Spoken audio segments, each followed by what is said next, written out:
It's over. Ha ha ha. Hey, Mel, old buddy. How about a little help from my navigator? At just 3.27 degrees inclination, 6 degrees of separation. Huh? What does that mean? I don't really know, but it sounded good, didn't it? Sometimes I wonder if giving Mel a sense of humor was a big mistake. Uh-oh. Look behind us. Gaggle of gogglepods closing fast. Whoa! Subspace radar detects Class 3 stealth coupe equipped with all the options at 12 o'clock.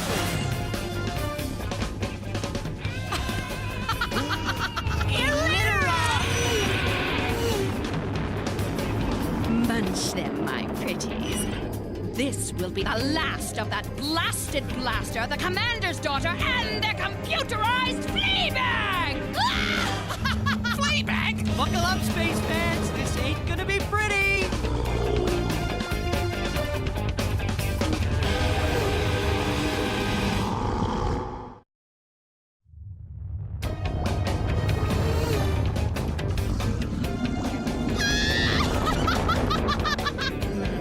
Gogglepods to the right. And to the left. To say nothing of straight ahead. Your gogglepod chow! That leaves up. No! That's the oldest trick in the book! Who's chow now, space cow?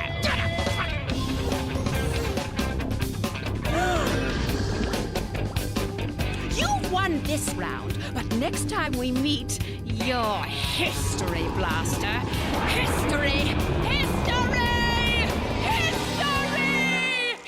History blaster. History. Huh? What? When? Sorry, Geese. I was busy saving the galaxy. I believe the technical term for such heroism is daydreaming.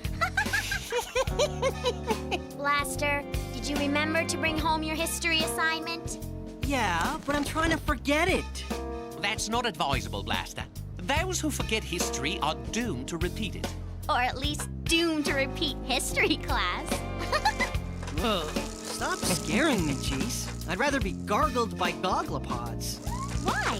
Earth history is interesting. Easy for you to say. You're an alien! Not so loud. Sorry. I'm just saying Earth history is interesting to you because it's not your planet. I'd probably like Omega's history if I could learn about it. But what do I get? Write a 1,000-word essay on the Yalta Conference. The Yalta Conference, held in February 1945, attended by leaders of Great Britain, the United States and the USSR in order to develop strategies which would bring about the resolution of the global conflict known as World War II. Not what I call a real blast. Indeed, it almost was a real blast. The conference was momentarily disrupted by a bomb threat. Attila the Hun. Huh? King of the Huns, 433 to 453 AD, attacked and devastated vast areas of the Roman Empire. He's widely regarded as one of Earth's most feared and ruthless warriors. I don't suppose he was at the Yalta Conference. No, but he is staring at us. What's Attila the Hun doing here? Well, maybe he's waiting for somebody to put a quarter in the horse he ride. But shouldn't he be, not here? Indeed, my databank lists his time of death as 1600 years ago. Whoa! He looks pretty alive to me! Unhand me, you barbarian!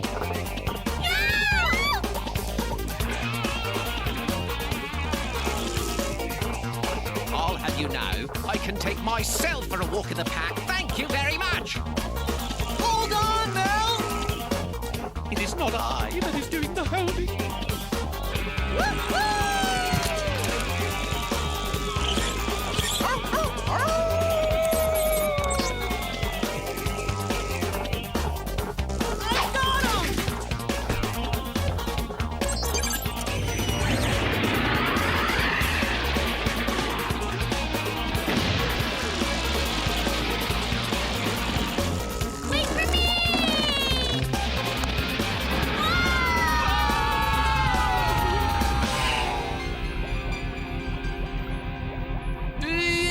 I'd be happy to recommend several brands of affordable deodorant.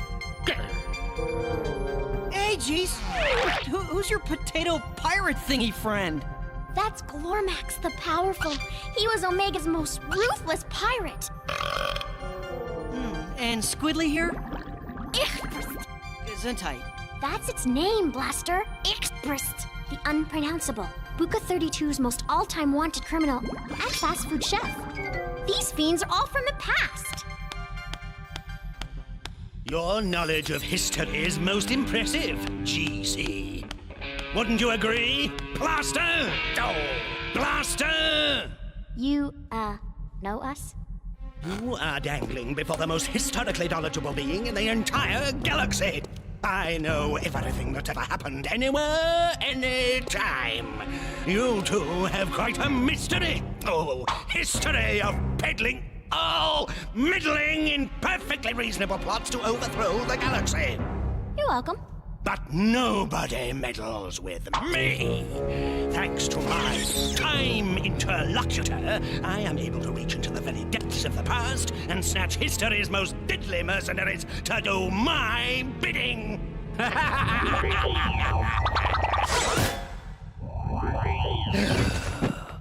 Unfortunately, I can only hold them here temporarily.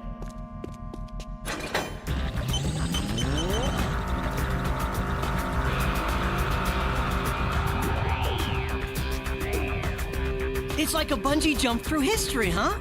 One question. Who are you? Major mystery!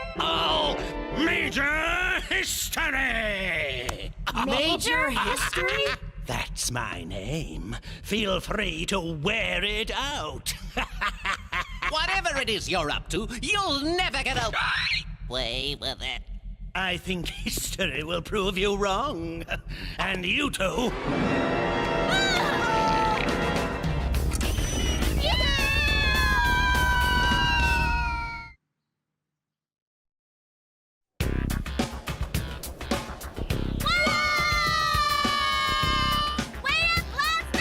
Well, geez, you're usually the one with a plan. What now? We have to jump! That part's already been done for us by that major wacko!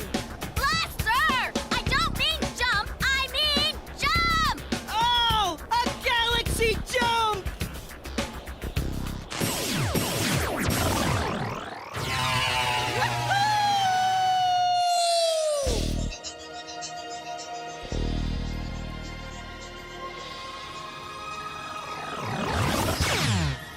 Phew, home sweet Omega. Oh, that was a blast and a half! Come on, Blaster. We've got to find out more about history. Geez, we gotta find Mel, not study for a pop quiz. No, I mean major history. Then maybe we can figure out what he's up to and where he's taken Mel. Omega's Galactic Archives. The vault where the mysterious history of the entire galaxy is kept. Soon I will be part of the very thing I love most. In fact, I, Major History, will be history itself. All that stands between me and my destiny is a 2 billion digit security code. Really, I'm not good with numbers. They just get me chasing my tail. You forget, I know everything that's ever happened.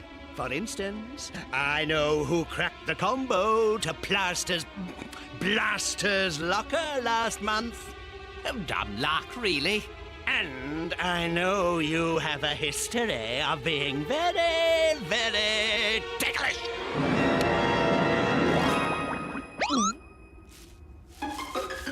No, you fiend! All right, I'll do it!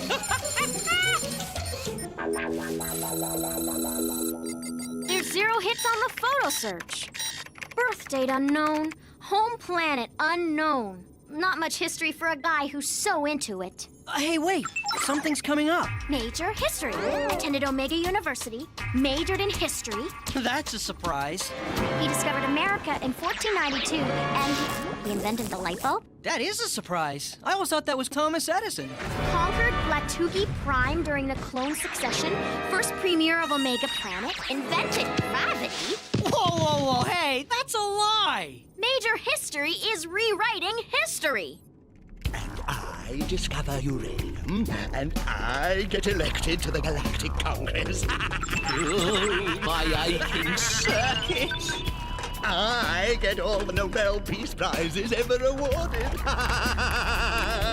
And I, Major History, shall hold the intergalactic record for most mittens crocheted in 1 year. Mother will be so proud. We've got to stop that history-hacking major before he changes history forever. Maybe this isn't so bad, Jeez. We'll only have to remember one name for the next history test. Get serious. Okay. Let's get him! Wait, maybe I can stop him by jamming the main computer from that auxiliary input station. Great plan, Jeez. You distract them while I get him! Blaster! Ooh! Go fish.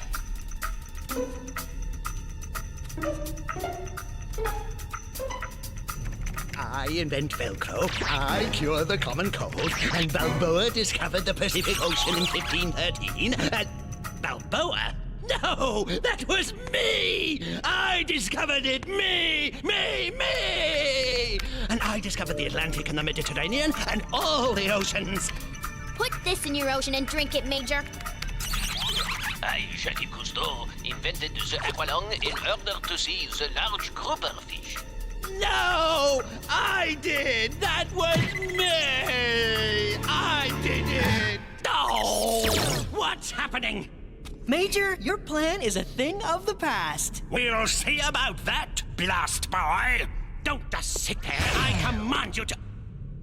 Drat. Just say sick him, and I'll chew him like an old slipper. Give up, Major. You're outnumbered. Aren't you forgetting my time interlocutor? But it's out on your ship, and you're trapped in here. And it's for precisely these occasions I made a palm-top model! Would anyone like to go walkies? Gotta go. Well, Mel does anyway, and actually, so do I. Yes, and where you're going, you won't be coming back. Not in one piece, anyway!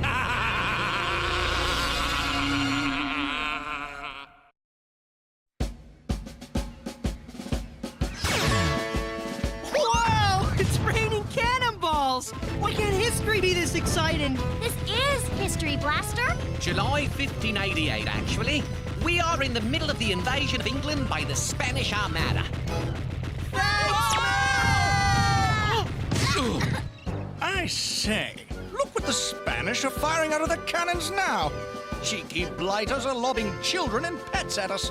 And that is none other than Sir Francis Drake, Vice Admiral of the English fleet.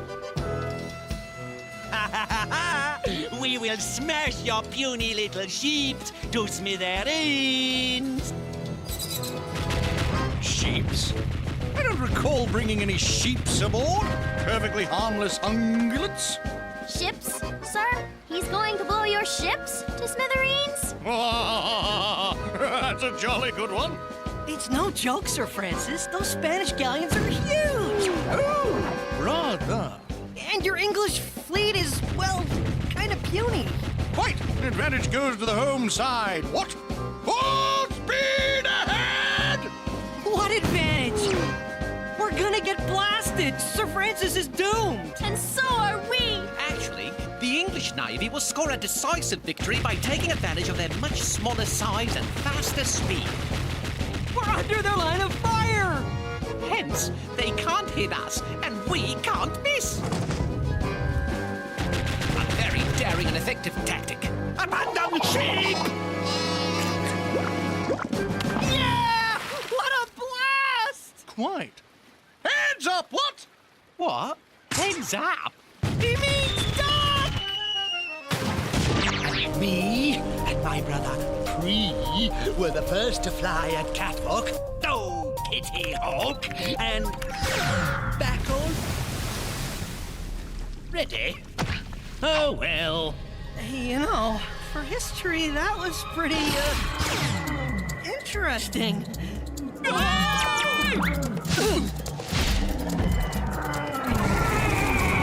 Major History wants us to be dino dinner! It's much worse than that. Oh, really? You three are worse than cockroaches. I can't believe you survived the extinction of the dinosaurs. Only by a nanosecond. How about a trip to the Crab Nebula? Crab Nebula was created in 1054 by a star going supernova. Yeah, one of the biggest explosions the universe has ever seen. Big deal, even I know that. You're pretty good with the easy stuff, Major. Easy stuff! Guess he's not much of a history major after all. I'd say he's more of a history buff. Gasp! I am no mere amateur. I am the most historically knowledgeable being in... Huh, I bet he has no idea what the Yalta Conference was. Ha! Yourself!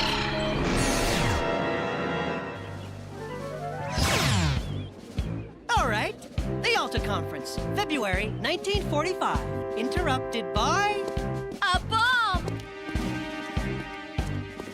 But how did you know we'd get here on the right day and hour? When else would Major History drop us off? I don't believe it! What? That I remembered my history lesson? No, that you have a plan. Ha, very funny. Now let's get him! We'll take that.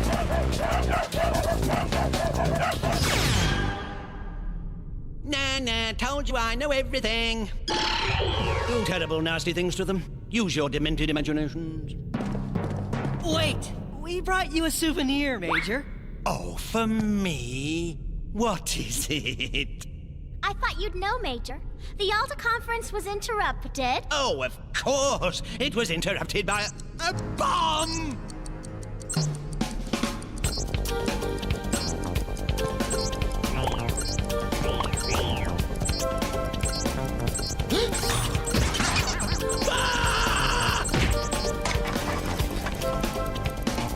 Well, you asked for it.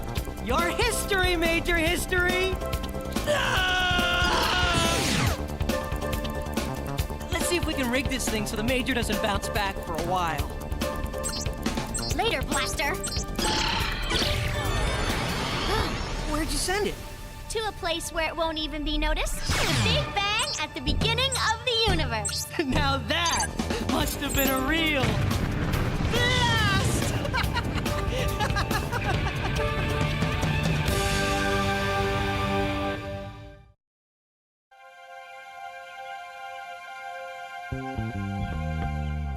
She's late. Sorry, Blaster. I got caught in an ion storm. That explains the hairdo. So, did you write that 1,000-word essay on the Yalta Conference? Nope. Blaster! It's 3,000 words. Once I got going, I couldn't stop. I mean, history is such a blast. And knowing what went down a few hundred years ago can even come in handy sometimes. Speaking of history, where did you send the Major? The Dark Ages? Someplace worse. The Jurassic? Way worse. He's gone back in history to become part of my grade 1 storytime class. L is for lion. M is for monkey. N is for Next time. very good, Major. But next time, we'll remember to raise our hand, won't we?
today, Blaster?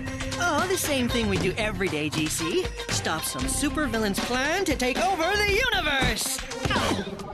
Or we could play soccer. Sorry about that. Come on, Rosie! You guys got room for 2 more? 2? What about her? Huh? What about her? Well, she's a... you know... Yeah, and there's no way we're playing with a... Hey, come on, guys. That's crazy. I mean, she's not an alien. Yes, she is. All girls are aliens, and we don't play with aliens. Oh, yeah, she is a girl. I keep forgetting that. Hey, so what if she's a girl? What century are you guys from anyway? Never mind, Blaster. I guess they're just afraid I'm too fast for them. Oh, yeah, right. As if.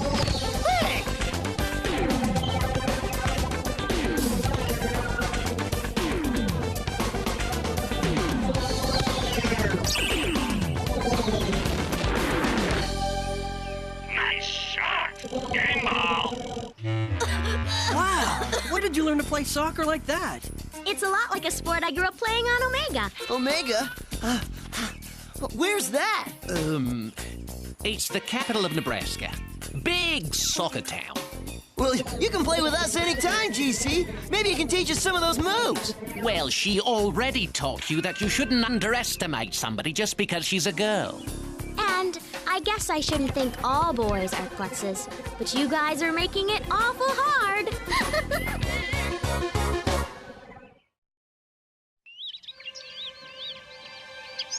Man, your planet sure can be boring sometimes, Blaster. Keep looking, Geese. There has to be some intergalactic space meanies hiding somewhere. Doesn't there? Aha! What's that? I don't know. A 3-headed Martian lava lizard? An inverted right Gibblean rock rooter?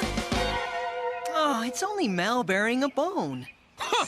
Just because my exterior titanium hull is modeled after a domesticated pooch, it does not necessarily follow that all my actions can be attributed to that species. Burying bones, indeed.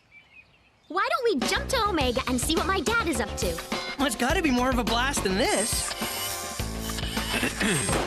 See you later, Toots.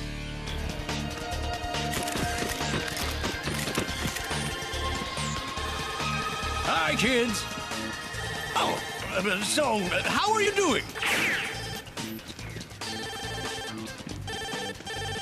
No, I'm afraid destroying one of Fredonia's moons is out of the question. I understand that it obscures your view of Uranus, but the Fredonians are quite fond of it. I'll be right with you, honey. No, it's final! You cannot rebuild the Doomstar! Wow, it sure is busy around here, Commander. It sure is, Blaster. Blazing blue stars! Look here! Now I've gone and booked myself at 2 ceremonies, both at the same time. I can't be in 2 places at once. I'm not an Ardovian. Why don't you let us help? We could go to one of them for you. I sure could use the help, but I can't promise it'll be very exciting. We don't mind. We don't? Maybe you'd rather watch Mel bury some more bones. Don't knock it till you've tried it, missy. Oh, yeah. We don't mind. Well then, you 2 are now my official Omegan representatives. All of the information you'll need is on the hard drive. Now try and stay out of trouble. Not much chance of that, I'm afraid. It says here, the ceremony we're going to is a bridge opening. It's even scheduled to coincide with an eclipse of their sun. Oh, boy! A bridge opening and a solar eclipse on the same afternoon? Oh, what could be more boring? Nothing's boring when you're driving. Well, according to the map, the bridge should be right here. Wow! What a bridge! This galaxy's longest suspension bridge, to be exact. It was built as part of the celebration of 1,000 years of peace between planet Tuki Tuki and planet Luki Luki. We're supposed to go to both planets and meet the leaders before the ceremony.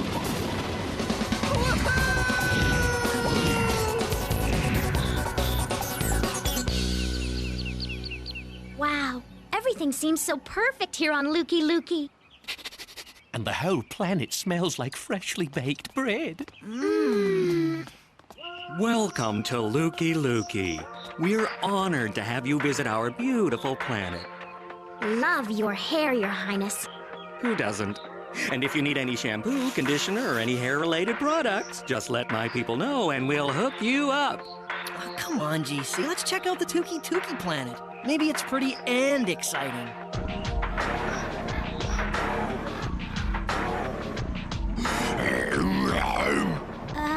Hi there. We're from Omega.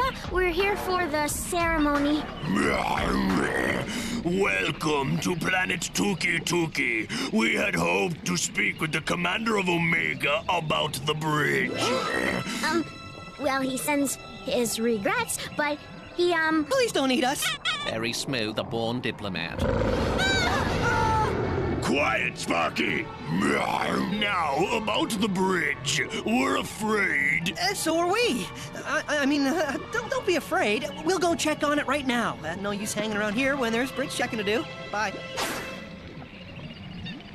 Let's blast off, Jeez. This place gives me the creeps. And it smells like the whole planet is a few light years past its best before date.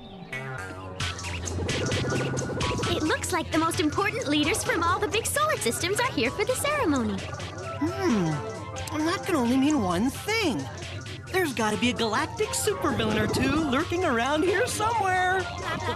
Oh, come on, just one space fiend. Don't get your hopes up with this crowd. Bingo! It's the number cruncher. When the number cruncher is in the equation, it can only add up to trouble. Now, what interest could the number cruncher possibly have in ice cream? He's usually only interested in numbers. And taking over the universe.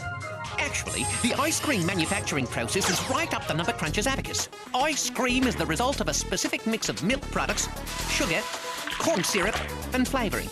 Each of the materials must be measured precisely, then added together and processed at specific intervals and temperatures. If any of those numerical calculations don't add up, it could result in a complete breakdown of the molecular integrity of the final product. I'll bet you 10 to 1 he's here to do more than peddle ice cream. Let's check him out. Just as I thought.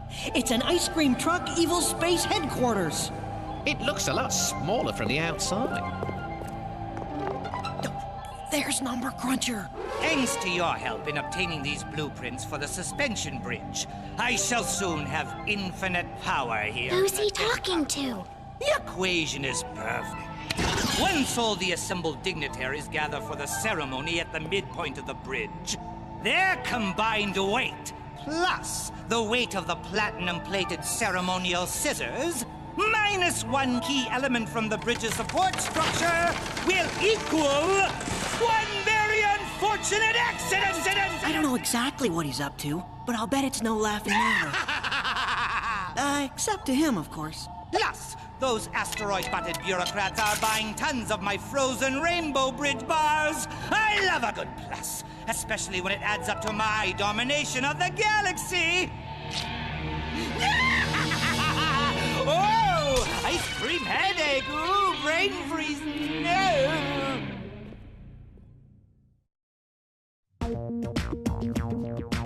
So, the Number Cruncher is planning to sabotage the bridge. But how? We have to warn the leaders that they're in danger. Quick, everybody off this bridge! There's something wrong with it! There's no time to lose! What are you talking about? This bridge is brand new. It's not going to break. Hey, just because we're kids doesn't mean... How primitive. This one is an Earthling. What is this, a petting zoo? Careful. He hasn't had his shots. How did you even get here, Sonny? Did you make a rocket ship out of coconuts? Very funny. How did the Number Cruncher get his hands on the blueprints? We have to find out who his accomplices are. What stinkers would help the Number Cruncher? That's it! Stinkers! The Tookie Tookies! I knew there was something rotten about those guys, and not just our planet. Come on, we're going back to the planet Tookie Tookie. They're obviously up to something. Question is, what? No good. What else? We've got to stop them. Blaster, if I calculate correctly, they seem to outnumber us, yes? Sit, Sparky! Sit! And they have Sparky! Whatever that is. I wonder if there's anything we can use in here. Hey, now this gives me an idea. I don't know about this, Jeez. Don't sweat it, Blaster. You're a dead ringer for a Tookie Tookie. You certainly smell the part. Man, what is this stuff you smeared on me? Some of that funky Barnuvian blue cheese I nabbed from the party. Why aren't you getting ready? And what did you step in? Good one. I've found something important to show everybody. It'll really help the mission. Follow me. Follow me. It's right around here. How come we're not moving? I guess this is what the new guy stepped in. Gotcha! The plan worked. But why do you have a bottle of maple syrup in the blaster cycle anyway? Well, you never know when you might want some pancakes or have to stick it to a group of bridge-blasting aliens. Where? You two keep an eye on the Tookie Tookies, and I'll go make sure the Number Cruncher doesn't get away. So, I guess you're wondering how I figured out that you were part of Number Cruncher's diabolical plan? We don't work for the Number Cruncher. We were on our way to stop him. The Number Cruncher wanted us to use a weaker brand of wire on our suspension bridge. We refused. Suspension bridge? The greatest triumph of bridge engineering is the suspension bridge. And if the cables on a suspension bridge are too weak... Wait a sec. If Number Cruncher isn't working with the Tookie Tookies, then...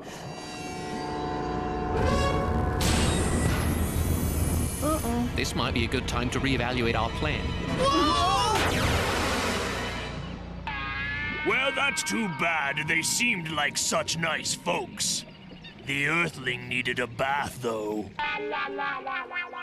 I can't believe that it was the Lookie Lookies working with Number Cruncher. They helped them sabotage the bridge.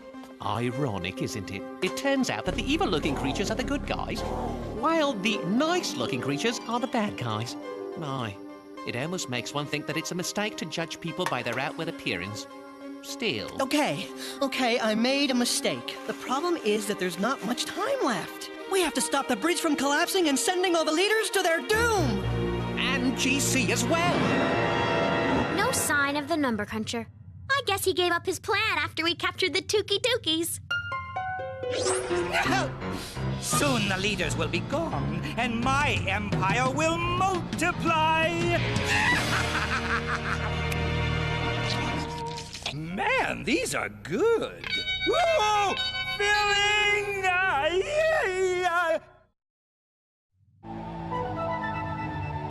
How fortunate that meddling Earthling and his robot mutt stopped the Tuki Tukis from interfering. Once all the guests for the ceremony assemble for the ribbon-cutting photograph, their combined weight will snap the faulty support cables. The bridge will crumble, which equals... Bye-bye, bureaucrats! Wait, that's the Omegan commander's daughter. Where's the commander? The daughter weighs about 1/10 of her father. The numbers don't add up. I need more poundage. I'm exactly 173 pounds, same as in college. Oh, sure, I've rounded a little, but... No, you're perfect! 173 plus the 3 pounds of hairspray you're wearing equals exactly what I need! We need to distract the guards somehow and get out of here. Oh, it's no use. We'll never get them away from those mirrors. The mirrors! Okay, Mel, time to do some number crunching of our own. Excuse me, but you have one serious case of split ends on your nose hairs. What? Where? And you, sir, the 10 on your left tricep is a full shade lighter than the 10 on the right. What? You're mad. Mad, I tell you. Aw, you can't see it in this light. No, not with the eclipse going on. You'll have to move your mirrors closer to the window. If it ends 1 second too late. Not a chance, Mel. Let the light show begin. Cue the sun.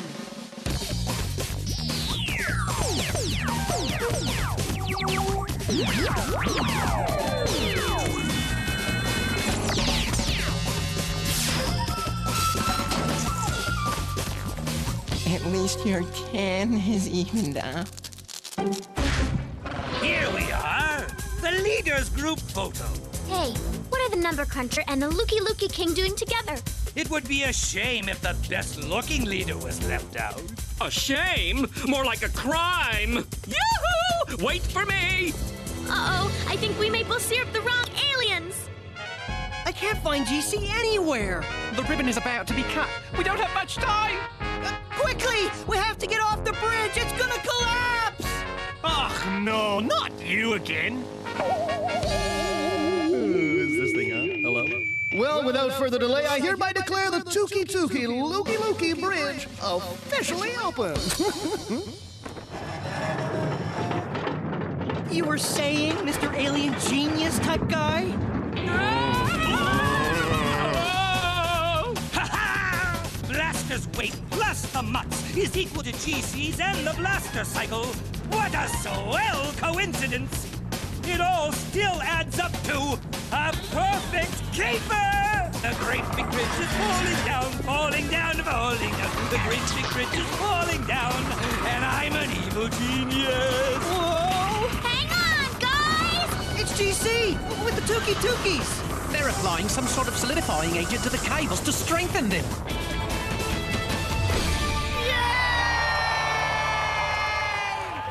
GC, how did you know? When I saw the number cruncher with the Looky King, I figured maybe we had picked the wrong bad guys. But what are they spraying on the cables to strengthen them? What else? Looky hairspray. That stuff will harden anything. I think it's time the number cruncher got his just desserts. Woo! I hate that! What went wrong? The numbers all added up. The only numbers you're going to be counting for a while are the days until your parole. Your plan just didn't measure up. Ha! You seem to forget that I have friends in stylish places! Lookies, get them! You gave away all our hairspray to the Tuki Tukis? Well, Actually, it was more like a bribe, but they refused, and I didn't want to lug it all the way back here, and, well, a foiled plan minus me equals I'll get you later! Count on it!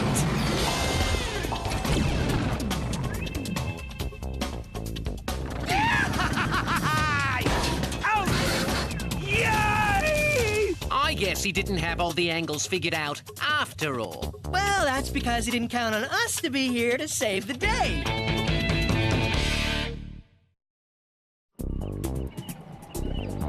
I'd like to thank you for foiling Number Cruncher's evil plan. Both planets are going to work together to rebuild the bridge correctly.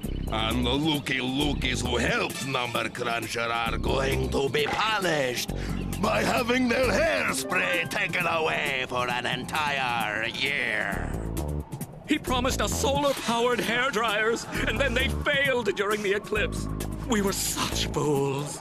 Beautiful fools, but fools nonetheless. I'd also like to apologize for judging you solely on your outward appearance. Earthlings are A-okay in my book. We're sorry, too. We jumped to conclusions about you and your people which could have been disastrous for the entire galaxy. Hey, how did you guys ever get out of the maple syrup trap anyway? Oh, Sparky found us. He loves maple syrup. Sparky?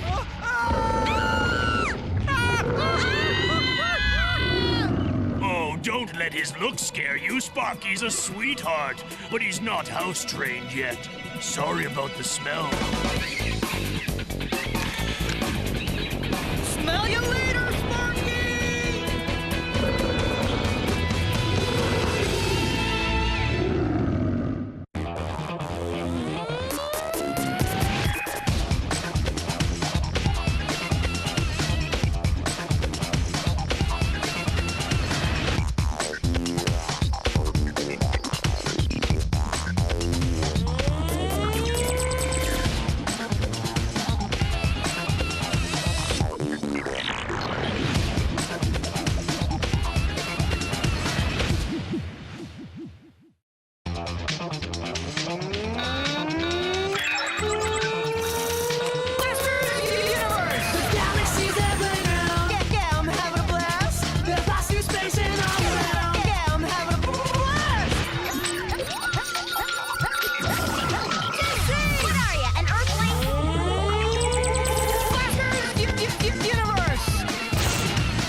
Think fast, GC!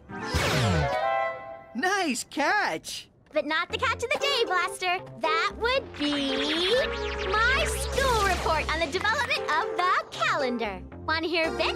Or a bite?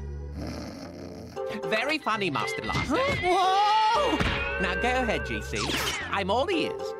Thank you, Mal. You are a robot and a gentleman. Now, where was I? The invention of the calendar was a necessity. For example, in ancient times, farmers had to know when the seasons began so they could plant and harvest their crops. Bessie? Oh, that's just great. It's tornado season already. Calendars were also needed to keep track of festival days and other important occasions. Sorry, everybody. The Ides of March luncheon is the next week. Hey, what's up with the day? Hey, I sharpened my knife for nothing. Fascinating, GC. Well done. I'd say you missed the point. What do you mean? I mean, you did all that research on calendars and you forgot what day it is. Our essays aren't due till Monday, Geese. Today's only Friday. We still have 2 whole days to finish it. 2 days that I'll be spending... Scrambling to get your project done? Nope. Fishing. I take it you'll be leaving your assignment to the last minute, as usual. You got it. Hook, line, and sinker.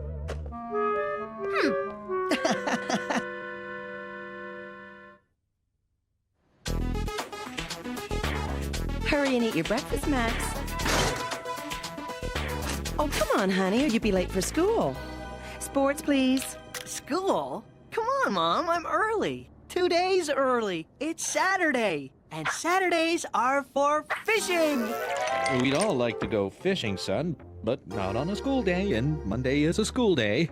But it's not Monday, Dad. It's Saturday. You know, I hate putting the paper on audio, but if it'll help you get a move on. Weather, please. The forecast for today, Monday, sunny, perfect for fishing. Have a nice day. Very funny. So you're all telling me that the weekend just disappeared? I know, son. The time does seem to fly by these days, and, well, the older you get, the faster it seems to go. Why, when I was a kid... Uh-oh, here we go again. The day would never end. We'd play cowboys and Indians, and then we'd jump fences, and then all of a sudden you'd be caught by the farmer for stealing fruit. Doorbell! I'll get it. See you later. Sometimes I wonder if you know what day it is, Buzz.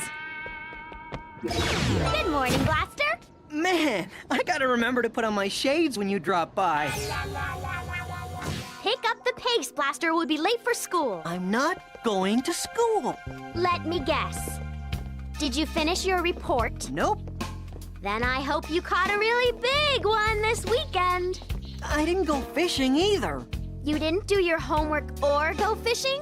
What did you do all weekend? That's just it, Jeez. I didn't do anything because the weekend vanished.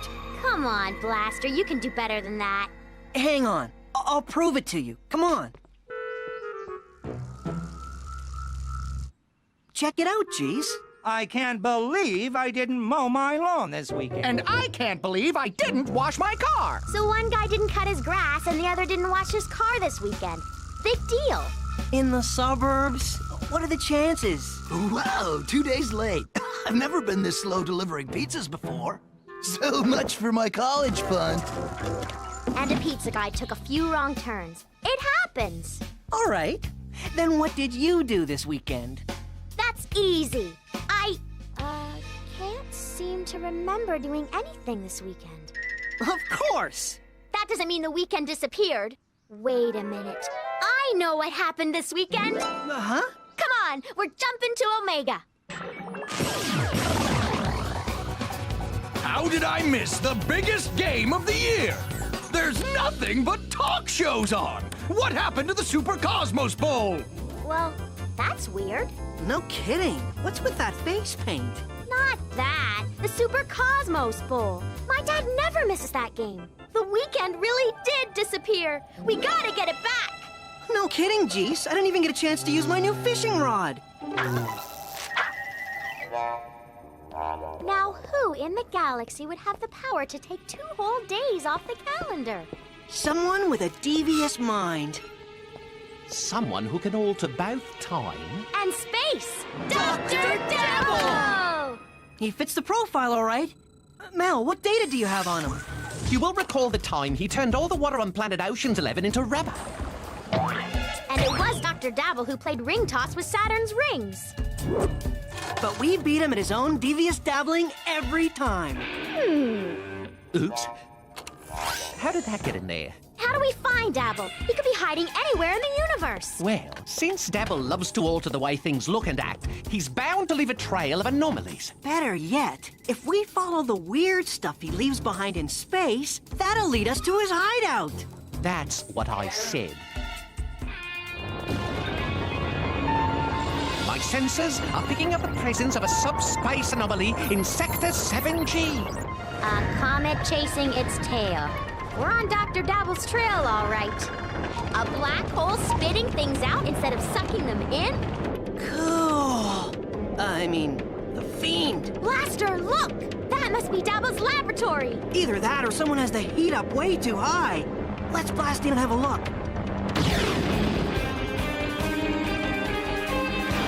Oh, how I loathe weekends! People spend their entire weekends lying around doing nothing at all. Without a weekend, they'll be forced to work all the time like do. I love to work. I'm going to wipe out every weekend until the end of time. But how? Behold my latest creation, the Time Trasher.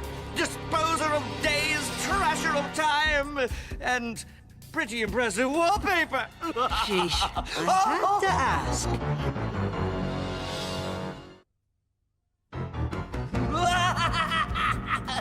Look, Blaster, there's 2 empty squares on the Time Trasher. Saturday and Sunday. The missing weekend. So, Dabble's Time Trasher is a big crazy calendar. It figures he's using it to ditch weekends instead of making them last forever. Nice not knowing you next weekend. You're going fishing now, Blaster? Yep, gonna catch me a weekend, GC. Go on! What the? Drop those days, Dabble, you weekend waster! Well, if it isn't Blaster, GC and their barking toaster oven. I don't do toast. Give me back that remote control, you space punks! Not until I get my fishing days back, Dabble! Now that we saved next weekend, Dabble, cough up the one you stole. But of course, kiddies. Now, where in the universe did I put it? Quite the misplaced weekend, that one. Of course! What else would Dabble do with the weekend but throw it in the garbage? And I'll bet he didn't even put it in the recycling box. I did too! I recycle like any good environmentally friendly villain. Oops.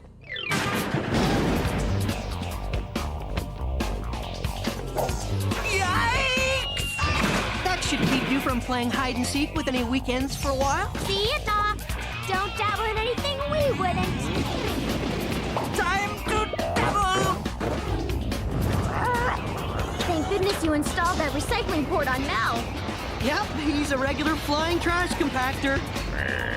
And yet, so much more. Oh no! Not Dumpster-rama! So, giving up, are you? Well, you're not the first garbage truck to submit to my will. Ew! Look at all that garbage! That planet reeks! Afraid so, Jeez. It's a dirty job, but somebody's got to sort it out.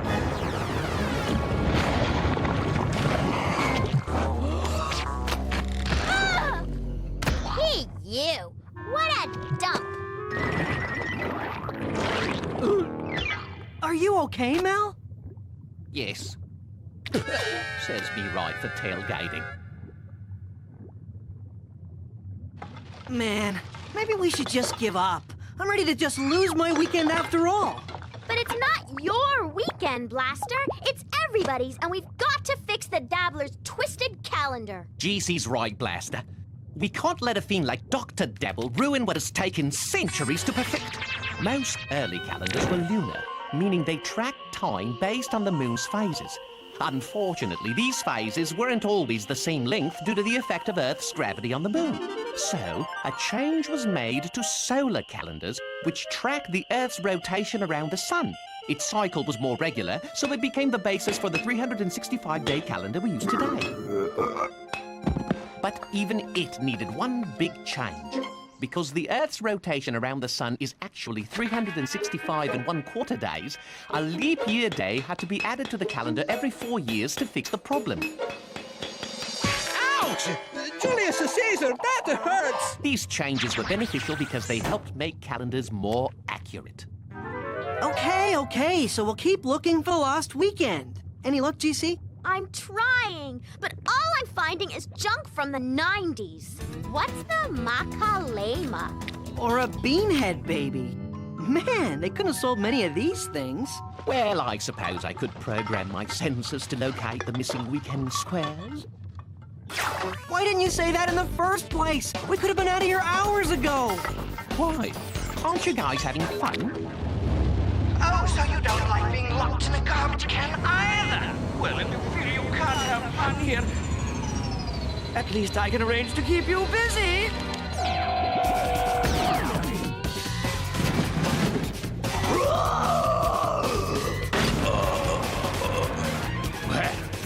was uncalled for. Pity I won't see you pesky trio again. Ever.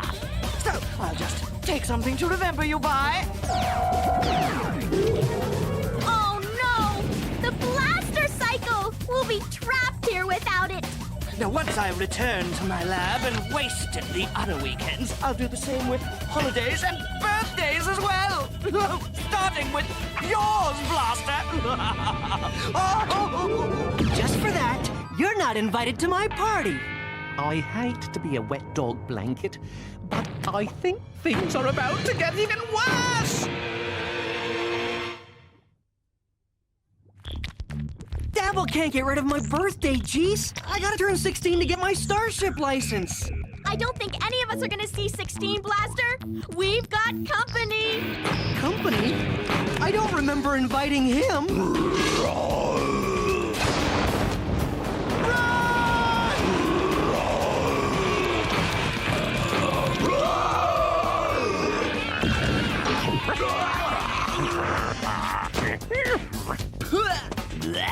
How do you like that, you big chicken?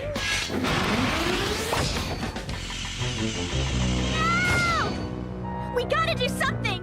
I've got a fresh idea. I don't think we have time to start a reforestation program at the moment, Blaster. They're not real trees, they're air fresheners. Here.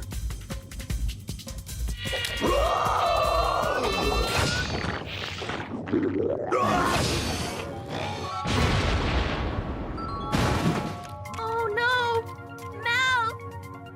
He's gone! My mistake. He's back. Gee, Mel, did you fetch the paper?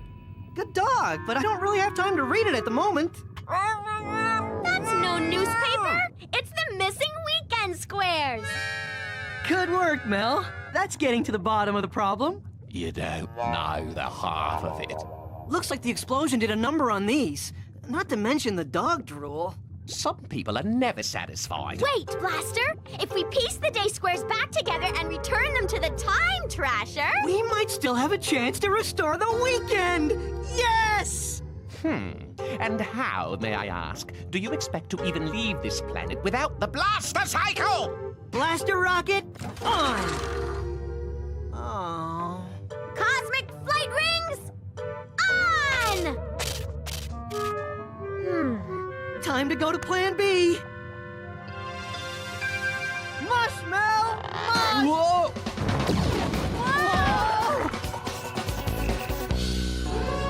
As I always say, it's prime time to trash time. Well, I don't always say that, but I might start. I like it. Now what? How am I supposed to get any even work done with all these interruptions? Hello, yeah, I'm your next-door neighbor. And I'm your next-door neighbor's neighbor. And I'm busy. What do you want? A roll of tape and a stapler? Yes, in the gift wrapping room. Help yourselves. Ooh, neighbors borrowing things when I'm in the middle of dabbling. Neighbors? I don't have any neighbors. I'm on a silly asteroid. Yikes! One weekend coming up.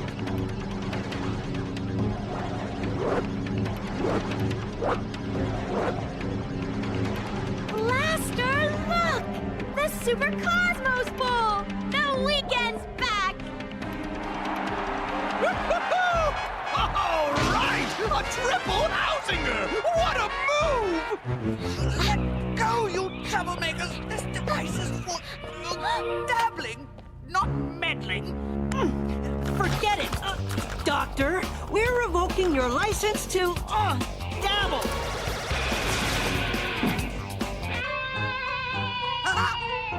The weekend is gone again. Welcome to Monday morning. Oh, very early Monday morning. Boy. That weekend sure flew by. Oh, it's way past my bedtime. I've got a big week of dabbling ahead of me. Nighty night. So sleepy.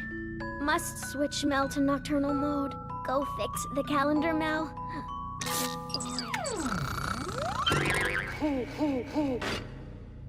This is going to be a hoot.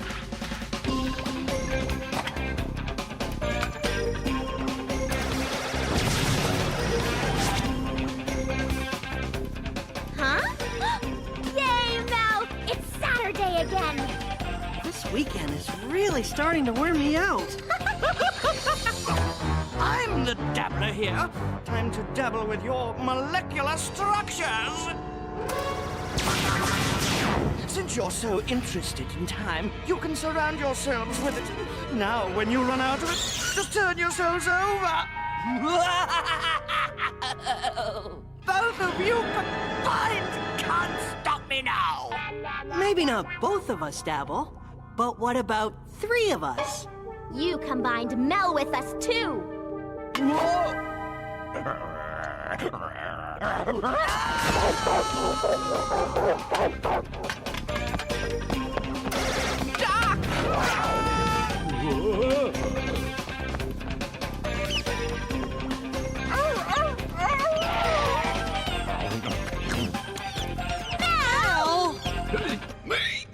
Sorry, doggy habit.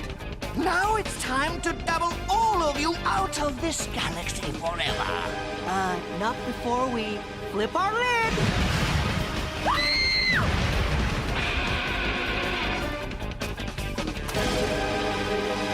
I don't know about you guys, but I'm not going to the beach for a long time.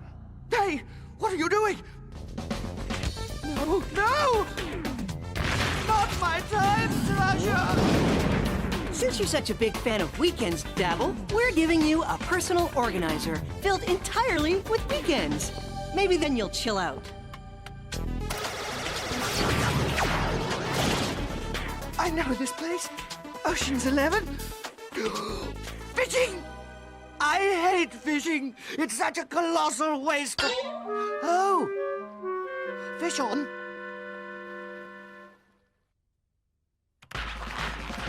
It's tough all over, Blaster. So many fun-filled things to do now that the weekend's back. Too bad you have to spend it finishing your essay. There's always next weekend, Jeez. And by then I'll have next week's assignment done too. That way I'll have plenty of time left over to do stuff. So you've learned that there are benefits to using your time more wisely. Well, who wouldn't have, after all that garbage we went through? Tell me about it. I'm exhausted. It's been a very tiring weekend.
One super deluxe, triple cheese. Don't forget pepperoni. And anchovies. Anchovies?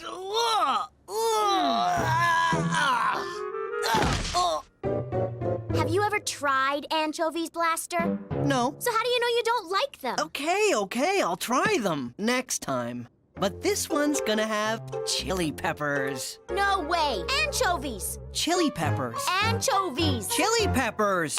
Anchovies! Chili peppers. Anchovies! Chili peppers. Anchovies! Chili peppers. Oh, now look what you've done. She started it. May I make a suggestion? You usually do. Shoot. Well, I've accessed flavor graphs and taste spectrometer data to create this digital model that clearly indicates chili peppers and anchovies together will taste perfectly. Squirrel? Oh, I think I'd rather have anchovies. Mouse? Are you all right? Rogue rodent in Sector 12. Red alert. He's acting a little more doggy than usual, isn't he? Huh? Ew! An oil puddle on the floor! Whoa, that's a little too doggy.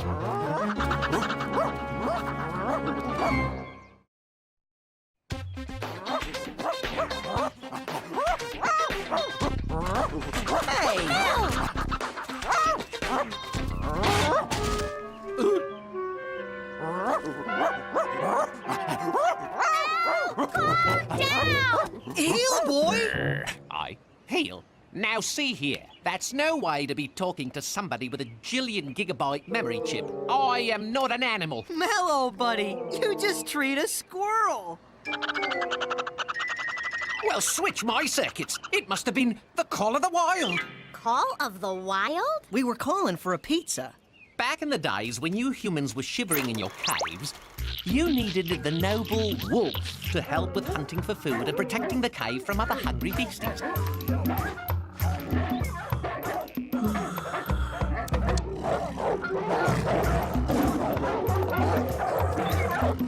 Gradually, wolves became more and more tame, and over the course of thousands of years, hundreds of different breeds of dogs have developed.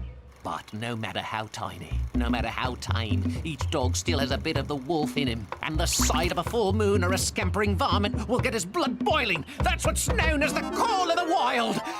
It can occasionally affect even the best of us, I suppose. No offense, old buddy, but you're more closely related to a toaster oven than a wolf. And I've never seen you glitch out like that before. I think we should do a bit of troubleshooting. I'm fine. All sectors error-free. Everything's right as...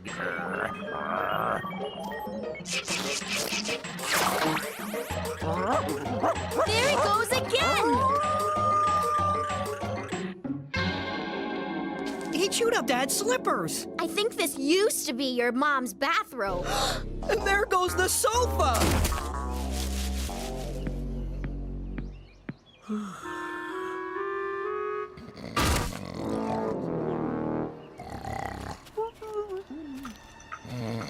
Blaster, this is worse than we thought. No kidding.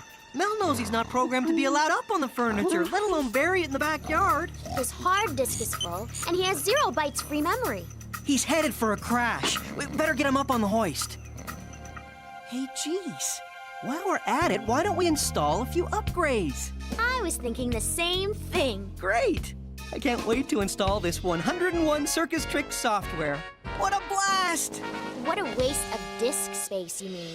Let's download some multimedia files from the Alternet to update the onboard encyclopedia.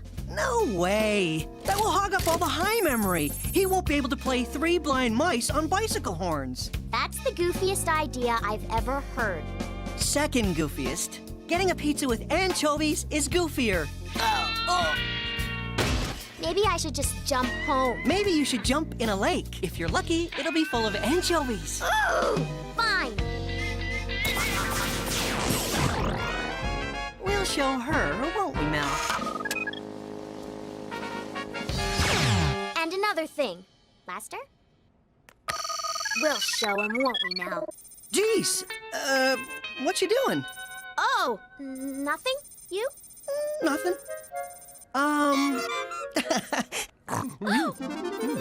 Where am I? We had to do a bit of housekeeping, Mel. How are you feeling? Fine. All sectors error. Encyclopedia files conflict with circus files. You'd better delete those goofy software files, Blaster. As soon as you delete yours. We'd better shut him down.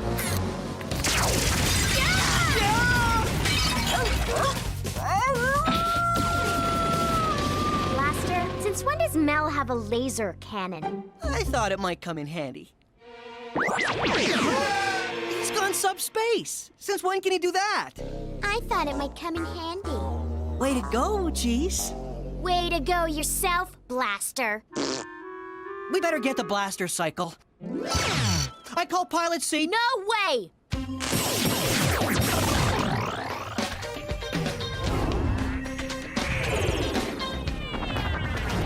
Oh, come on, Jeez. Let me have the wheel. You always drive. It's my turn for once. Ah, lovely night for star cruising, isn't it, children? Hi, Commander. We're not going cruising, Dad. We have to... Blaster! Huh.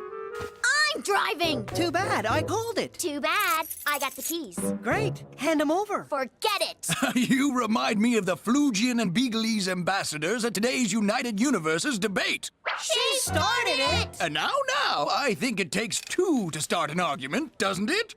Okay, Dad. I guess so. Well, it takes the same two to end it. And when they're close friends, that shouldn't be very hard at all. An emergency summons! Excuse me, children. As usual, duty calls. Let's move it, Jeez. We have to find Mel. We'll move it as soon as you move it. You are so stubborn!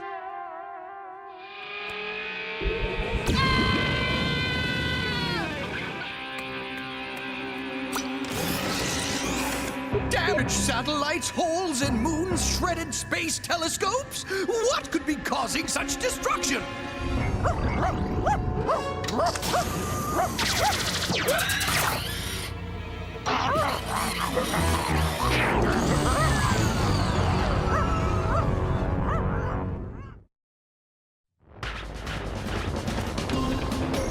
Hey, Jeez, booster rockets are the red switch. Watch this. I know that, Blaster. Whoa! Mel's probably heading for his favorite romping grounds. Which contains the star called Sirius. The Dog Star. It's one of the brightest stars seen from Earth, and it was venerated by ancient Egyptians who built temples. So light from Sirius would reach the inner chambers. The rising of Sirius is associated with the hottest days of summer, which are called Dog Days. I knew that. Did not. Did not. Did too. A bix able captain. Bim able mix. A bow wow. Jumpin' Jupiter! A mad robo-dog on a rampage! I'll call the Cosmic Canine Control Officer immediately!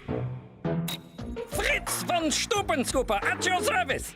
I just love little doggies, poodles, dachshunds, sheepdogs, and especially the Spitzes. I love them locked up behind bars where they belong.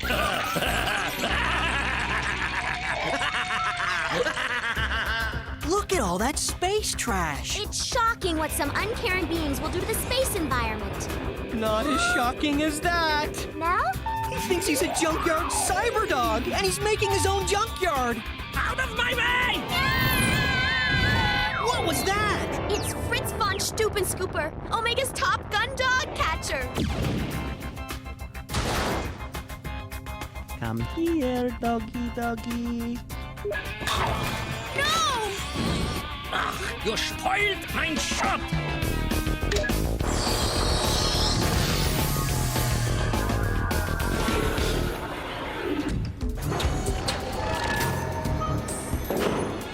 Leave Mel alone.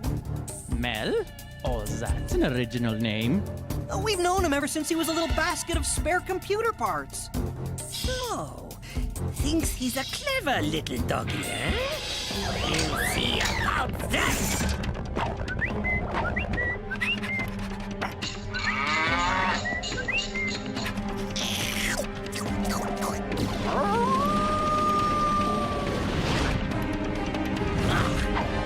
Way to go, Mel! That bad doggy is begging for a life sentence in obedience school! But he usually has very good manners, even better than ours. That isn't saying much. It's not Mel's fault he's gone haywire. Yeah, it's Blaster's. Hey, wait a minute, Jeez. This is your fault, remember? I remember it's your fault. Is not. Is too. Is not. Is too. You're the one who gave him subspace capability. And who installed a laser cannon? Ugh, how can I concentrate with this constant nattering? Why don't you... Did you say laser cannon? So, he wants to roughhouse, huh? Aha! I hate to fight dirty, but he asked for it. No! Don't hurt my puppy! No! Don't do that, please! I can't stand it when the kiddies cry! Don't push it, smarty pants! All right, ceasefire! Go and get your precious puppy! We promise we'll bring him in peacefully. Talk about raining on a dog catcher's parade.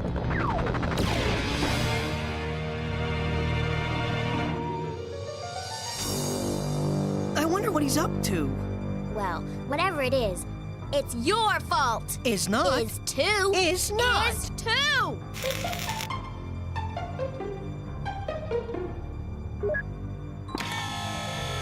Is not. Is.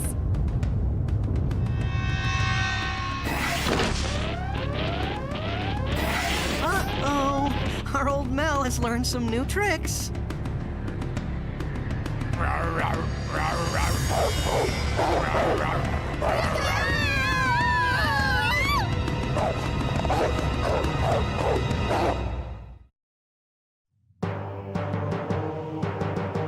Mel's answered the call of the wild big time. We're gonna need a bigger leash. That donkey is a monster!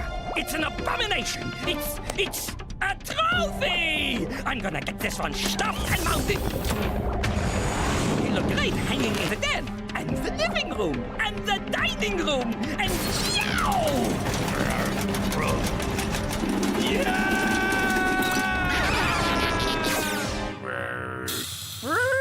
Oh, now I got him!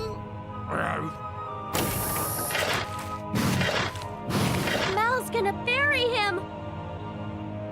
Oh, what a way to go! No, Mel! Drop it, boy! Hey, big fella! Wanna play fetch? No! That monster must be destroyed before it uses the entire universe as a chew toy! No, he wouldn't hurt a fly. Yeah, well, not till GC started monkeying around with his insides anyway. Me? You're the one who tried to turn him into a circus act. Yeah? Well, you're the one who wanted anchovies. What's that got to do with anything? I don't know, but it's still bugging me. Not as much as you're bugging me. Is so. Is not. Is so. Is not. Ugh! You two are driving me even crazier than I already am! Why do you even hang out together? Is it just to torture me? Gee, Fritz, we're best friends. Yeah, we're a team. Ha! Some team! All you ever do is argue! Don't. Do? Don't. Do? Don't. Do? Ugh! You've even got me doing it! Oh, yeah. We see what you mean. I'll be back with a squadron of battle cruisers! I don't understand it, Jeez. We've been wasting all our time being mad at each other when we should be helping Mel. Right.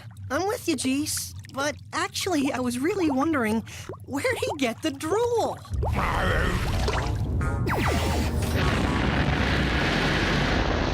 Hey, where's he going? Blaster! He's on a beeline for Go Fetch Us too! Their moon looks exactly like a huge rubber ball!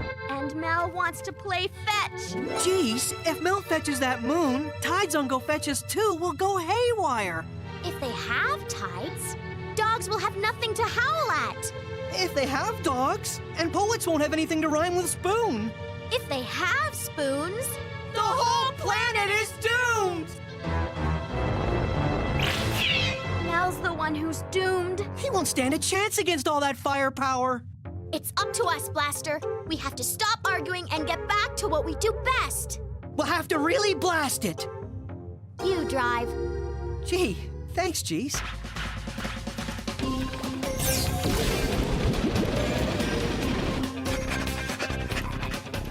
Bad doggy! Oh, not now, you fool. First, that menace must be stopped, and then we stoop and scoop. Stoop and scoop up all the little bitty pieces, that is.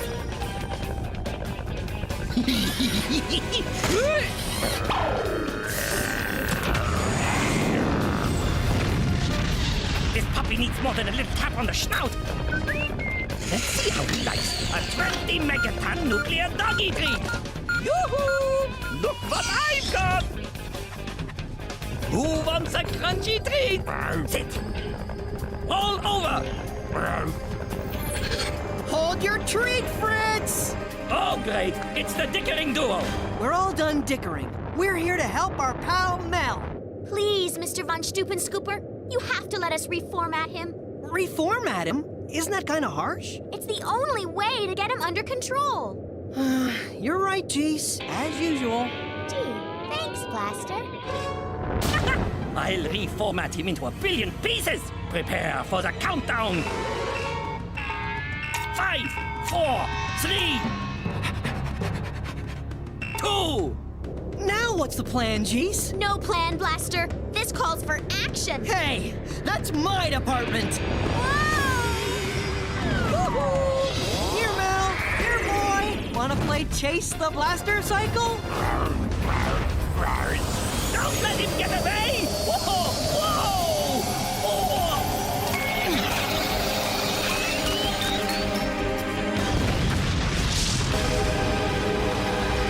Hey, Mel. What's that, fella? Get it, boy! Sick him! He falls for the chasing the tail bit every time. Look, Mel bought it falling to pieces. There's our old Mel now. That tuckered him right out.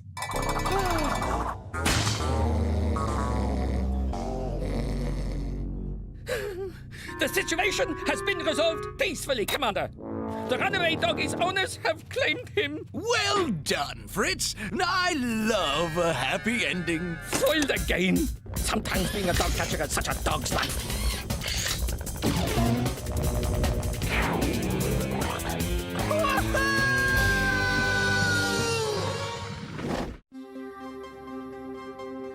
Well, reformatting is complete. Poor old Mel. He might never be programmed the same again. Sure he will. I backed up his original files. Once we reload them, he'll be as good as old. All right! I can always trust you to plan ahead, Geese. And I can always trust you to jump into the action, Blaster. I guess that's what makes hanging out together such a blast, huh? Yeah, never a dull moment, that's for sure. Nothing like a little nap to freshen up the old circuitry. Mel? Please, no petting. It isn't dignified. Yep, he's back. Hey, let's order a pizza to celebrate. I don't know what we're celebrating, but that's a grand idea. And this time, we're getting anchovies. That's okay, Blaster. We can get chili peppers. No, Geese. We're getting anchovies. Chili peppers. Anchovies. Chili peppers. Ow! I'd rather chase squirrels than listen to this again.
Blaster. I've always wanted to see your dad's observatory. I know, Geese, and believe me, this place is a blast. Hey, Dad. Any contact tonight? Not yet, son, but the night's still young. Mr. Blaster, I thought most scientists have ruled out the possibility of life on other planets. I just can't believe that we humans are alone in the universe, GC. Of course, I think some of my colleagues are having a few laughs over my, hobby. Original thinkers are often ridiculed in their time. Take Copernicus and Galileo, for example. You know, sometimes I think this tin can of a canine has a mind of his own. Well, we loaded him with information on some of your heroes as a surprise. He's still the same old blenderhead he's always been. Woof, woof. Copernicus was the first person to suggest that the Earth orbited the Sun instead of the other way around. Galileo confirmed that theory when he built and used the world's first complete telescope. Yes, and both men were laughed at for their beliefs, but nothing could stop either of those original thinkers from making great strides in science. I'm glad nothing could stop you either, Mr. Blaster.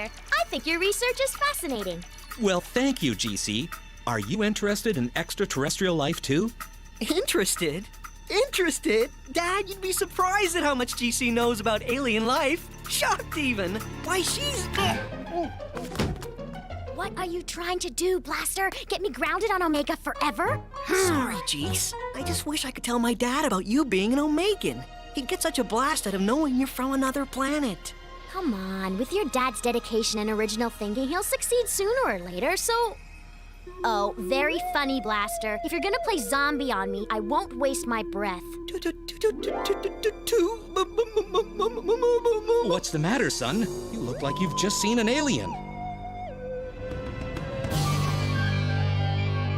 2 moons.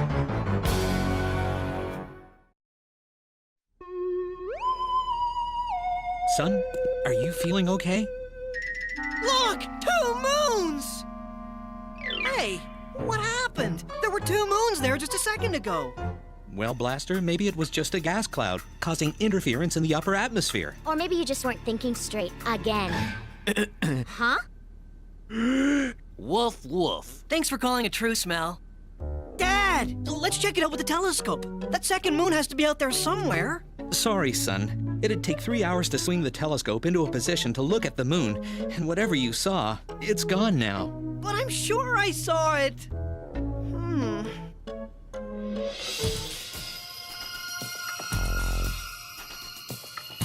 I got it all figured out, GC. See, there really are 2 moons. Only the second one is always hidden behind the first one. Like this. Like that. Uh-huh. It's the discovery of the century. I'll be famous. What a blast! I have a theory, too. It was way past your bedtime and you were dreaming. I hate it when she does this. See? The second moon is gone again. They laughed at Galileo and Copernicus, remember? I'm not laughing at you, Blast Man, but those guys could prove what they were saying, remember? So can I. Come on, to the blaster cycle! Blaster?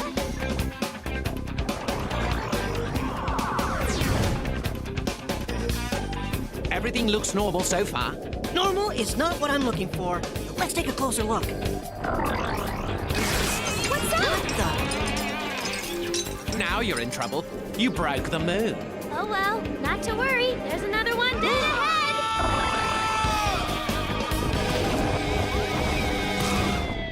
Sorry for the rough landing. Everybody okay? We're fine, but I can't vouch for that guy. Who's the dude in a wetsuit? Beats me, but he seems upset. Oh, you've ruined it. Now I'll have to make a new one. What is that thing? I don't know, GC, but on Earth, green means no! Well, what do you know? There were 2 moons after all. I think I deserve an apology. We're about to be zapped by a green who knows what, and you want an apology? Sure! I may never get another chance! Good point! Sorry!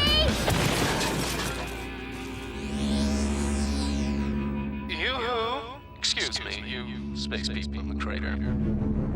I don't mean to be rude, But you're ruining the image. Would you mind terribly coming aboard? until I finish my scan. Of course you won't. Welcome to the studio of the universe's most famous artist.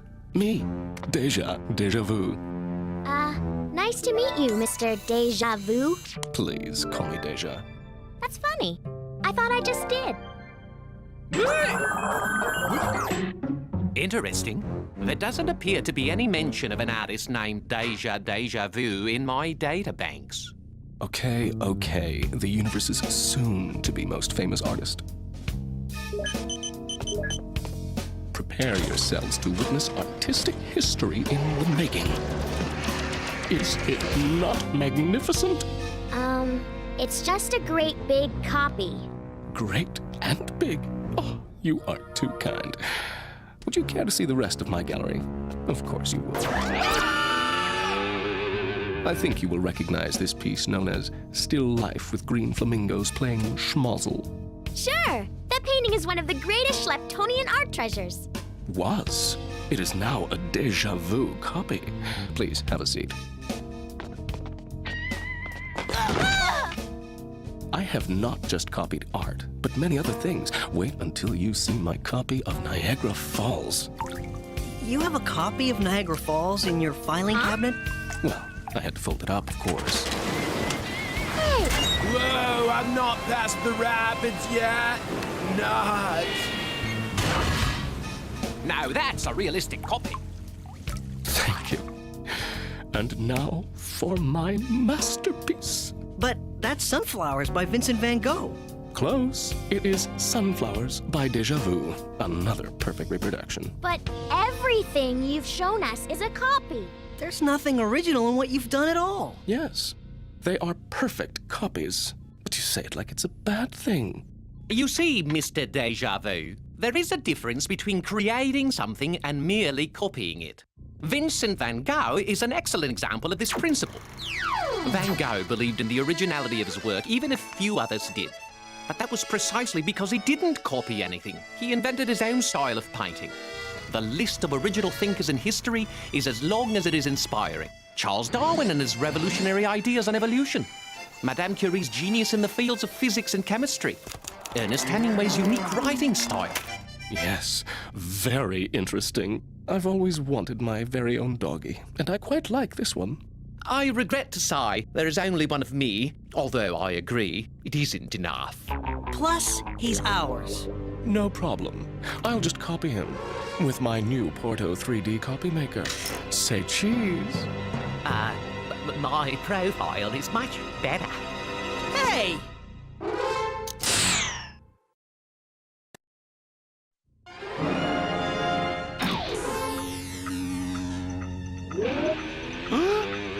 And since you are such admirers of my art, it would be nice to have the two of you around as well.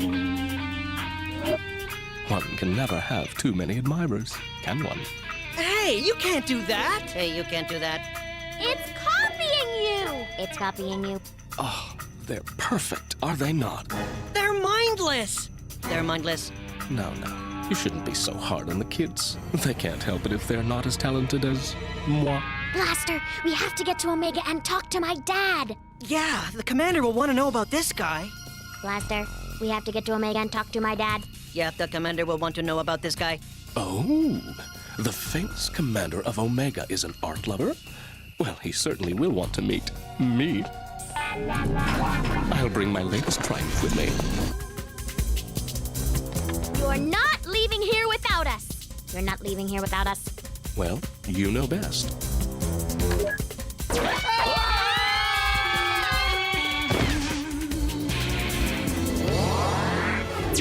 My dad'll straighten that Deja Vu guy out. My dad'll straighten that Deja Vu guy out. Ah! Are you a copy of Blaster? Yeah. Are you a copy of the amazing Blaster?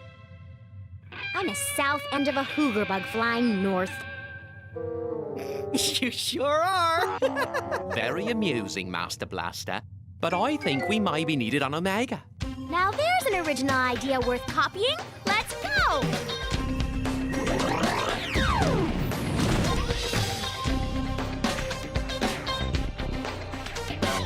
Oh, yes. We're all great friends.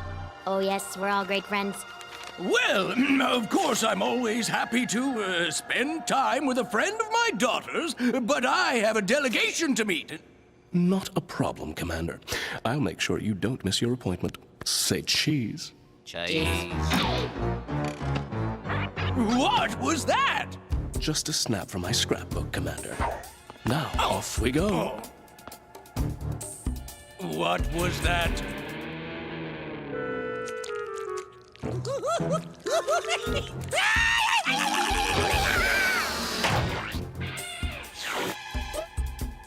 That's incredible! No kidding! That's one big honkin' bubble. I mean, those aliens with Dad are the Thin Skinnians. He was supposed to be giving them bad news today, and they generally go into a big snit. Just proof of what a great intergalactic leader your dad is, Geese. Dad, thank goodness we're in time. There's a guy named Deja Vu heading this way, and he's making copies of everything. And he copies everything. Hey, you're not my dad. You're a copy. Hey, you're not my dad. You're a copy. Not you again. Not you again. Ew! Quiet in there! Quiet in there. Blaster, we've got to find out what's going on here. Mal, watch the door. I've always wanted to be a guard dog. Ten hut! Is it not magnificent? Well, I'd really love to see the rest of your, art, but I've got things to do and... Oh, please, Commander, just one more. I give you... the Grand Canyon. Hopping Hardonian hairballs! Oh, you must come and see the cactuses. Ouch! What the... Oh, that's where I left the buffaloes. Silly me. According to these documents, that copy of my dad just traded the mining rights on Omega's third moon to the Thin Skinnians in return for a set of Ardvonian Aardvark baseball cards! No wonder they were laughing it up. They even got to keep the gum. Come on, boys. We've got to find my dad. At your service, GC. But who's going to keep an eye on the copies? Guards, arrest these imposters! Guards, arrest these imposters. You're the phony! Seize them! You're the phony. Seize them. Yes, Commander. Surrender. Imposter types. Some machines are such poor judges of character.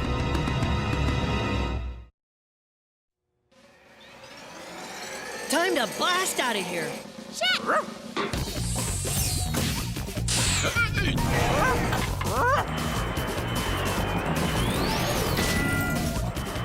Nice time to take a break.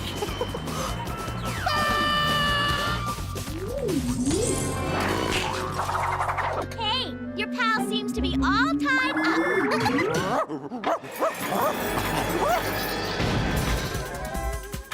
Ha!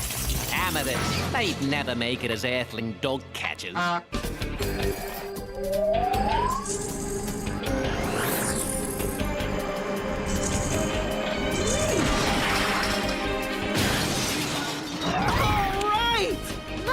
Deja Vu's ship!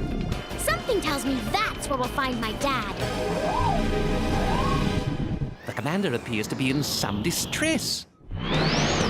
Okay, Deja Vu, let us in. Oh? Oh man, not the giant straw again. All right, Deja Vu, where's my dad? I'm right here, honey. Dad! Are you okay? You look exhausted. I am. Your friend here has shown me enough copies of things to last a lifetime. Oh, yes. So much to copy and so little time. He's not my friend exactly. Well, it's a long story. You mean a copy of me traded mining rights to the Thin Skinnians for a set of baseball cards? And he let them keep the gum. Oh, no. What is it, Dad? I'm supposed to be meeting with a delegation of Wartornigans, the most belligerent beings in the galaxy, and they get very agitated if I'm not there to meet them with a welcoming gift. Not only are they not getting a gift, they aren't even getting me! They'll meet with that empty-headed copy instead! But you haven't climbed my copy of the Eiffel Tower. The view of Paris is breathtaking. Commander, I think your pet hamster has escaped. That's no hamster! It's the Wartornigan ambassador! Really? Cute little fella. Take my word for it, Blaster. They don't come any grumpier. And they can give you a nasty bite, too. What did he say? Prepare for battle! Oh, looks like our empty-headed copy has done his damage.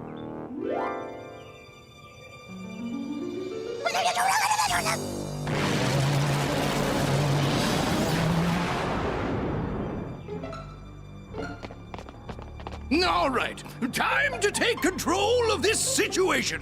Guards! Dad, no! Arrest those imposters! Arrest those imposters. No, no, no! Arrest those imposters! Here we go again! Here we go again.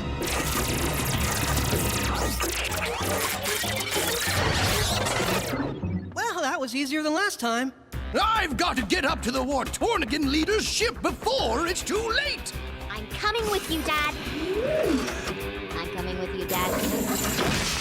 Come on, Mel. We gotta get to Deja Vu's ship. It's time we put that copycat out for the night. Wolf. Wham. They're aiming their plasma cannons. There's enough firepower there to destroy Omega. Okay, Deja Vu. You've copied yourself into a corner this time. You're coming with us to see the Wartornigans and set things straight. I can't believe my beautiful copies have caused so much trouble. We tried to explain the benefits of original thinking to you, Deja Vu, but you were too busy making copies of things to listen. Come on, let's blast out of here. Come on, let's blast out of here. Ah, I never thought having more of me could be a bad thing. What am I gonna do with all these guys? Might I suggest we use them to help us carry a gift to the Wartornigans? A gift? What an original idea. What did you have in mind? Well, you see, you didn't actually have a meeting with me today. No, that was a copy of me, and well... Commander, tell them to hold their fire. I think we have something they'd like to see. What are you gonna do? I'm gonna moon them. That'll distract them, all right. But you might catch a chill. Not that kind of moon 'em. This kind of moon 'em.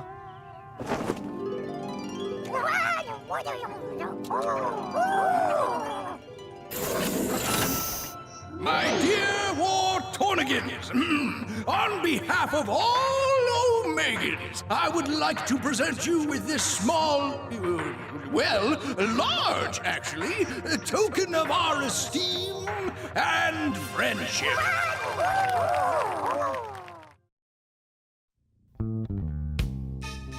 That was very original and innovative thinking to give the Wartornigans a present, Deja Vu. Thank you, GC. It seemed the least I could do.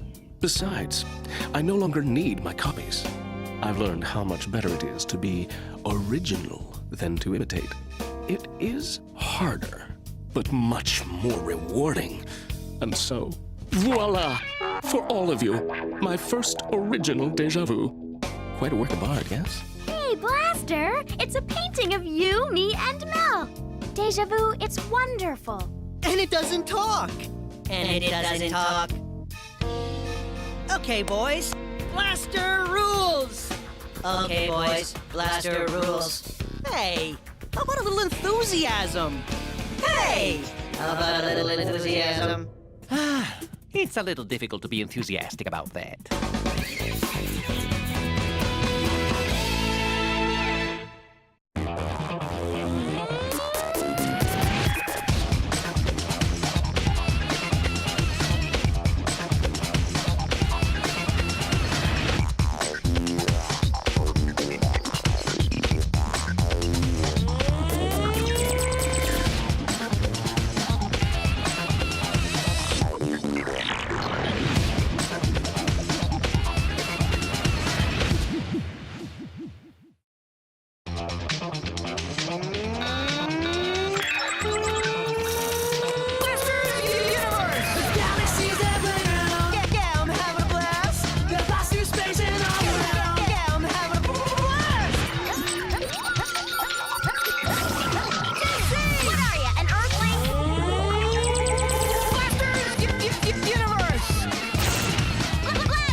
Max, your breakfast is...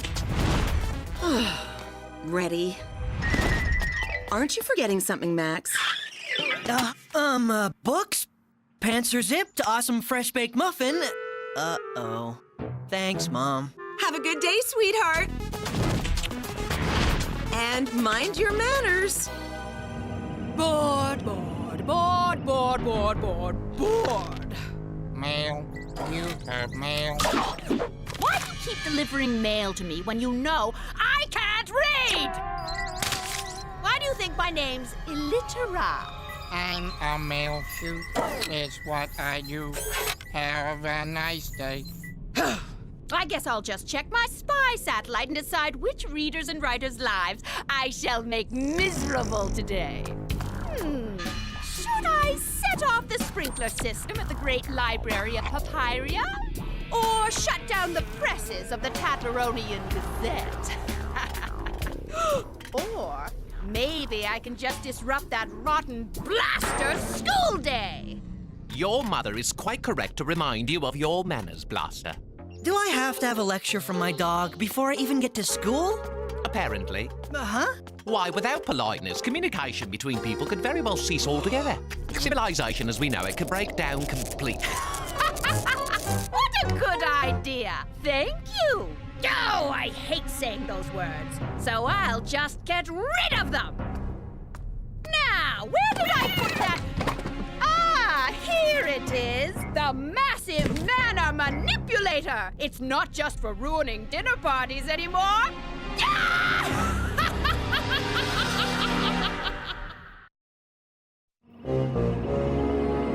This baby is just the thing to supply bad etiquette to the whole universe! Massive manner manipulator! Start!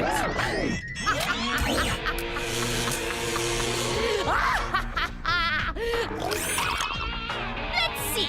Delete. Please. Replace with you big goofball. Then delete sorry and replace with... May I have some more bread? You big goofball! Maxwell Blaster, what did you say? Is that supposed to be some kind of joke, young man? I didn't mean to say that, Mom. It just came out. To your room, but not before you apologize to your mother. Smell you later! Well. Jeez, it's the weirdest thing. Every time I try to be polite, something rude comes out of my mouth. So your mouth was acting on its own, without any direction from your brain? Yeah! And how is that different from any other day? Ha ha.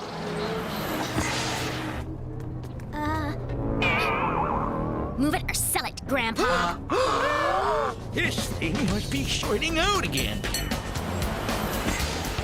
Delinquents! I just don't know where kids are learning their manners these days. I can't believe I just said that. It was like... Your mouth was moving without any direction from your brain? Where have I heard that before? It's working. It's working all over the universe.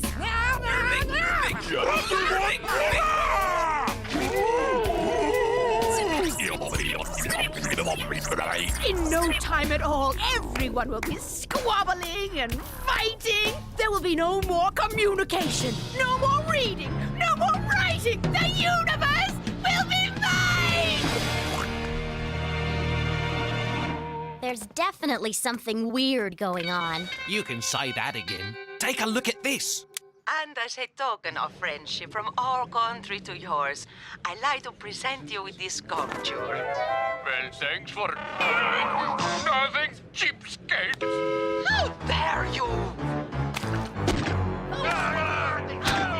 And that concludes our report on the global outbreak of bad manners. And now, to all you viewers out there, go chase yourselves up a tree. Hey kids, I just made lemonade. Anyone want a glass? Yeah, Dad. Yes! Yes, what, Max? Yes! Make it snappy, Pappy!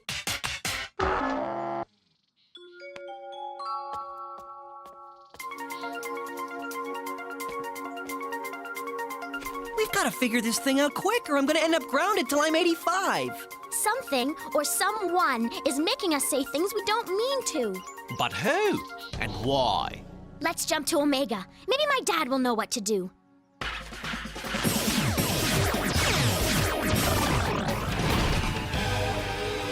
What? What did you say? Why, I never! How impolite! Gee, Dad, who has you so steamed? The snide Remarkians again? No, GC, my barber. I was making an appointment and he said the most uncomplimentary things about my lack of hair. He was very rude. See, Geese? It's happening all over. It is? Who else is making fun of my hair? Not your hair, Dad. It's manners that are getting thin. Actually, reports have been coming in from all over the galaxy about this kind of thing. Mind control across the whole galaxy? This could be disastrous. I'll call a Galactic Council meeting immediately. I'm sure we'll be able to sort this thing out. Blaster and I will stick around too, Dad. Uh-huh. Just in case you need us. That would be a great help to me, kids. You knuckleheads!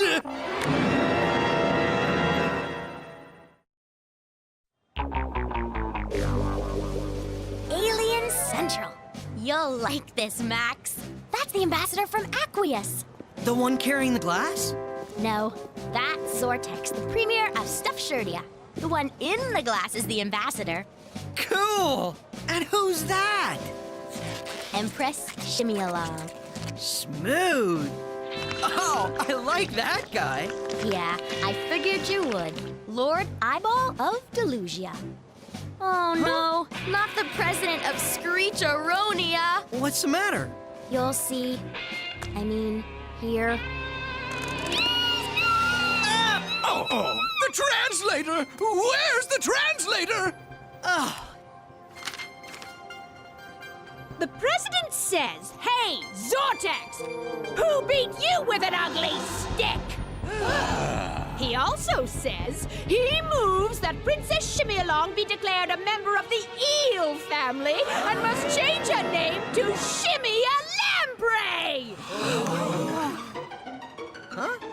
And, Lord Eyeball, you look very nice today. He said what? Ooh, that's such an insulting thing to say to a Delusian. Why would he get so upset at that? They pride themselves on their unattractiveness. They're positively vain about it. Manners and customs aren't the same everywhere, Blaster. What may be considered polite to you on Earth might be regarded as an insult to someone from another culture. In medieval times on Earth, it was considered a compliment to the chef to belch after a meal. Go on. In some parts of Russia, whistling is considered to be the same as booing in North America.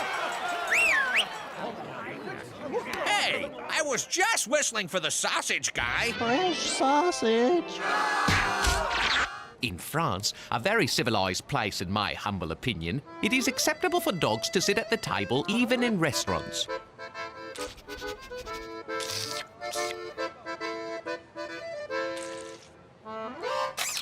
So you should always be aware of cultural differences. One wrong move could lead to... Hey, that's strange. No kidding, GC. There's an all-alien wrestling match going on down there. No, look at the translator. She seems to be enjoying it. You're right, GC. I think she changed the speech just to start the riot. Hey, you! After her! Hold it right there!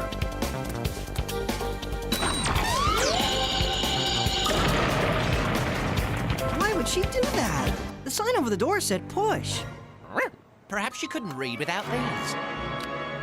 She couldn't read, period. Which means she just made up her translation of the speech. Oh, Elena! There she goes.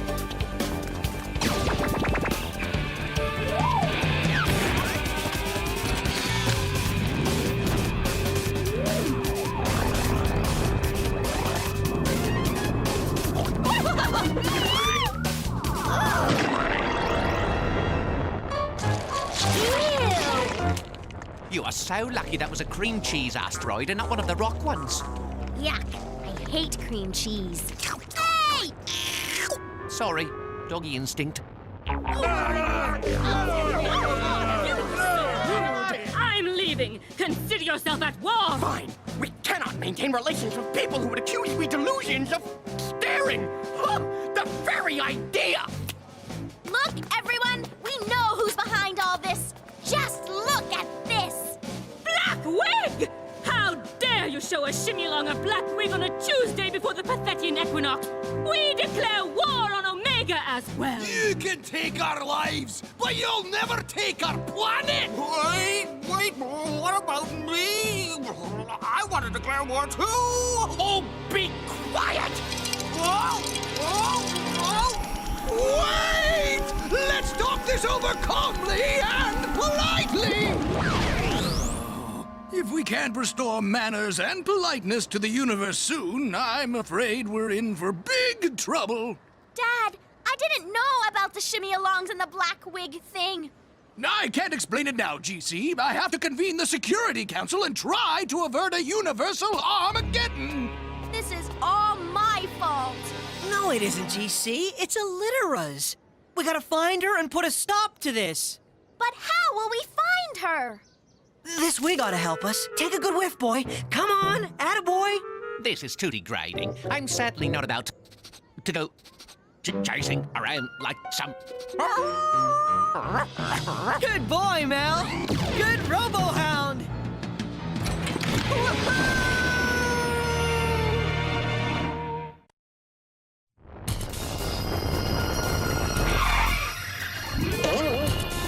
That's Allitera's ship, all right.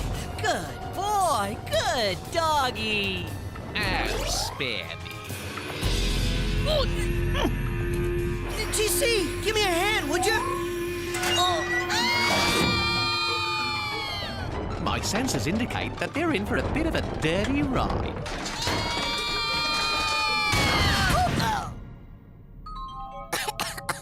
Oh, that was pleasant. Yeah, well, it was the only way in. Huh? There was a clean air vent right next to that filthy exhaust vent you insisted on jumping into. Ha ha ha. Very funny. You politicians think you're so clever. Reading and writing, and in more than one language even. Show-offs. Well, now you're all squabbling like little kids. If we do not receive an apology within the hour, our missiles are loaded and ready to fire. Hey, those things are pointy. What are you trying to do? Put someone's eye out? Let's see the ambassador get this stain out. But we cannot maintain our dignity as a people. We allow other beings to stir us at will. You big babies. I've got you right where I want you, and all because of my massive mana manipulator! Remove good morning, replace with nice face. Want a banana? So that's how she's doing it. We've got to get to that machine and reverse what she's done. We'll need a diversion. Something loud and annoying. Oh, that's nice. I must point out that you are definitely not using my vast knowledge and skills to their full capacity. Oh, very well. What? Another stray robo-dog stuck in the air ducts? Who builds those barking vacuum cleaners anyway? How do you turn it on? There aren't any labels, just these weird pictures. Of course! Allitera can't read. These pictures must be her own code. Each of these pictures must represent something, just like hieroglyphics. You mean what the ancient Egyptians on Earth used? Exactly. 30,000 years ago, humans first began communicating with pictures. Pretty simple stuff. A drawing of a buffalo meant a buffalo. These are known as pictographs. But soon, humans needed to communicate more complex ideas. The Egyptians still wrote with pictures or hieroglyphics, but by their time, a picture of, for example, the sun could actually represent a more complicated idea like morning, or day, or hot. Or yellow, or round, right? Correct. And these drawings over a long time eventually transformed into letters which represented sounds and not whole ideas at all. So, Illitera has chosen certain pictures to represent different commands.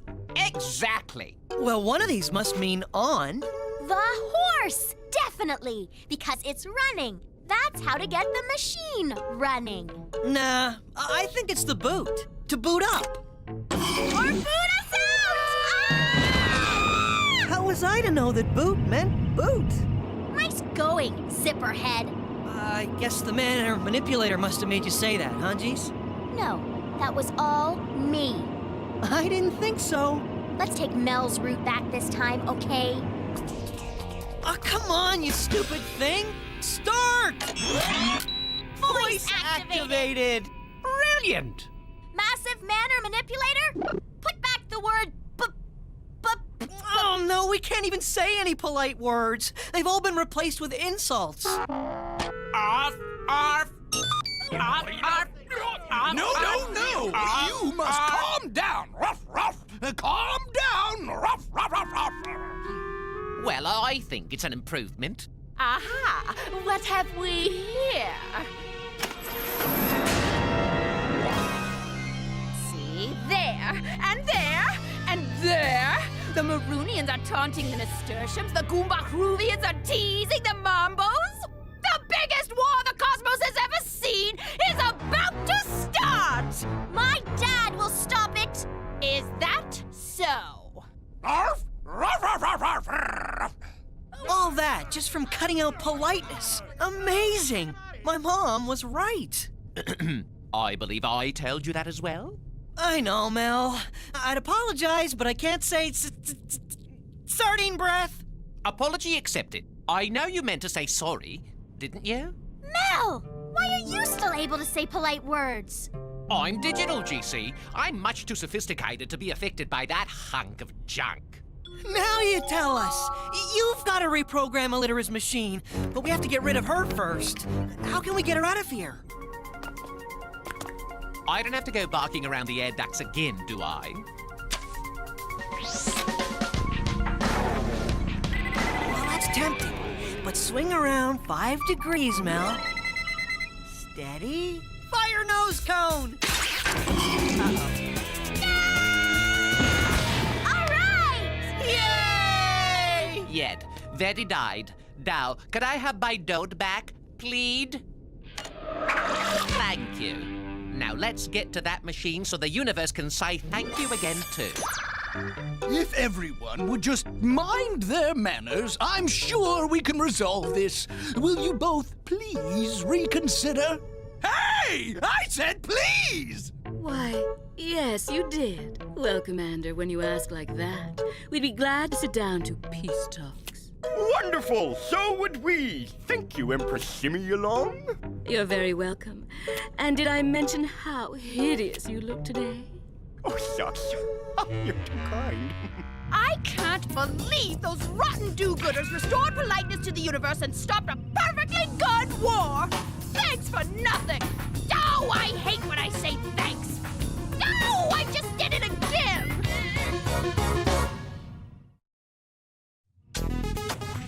All right, all the polite words in the universe have been reinstalled. Way to go, Mel. Please? Thank you. Excuse me. They all seem to be working. Yes, with proper manners in place again, war has been averted and beings all over the galaxy are getting along splendidly. Oh, no. I'm late for dinner. Maybe you better change sorry to very, very sorry. It'll never happen again. Just for a week or so until my folks calm down. Mel, stop it. Hey, come on. Hey.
dog.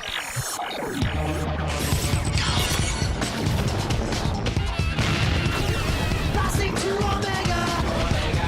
Yeah, I'm having a blast! It's Blaster's universe! Yeah, I'm having a blast!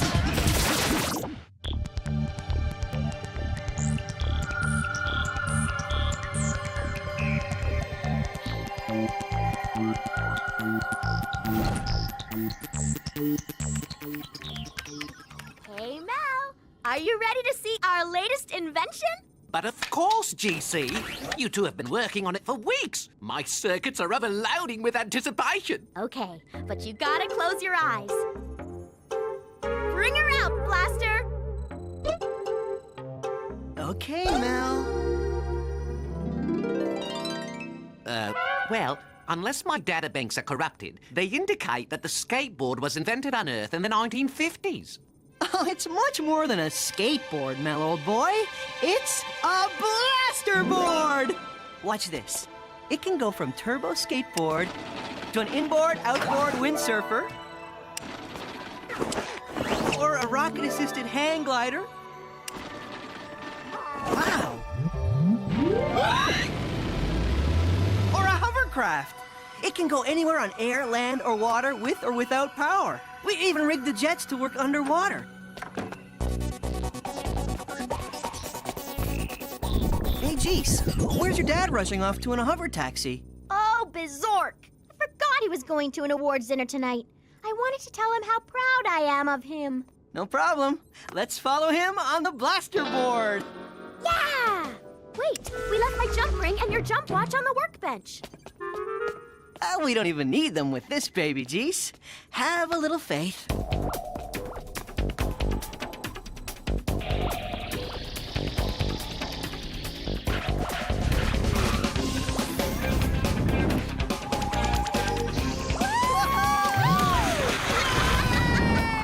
Yes! The hover feature works! What a blast! What's that? Something tells me they didn't plan on that transformation.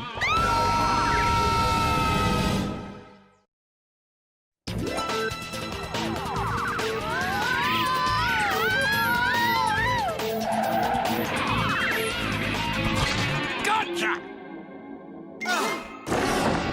Maybe.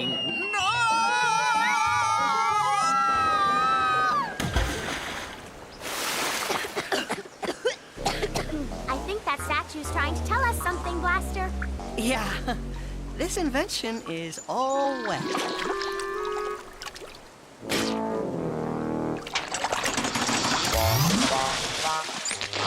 Can you imagine me, the supreme commander of the universe, having to take a taxi? What's this galaxy coming to? Consider all things I've got...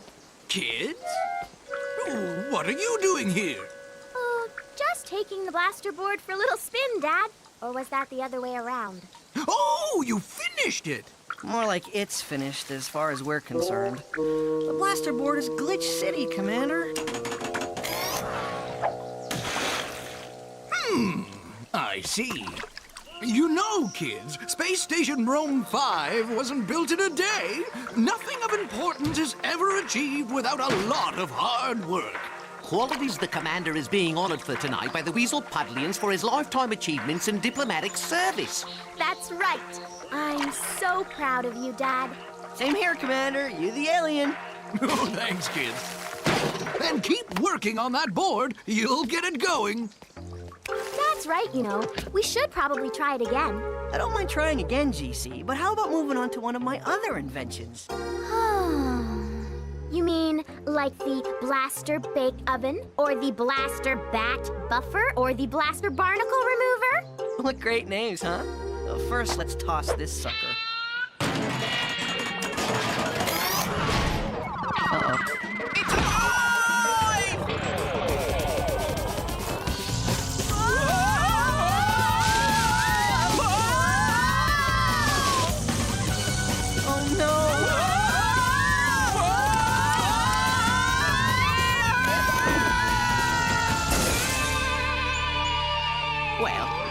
least it's a nice view from up here. You're a riot, Mel. Mel, can you fly us down from here? Not the fountain water! It seems that our fountain adventure has left my thrusters somewhat clogged. I guess we'll have to wait for help. There's somebody. She looks like a reporter.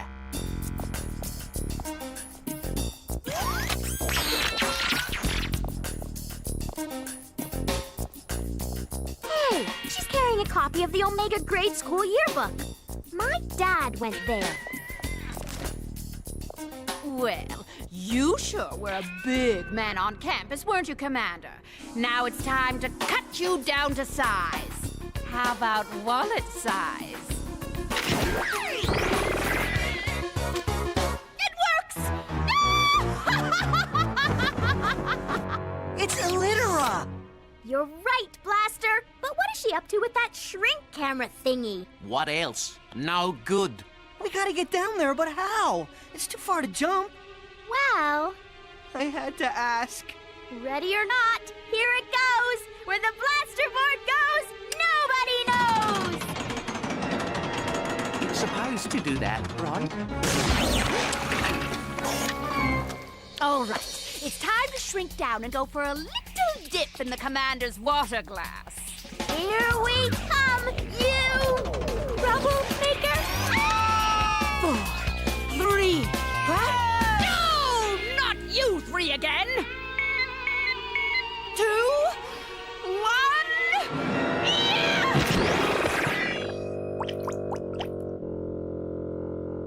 You people are so annoying.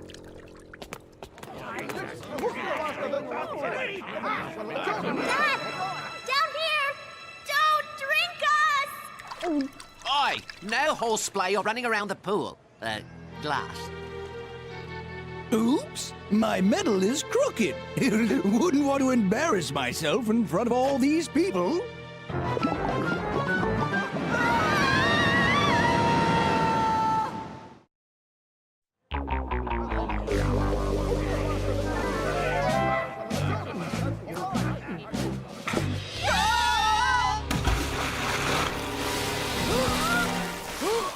Well, I didn't expect to be invited to your dad's dinner, especially this way.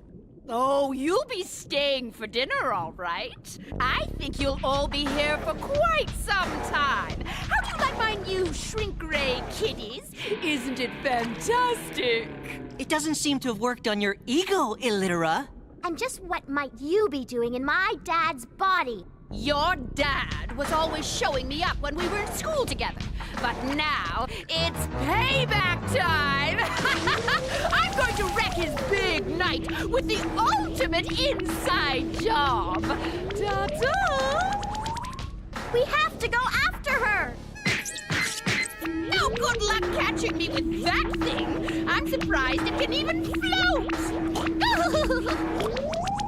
Hey, this board will do more than float! It'll fly!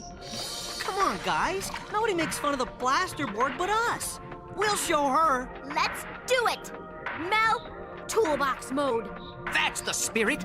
You know, the plasterboard isn't the first invention that started out badly. Many important creations suffered similar growing pains. Take a light bulb, for example. Its creator, Thomas Edison, went through many different designs before he found one that worked. Phew! Patent this baby! The race to invent the airplane was also filled with setbacks. But the Wright brothers, Wilbur and Orville, succeeded in Kitty Hawk, North Carolina in 1903. They learned from their mistakes and became the first humans to fly a powered airplane. What a blast, Orville! You are the witty one, Wilbur. Oh, yeah. Neither Edison or the Wright brothers gave up on their inventions. They turned their failures into successes through hard work and persistence. You sold me, Mel. Ready to make Illitera eat her words, GC? Punch it! Excuse me, GC, but isn't all this zooming about in your dad's stomach likely to give him indigestion? It's all part of the master plan, right, Jeez? That's right, Blast Man. Now, if I know my dad, he won't let an upset stomach keep him from enjoying an important dinner. We'll be up and out of here in no time. Oops! Excuse me, lucky I always keep some antacid tablets handy.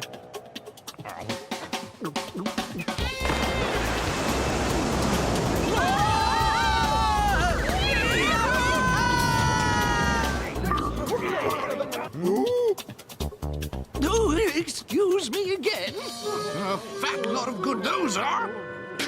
Whoa! Check it out! This is even better than those holograms they showed us in biology class, GC. I'm sure my dad would be flattered, Blaster. Jumpin' Jupiter, what was that? Allitera must be up to something. We had better find her and quick.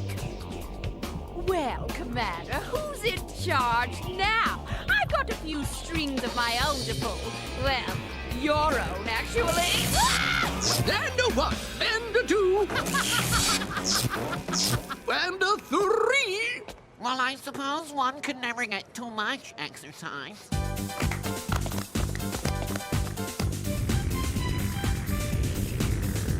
My sensors detect a villain located off the starboard bow.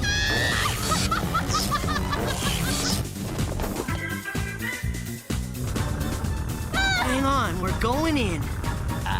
Just how much more in can we go?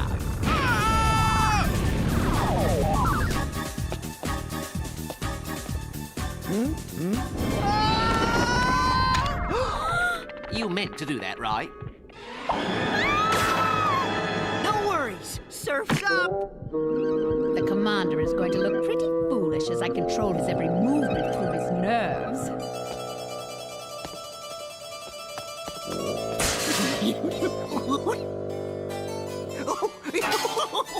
Now, if I could just play a G7 diminished, I bet I can get the Commander to do a backstroke at the punch bowl! Sorry, Allitera. What the? We're canceling the concert. Ah! Hitchhikers, Fine. You can help me do a little rib tickling.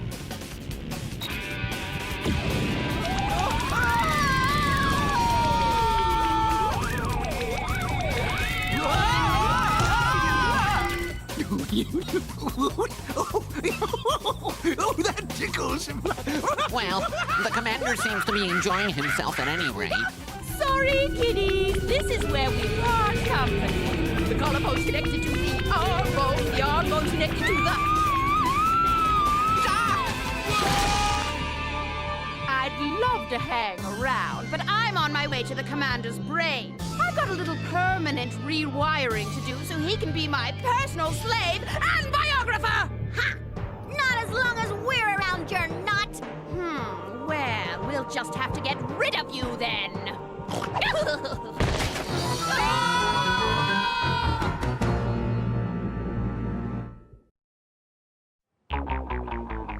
Well, I seem to be a bit off kilter tonight, but if I just breathe deep and relax, I'm sure I'll be fine.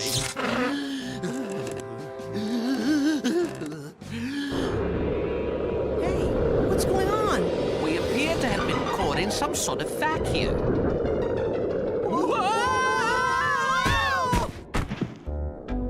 What an awesome trampoline! Blaster, stop jumping on my dad's lungs this instant! Oops, sorry, Jeese. Any luck with the blaster board?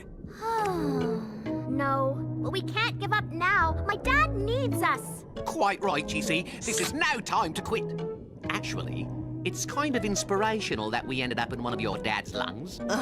Inspirational? I must be missing something. The lungs are part of one of the body's most persistent systems.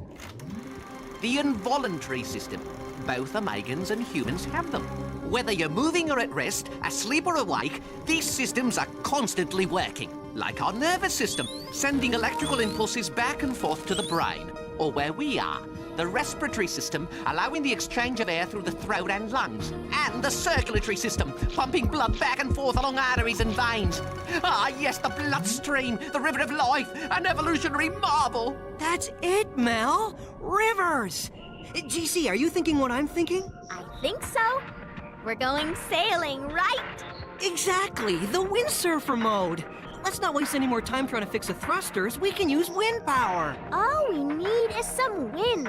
Mel! Oops. Sorry, doggy habit. Now that's a fresh wind. Brain pan dead ahead.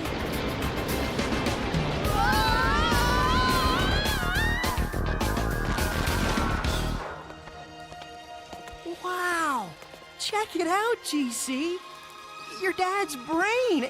It's huge. Naturally. They don't call me a chip off the old block for nothing. Now let's find the tiny terror. I just love the brain. You never know what it's going to do. Say if you press this. Mommy, my hovercraft is full of eels again. May I borrow the belt sander? Meow. Oh, what fun! Oh, well, too bad I can't stay in your brain forever. But don't worry, my little friend can. I'm leaving behind this lovely Illitera doll. I'll just wrap her around your cerebral cortex, and her databanks can run off your own energy! Testing! How about a nice song for Illitera? Home, home out in space, where the asteroids and comets give chase. It's wide and it's deep. Starships fly at warp speed, and holes that are black make you late. Now, I've programmed all the instructions, so you be a good girl and run the commander's brain for me. Okay? Gee, Illitera, aren't you a little old to be playing with dolls? How did you get here? I thought that flying ironing board of yours was shot. Oh, we never give up, Illitera. That's why you always lose. Not this time. Now give me back my dolly! Mary had a little lamb whose fleece was white as snow. This can't be good for my dad's central nervous system. Ooga booga chub chub. Ooga booga chub chub. Ooga booga chub chub. Ooga booga chub. Hey! Game's over, you little meddlers. You can stay here and keep my Illitera doll forever. Now where's your other little friend hiding? Peekaboo. Oh! This piece of junk won't stay airborne long enough to get you anywhere, Blaster! Gee, I guess you're right. I might as well wrap it up.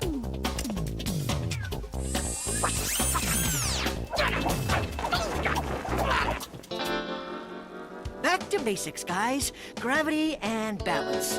Let's ride this curve. Wicked pitch! Next stop, the nose. It's all downhill from here. Kinda like snowboarding. Or is that snotboarding? Now that's what I call a boogie board.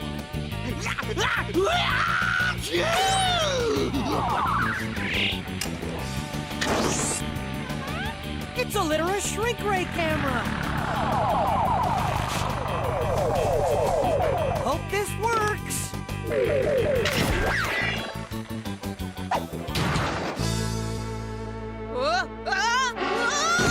You weren't leaving without saying goodbye, were you? What's the point?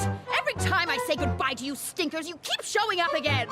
I hate that about you. Bravo, Commander. What a versatile performance. We always knew you were persistent in your diplomatic work, but we never knew you were a good song and dance man, too. And to think, we were afraid your speech might be boring like.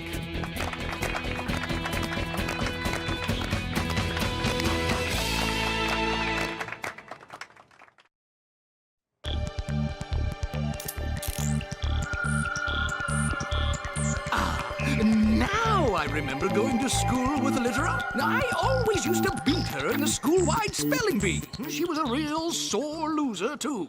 No big surprise there, Dad. Illitera always had difficulties with her reading and writing skills, but instead of working hard to overcome them, she just gave up. Oh, you two fixed the blaster board. Oh, that's great. Now there's an example of what a little determination can accomplish. How did you do it? Well, we just had to test it under more, demanding conditions. Demanding? You mean like in a wind tunnel? Something like that. That's okay, Dad. You just have to keep working on it.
Blaster, if you clean this place up once in a while, things wouldn't be so hard to find. I'm too busy looking for stuff to stop and clean up. Any luck down there, Mel? Yes, I found the key to the blaster cycle. If I didn't have titanium sensors, I'd never have found it in this mess. Okay, now we can go for a spin. I'm not sure that a pleasure ride on the blaster cycle is in your immediate future. Why not? Max, this room is increíble. Thanks for noticing, Mom. Gotta go. Bye. I mean, it's an unbelievable mess. And it's a mess I want you to clean up. Clean my room? Now? But that'll take a long time. Then you'd better take the first and most important step. Get started. I'm off to work now, and when I get back, I expect you to have this room ship-shape. Anda. Oh. Speaking of ship-shape, that's exactly what I'm picking up on my space sensors right now. What? Really? A spaceship? Can you put it on the wall, Mel? Yes. An interstellar pirate ship? What a blast! I've got to have a closer look at that. Cool. Blaster, what about cleaning up your room like your mum said? Mom won't be home till dinner. I can do both. I don't think those pirates will stay there for long. Look out, pirates! Here comes Blaster! Here we go again. Ahar, mateys! There she be, off the port bow! Oh, brother. This could get tiresome. I suggest that we take cover before their sensors let them know that we're following them. According to my databanks, pirates hate that. Mel, can you make out her name? The Flying Barnacle. What? You mean they've stolen your nickname too, Mel? The Fiends! My hard drive registers that joke as completely unfunny. It also has information on that ship. Also, not very amusing. What do you mean, Mel? This isn't just any old pirate spaceship. It's the scourge of the 7 galaxies, captained by a fierce pirate. The notorious eye-patched buccaneer himself, Pinkbeard. Pinkbeard? Hey, hey!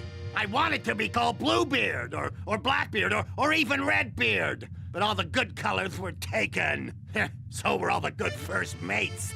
I had to settle for Stubble here, the planet lubber. He's all the hiring agency had left. The crew of the Flying Barnacle have plundered more planets in this galaxy than any other pirate ship. We can't let rats like that just sail around the galaxy causing havoc. Interestingly enough, GC, the history of the pirates suggests that their image as an unorganized group may not be entirely accurate. The so-called Golden Age of piracy on Earth ran from the 15th to the 18th century. They were a very efficient society. Each pirate had a specific job on board and performed it well. The crew had a kind of freedom aboard their ships that was unknown elsewhere at the time in the working world. They even voted for who would captain the ship. But these two could just be a couple of low-life thieves. Oh, most definitely. Well, one thing's for sure. Pinkbeard's locked on course for that planet dead ahead. Mel, can you identify that planet from your charts? Yes, it appears they're about to plunder Mukausia. Mukausia? Doesn't sound like much. I wonder what a pirate could want there. Aha, Stubble! There she be! X marks the spot. Ha ha ha ha!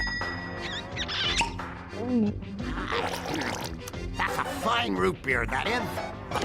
Aha! Mukausia! A planet bursting with gold, silver, and jewels. Are you sure, Captain? My scanners indicate the planet is mostly made up of mud. If I say there be treasure, then treasure there be! Now take us in to where X marks the spot. And stop enunciating so well! Call me Captain. Aye, aye, Captain. And bring me a frosty mug for my root beer, and don't be forgetting a little umbrella this time. And then swab this deck. It's filthy. What does he think I have? 10 arms? Aha! All right, you dirty dog. Prepare to be boarded. Prepare? No? We couldn't possibly on such short notice. Blaster, look at the poor Mookausians. They're frozen with fear. That's it. No one freezes a Mookausian when we're in the neighborhood. Right.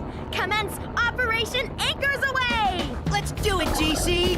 What a blast! Ha Stubble, look at the little devils. They're in R. That may be, sir, but I don't think it's us they're in our of. Yeah. Isn't that nicer than that gnarly old skull and crossbones? Why, little Stubble, fire lasers! All right!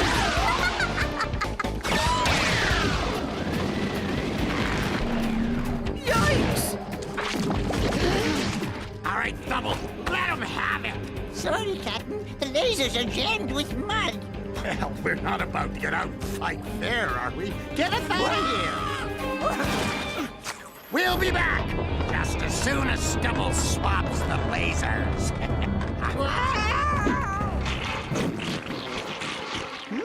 Uh-oh! What's wrong? The propulsion system is clogged with mud. My thrusters are jammed too. Geez, maybe this would be a good time to jump to Omega? My jump ring! It's gone! It must have fallen off when Pinkbeard was blasting me! What about my jump watch? That's no good! Without the jump ring, it could transport us anywhere in the universe. I think anywhere else might be better than Mookausia at the moment.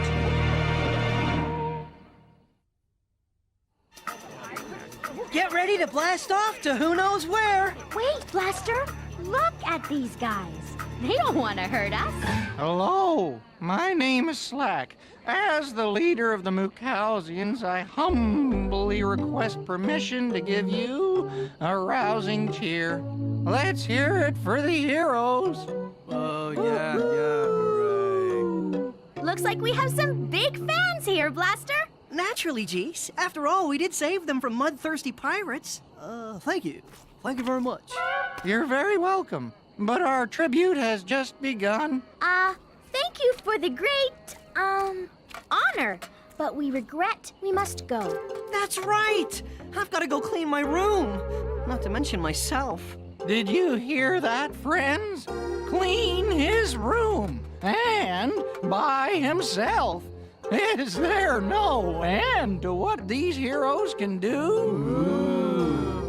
Are you sure there's nothing else we can do for you before you go? Well, we will need some fresh water to clean off the blaster cycle.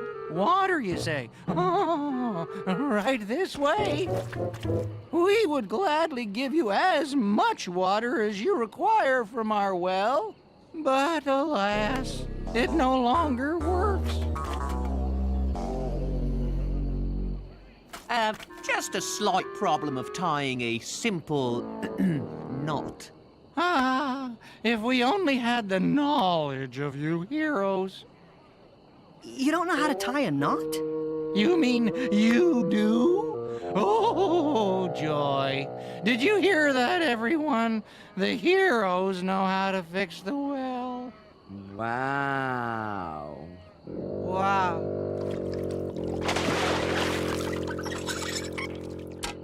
Heroes. Yeah. Woo. Thank you. Thank you. No, really, you're too kind. They are too kind. Kind of meek being a celebrity, though, huh, GC? This is nothing. Just wait till the story hits the papers on Earth. Boy chases pirates instead of cleaning room. Grounded by Mum for 20 years. My room! Let's go clean up the blaster cycle and get out of here. Are you finished the repairs yet, Stubble? Aye, Captain. I also tuned up our scanners.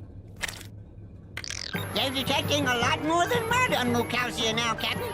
They found gold, and lots of it buried beneath the surface. Ha! Told you so! Buried treasure.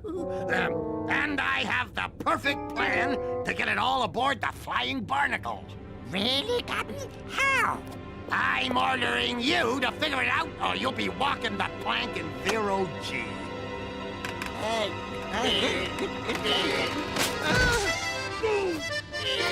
Don't just stand there, Stubble. Unscrew me! All right. Time to make a clean getaway. Oh, heroes! You-hoo, heroes! Don't get your hopes up. Here come some more of our fans. Excuse me. Pardon me, heroes. I know you're very, very busy. But would you have just a teeny, tiny moment to do us one small favor? I'm sorry, Slack, but we're not doing all your work for you. You're not helpless, you know. Of course we're not. We have you heroes to help us. But you can't depend on others to do all your work for you. How did you guys ever get this way? I'm not sure. If I wasn't so helpless, I'd go look it up in the computer room. Computer room? I'm afraid the computers don't work. At least, we've never been able to get them running. Perhaps pushing the on switch would be a good place to start?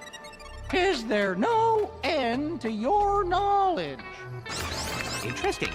I think I found the archives. The entire history of Mukausia is stored here. A century ago, Mukausia was a thriving planet filled with industrious citizens. Their capital, Mukau, was built entirely of gold, a testament to their hard work and ingenuity. They developed a complex society run entirely by supercomputers and robots. Eventually, no one had to do anything. Computers and robots did it all, which was fine until the computers started to fail. By then, the Mukausians had forgotten how to do anything for themselves. And eventually, they became the helpless society you see today.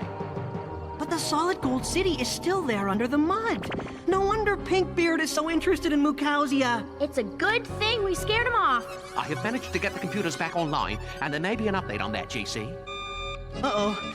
Pinkbeard's back, and it doesn't look like he's here to deliver the mail.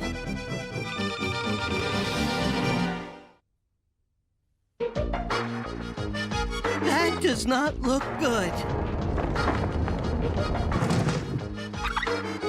What are we shooting at them, Stubble? Lasers? Cannonballs? Stink bombs? Trust me, Captain. We're gonna clean their clocks. And everything else, too. Look out, everybody! They're firing! Water? Oh, I believe the purpose of the pirate attack is about to become very clear.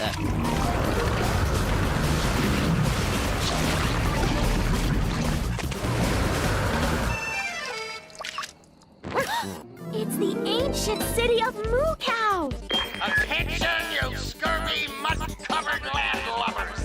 This is the great pirate Pinkbeard speaking. Pinkbeard? Hey! All the other good colors were taken! Now, stay clear of the Golden City while Stubble here removes it! Or ye shall pay with your miserable lives! Removes the city? But how? Hey, what's that noise? A vacuum! Now that they've cleaned off all the gold, they're gonna suck it up into the flying barnacle. Gosh, wouldn't you know it? We just find out we've been living on top of a golden city, and now we're about to lose it all. Oh, well, easy come. Wait, where are you going? To find a new home. There's gonna be nothing but a big hole here in a little while. Who will pull us out if we fall in? But that's your heritage those pirates are plundering. You have to try and stop them.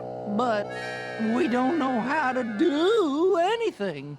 Well, then you better take the first and most important step. Get started. I know it's true. My mom said it. Ooh, words from the mother of one of the heroes. She must be very wise. Yeah. Get started? Well then, I suppose the best thing to do is go back to the beginning. My fellow Mukausians, follow me. We must heed the words of the hero's mommy.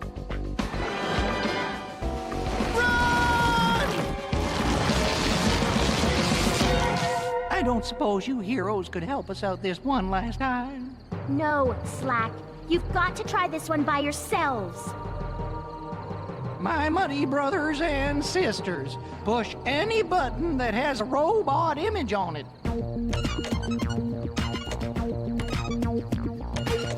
Well, what good are a bunch of robot bakers and mailmen against a pirate ship? I believe that this is the best use of our ancestors' creations. But hey, I'm new at this thinking business, so who knows?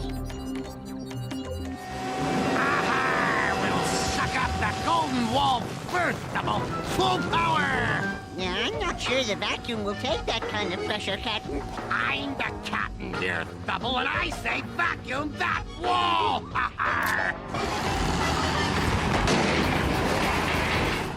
I didn't know you were collecting robots, Captain. I'm not Hermit! Thing off!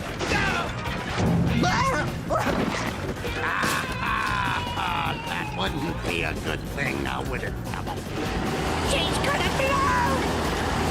I guess it's too late to change the bag then, is it? We've been boarded, Double! And then some, Captain. Would you like a donut? No! Cowsian Gazette. Get your Cowsian Gazette. I am here to clean the sheets. May I fluff your pillows? Call them off! Someone stop them! I'll do anything you ask! Is that a declaration of surrender, Captain Pinkbeard? Yes! Just get these walking microwave ovens off my ship!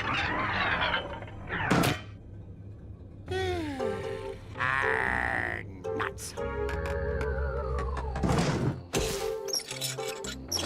Hooray! Double hooray! Woohoo!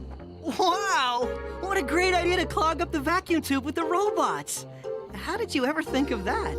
Well, we're not very good at fixing things, but we're highly skilled at breaking stuff. Yes, well, it's always good to go with one's strengths. We said we surrender! Now would you activate these tin cans and let us up? That won't be possible. These robots shall never be used again. It was our dependence on them that almost destroyed our Mukausian society. Yep, you'll just have to get out from under by yourselves, just like the Mukausians did. All right then, Stubble, clean these robots up and let's get out of here! Sorry, Captain, but I'm hanging up my cutlass and going straight. Huh? What are you talking about, Stubble? The Mukausians have taken charge of their own lives, and I'm gonna take charge of mine. I quit! But who'll steer the ship? Give me my root beer, launder me eye patches. Maybe these guys can help you. Miss, I believe I may have vacuumed up something that belongs to you.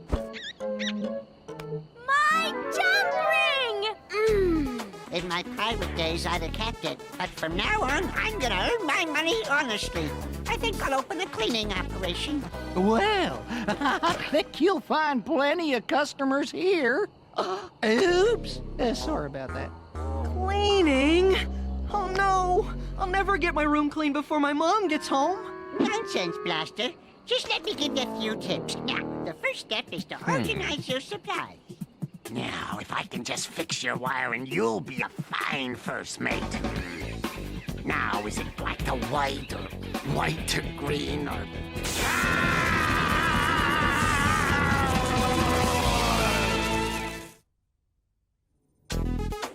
Well, Max, I am impressed. You've done a marvelous job cleaning up your room. Well, I thought about what you said, Mom, and you were right. I've got to learn to do more things on my own. Yeah. Cleaning is really just a matter of determination and organization. The important thing is to get started. I'm glad you feel that way, because your dad has something he wants to talk to you about. Yes, Max. Since you've caught on so well with the cleaning, I think it's time that you learn to help me around the kitchen. Now, this is called a spatula, and this is a colander, and this is a mixmeister. Oh, man. What have I started?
everybody. Dig in.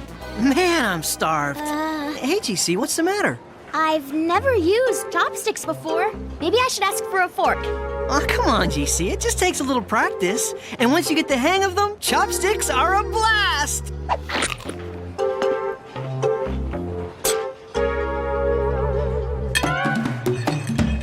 Come on, GC. You can do it. Oops. I think I'm getting the hang of it. Thanks for being so patient with me, everyone. I'm just glad that no one got upset that I made a bit of a mess. I spoke too soon! Hit the deck!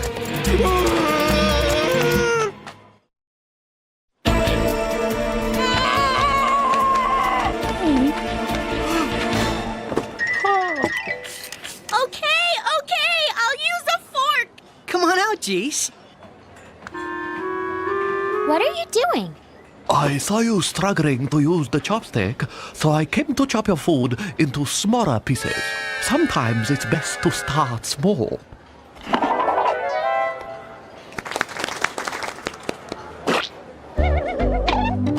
Oops! Sorry. Not to worry. After all, it is an ear of corn. Just keep practicing and you will succeed. Not unlike learning to play the guitar, right, son? Blaster, I didn't know you played the guitar. Yeah, sort of. It's a long story. Hey, I almost got it! Very good. Just keep practicing. Good advice, wouldn't you agree, Brasta? Why do they insist on calling these things doggy bags? It's so demeaning. Gee, I'm glad you weren't so insulted that it affected your appetite there, Mel. Hey, Blaster, what about your guitar? Well, I'd play a few licks for you right now, GC, but my guitar is back at my place on Earth. Too bad. No problem. I'll just jump to your room and get it. Hey! Ta-da! Rock my world, Blastman!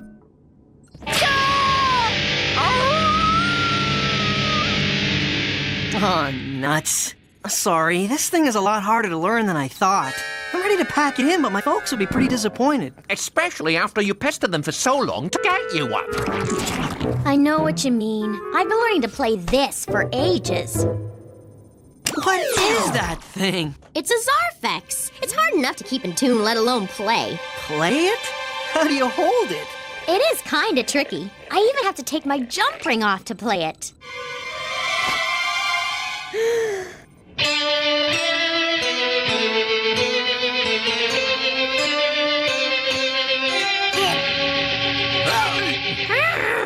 I can never get that last chord. But you played beautifully, GC. Except for that F7th diminished chord at the end. You can identify musical notes that fast, Mel? That's some set of ears you've got there. Well, you did design them, remember? But it's also true that we dogs have exceptional hearing. You see, the human ear cannot hear all possible frequencies. A silent dog whistle is pitched at supersonic frequency. A dog is able to hear these waves of sound, but a human being can't. Enough of that. GC, why don't you try your song again? Okay. You see, the chord I'm trying to master is from a song by my all-time favorite musician in the entire galaxy, Tone Deaf. Sorry. Every time I hear his name, I scream. He's so cool! Tone Deaf? I almost forgot! He's playing at the Omega Bowl tonight! Funny, I feel like he's here already. Very funny, Blaster. You don't have to go if you don't want to. Just kidding, DC. I'm always up for a concert. Hey, maybe we should go down early and see if we can get an autograph from that guy. And maybe he can show me how to play that chord. That would be way cool. And hopefully less painful. Let's go! Come on, let's see if we can get backstage and meet you know who. Stop! No entry without a backstage pass. Well, you had better move aside, buddy, because I'm the guitar player. Oh, yeah. Prove it.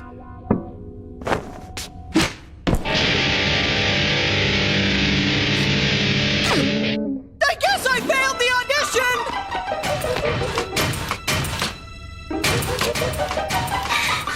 audition! Nuts. I guess you have to be pretty special to get backstage at a tone-deaf... Look, GC, it's the maestro! That musical mobster. He should be behind bars, not humming them. And look, he has his minions, the metronomes, with him. The maestro has arrived! Metronomes, let us be off! What is the maestro doing at a rock concert? My databanks indicate that his taste is primarily for classical music. And more importantly, where did they get backstage passes? We have to get backstage and check out what the maestro's up to. But how are we gonna get by those robo-gomers? That's it! I can barely breathe in here. This had better work. Trust me. Uh-oh. Where did this thing come from?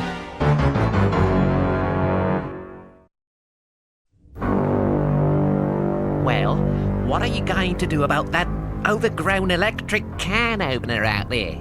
Oh, that's funny. Coming from you. Get your foot off me, you overgrown can opener! What the? I'm with the band's equipment. There won't be a concert without me. Oh, yes, sir. Sorry about that.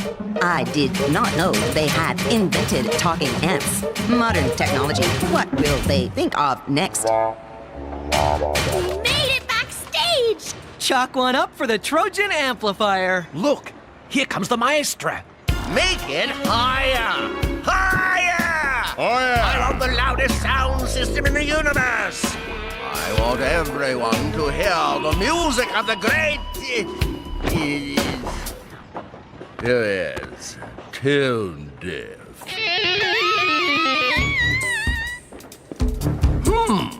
There seems to be a rather high-frequency feedback coming from this one. GC, are you okay? Jeez. Well, if it isn't the star of the show himself. Oh, so good to finally meet you, Mr. Tone Deaf. Allow me to introduce myself. I am the maestro! Boys? Now, as you know, I am the promoter of this concert. The maestro's a rock concert promoter? And as such, I want you to help me put on the loudest recital in the entire universe. No problemo, Mr. Promoter, dude. Loud is what I do, and nobody does it better. Rage on! Now, I have some things to attend to. I must, dig out the mosh pit and such. Whatever. Check you later. I'm as groovy as anyone out there, man. We have to follow the maestro and find out why he's promoting a rock concert. And in particular, one by Tone Deaf. Sorry. I'll stay here and keep tabs on that guitar-playing alien fella.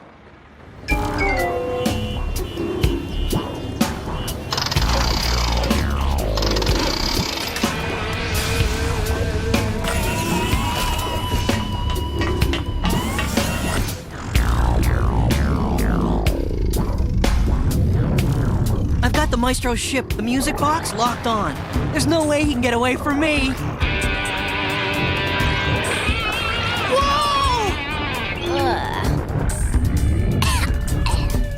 That's odd. What's with all the giant tuning forks on those planets? I bet the maestro has something to do with it. Hey, what's that thing? It's a tuning fork-shaped space station. That must be the maestro's command center. At last, the tuning forks are all in position. I've orchestrated the perfect tune. The maestro's Symphony of Destruction! Never heard of it. Must be easy listening. And to think that none of it would have been possible without the horrible music of that lout tone deaf. Hey, what do you mean horrible? What? Oops. Blaster and GC! Quick, metronomes, after them! Double time! Run!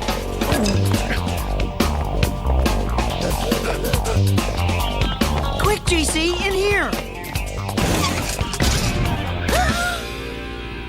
I guess the maestro must practice a lot. Yeah, I suppose you don't get to be a universally renowned evil musician overnight.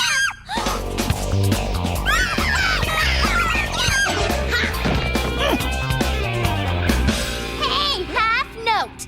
Come and get us!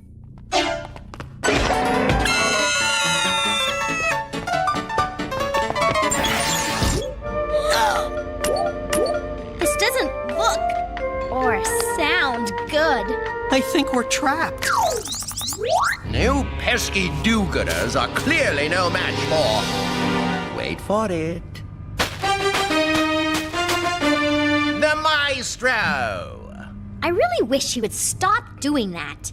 You see, I'm conducting an experiment to prove my latest musical theory that sound waves can be used to rule the universe. The vibrations of my giant tuning forks set up around the galaxy will cause all sorts of sonic destruction. Once they are activated by the sound waves from the loudest concert in the universe, the destruction will be triggered when Tune Deaf launches into his triple neck guitar solo for his #1 hit song, Omega Hunk Omega Burning Love. That's the part of the song I can't play.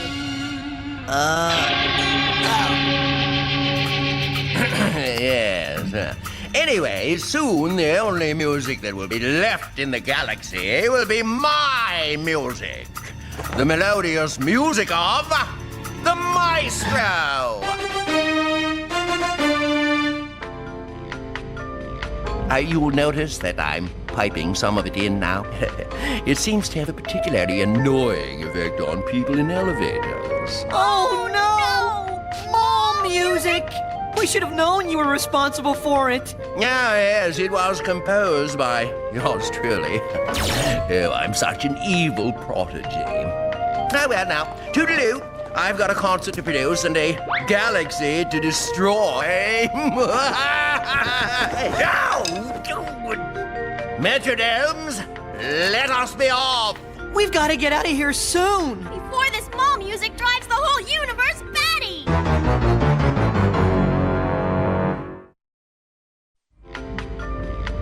I got them stuck in an elevator in a giant tuning fork blues again. It's no use. I'm never gonna get that last chord right. And to think I took my jump ring off so I could play this thing. Keep trying, GC. At least it drowns out that mall music. It's turning my brain to mush. Too bad Mel isn't here. He always knows what to do. Wait a sec. Remember what Mel said before about the human ear? Well, kind of. Ta-da! The dog whistle! We can call Mel! Oh! Is it working? What do I look like? A schnauzer?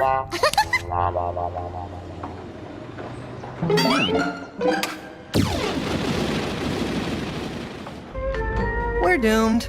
Don't give up yet, Blaster. We'll get out of here. Who cares if we do? We'll never be able to get this awful music out of our heads. We are doomed. Mel? The one and only. Thanks, mate, but I'll handle this. First floor, rescue robo-dogs, linens, ladies' notions, more music. We don't have much time. We have to get back to Omega and stop Tone Deaf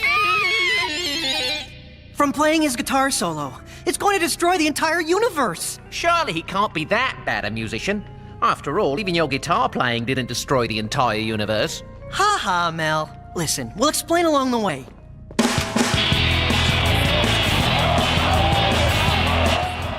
Soon, I'll be conducting mayhem throughout the entire universe, then the whole galaxy will learn to fear the name of the Mac.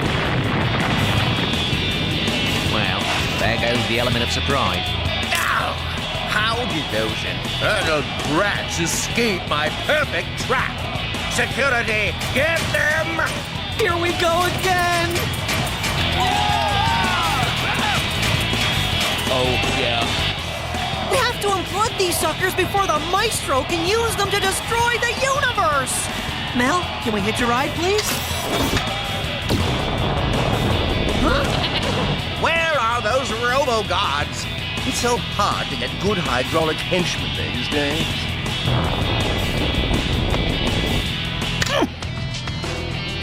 Oh no! Tone Deaf is starting to play the song now. Omega Hunka Mega Burning Love. We don't have time to unhook all these speakers. We've got to figure out another way to cancel this show. Cancel? That's it! Sound waves can cancel each other out. If an identical tone is produced by two sources, the sound waves may get out of phase. If so, they cancel out one another and no sound is heard. What a blast! Lucky for us, GC brought along her Zarfex. You just have to play the solo along with him, but really loud. What are you talking about? That's the chord I can't get right. You've got to try, GC. Now all we need is an amplifier we can control. You two, stop that dancing at once and evict those concert crashers! No way my robo-dancers are splitting now, dude. They shake some mighty big booties. The oscilloscope will enable you to play at the exact frequency of that guitar fellow. His sound wave will appear as green and yours will be red.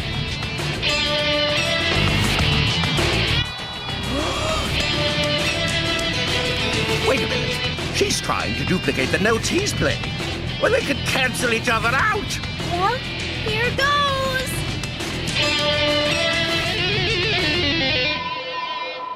Yes! Yay! You did it! You played the chord! More importantly, you cancelled out the sound waves and saved all the planets! I can't believe it! The one time I play it perfectly and I couldn't hear it. Dude! I can't believe she played that chord right! She's been practicing, the little do-gooder.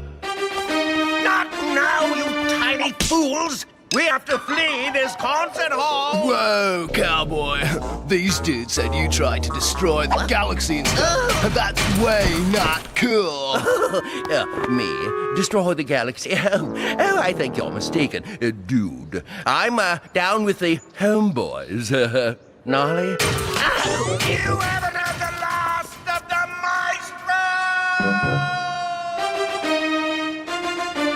maestro! You know, that maestro cat was bad news, but I sure did dig his Beethoven intro music. Okay, dudes, from the top. Oh, yeah. If that isn't cool, my name isn't Tone Deaf.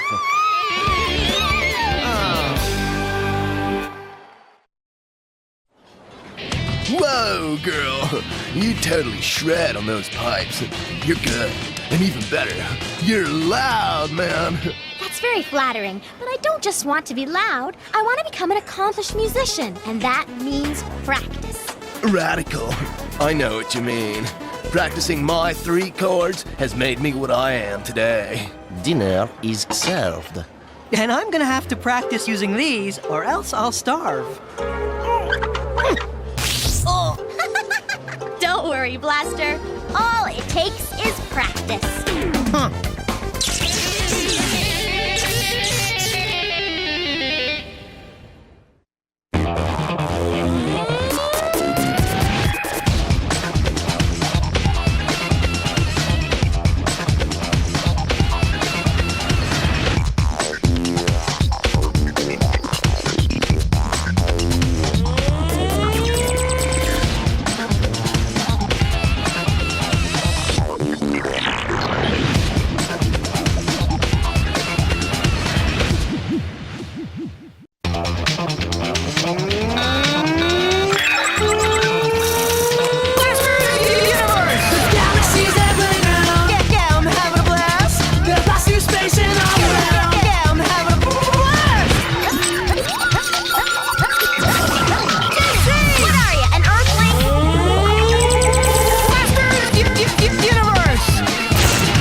See you later.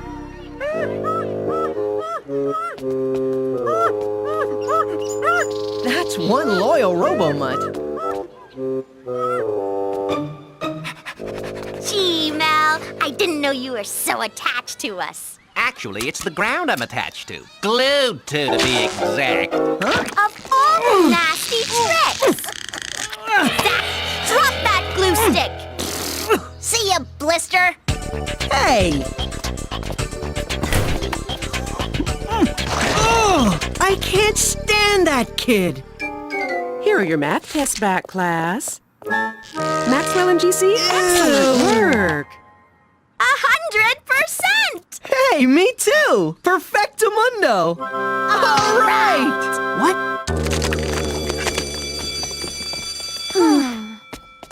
Blaster and GC, may I have a word? Since you're both excelling in your math studies, I wonder if you'd consider tutoring someone from the junior grades who's having a little trouble with the subject. Sure thing, Miss Adsom. We'd love to help out. Zach! Oh, so you already know each other. Wonderful! Let's see how you do with him over the weekend, Good luck.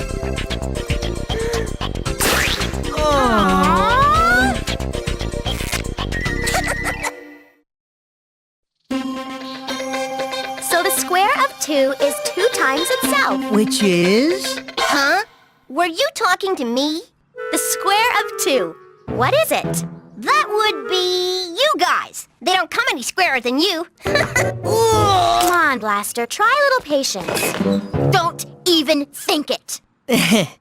Now try the first problem, please. Math stinks. It's so useless. Why do I need to know this stuff anyway? It's not useless. Math is everywhere, Zach. You can use it every day in hundreds of ways. Okay, maybe you're right. I'll give it another shot. Is it okay if I use my calculator? Sure, absolutely. So where's Zach? Did you spot weld him to his desk? No, I think we've reached him. He's really getting into math. Man, we are such good teachers. Zach is into math? No, Mel, really. All we had to do is explain how important math is, and he got right to work. See? Well, he's certainly concentrating on something, all right. Okay, Zach, what's the answer to the first problem? Well, you have to retrieve the golden key before you release the troll from the dungeon, and then you can get to level 4. This isn't a calculator, you little sneak. It's a portable game player. You have earned yourself a detention, young man. Release the troll, indeed. We're the worst teachers ever. No, just inexperienced. The trick to effective teaching is to get the student to be as excited about the subject as you are. Speaking of exciting, I'm receiving a message transmission from deep space. Greetings, kiddies. The Number Cruncher. How are my favorite amateur mathematicians? Still counting with your fingers and toesies? I've cooked up a little math quiz for you, the answer to which will give you the coordinates to my current position. As if we're gonna blast off to meet him on his turf. As usual, I don't like to be ignored. So if you reject my invitation, you'll have to perish along with the rest of the universe. Well, maybe we can spare a moment or two. Here it is. The answer is in your names. Blaster plus GC plus Mel equals where I am. Oh, and the answer isn't 3 losers. See ya, maybe. The Number Cruncher plus those annoying riddles of his equals a big pain in the neck. I think I can figure this problem out, Blaster. But speaking of problems, why don't you go and take the Zach brat home? My pleasure. Couldn't wait to split, huh, Zach? Well, you've got your wish. Class dismissed. No way! I want to play your Holovision game. I didn't know Smell had 3D Holovision game drivers. I thought he was just a souped-up vacuum cleaner. What are you talking about, Zach? Duh! That guy on the wall? It's a game, right? The Number Cruncher? Great graphics. Yeah, it's a game, Zach. But, since you didn't do your work, you can't play. Come on, I'm taking you home. Never mind, Bluster. I can make it by myself. So where are we going, GC? By assigning numbers to the letters of the alphabet and adding up the numbers for each of our names, we get 3 numbers. The number cruncher must be at the location of these coordinates. Okay, let's blast out of here! Whoa! This must be the place. Yep, it certainly looks like the number crunchers work all right. Hey, what's going on back there? That is the biggest honkin' 3D graphic I've ever seen. This game rocks. The virtual kinetics are so good, I feel motion sick from the boot up. Yes. That usually happens when Bluster drives. Zach? This full-size rocket car simulator is awesome. I even found one of these goofy-looking spacesuits in the trunk. Oh, yeah. You have to keep that, goofy virtual reality suit on at all times. Right, GC? Oh, right. It's a game. A very dangerous game. We've got to get our little stowaway out of here immediately.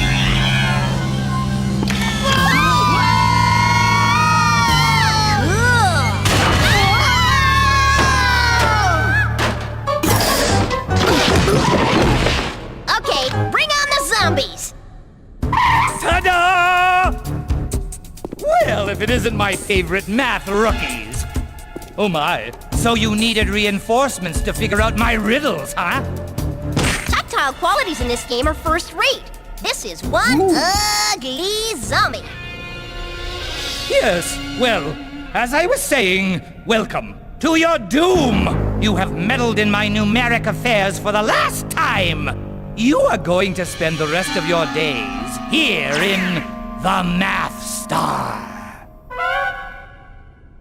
Eek! You're standing in it. Oh, yeah, right. And don't try using your jump rings to get out of this one, or you'll end up in several places, in several pieces. You'll need to keep your spirits up. Personally, I'm off to the Boogaloo solar system for a little number-crunching chaos. Farewell, or is that fail well? Math Star! You guys tricked me. This is one of those educational games, isn't it? Well, turn it off! I want out right now! I wish it was that easy, Zach.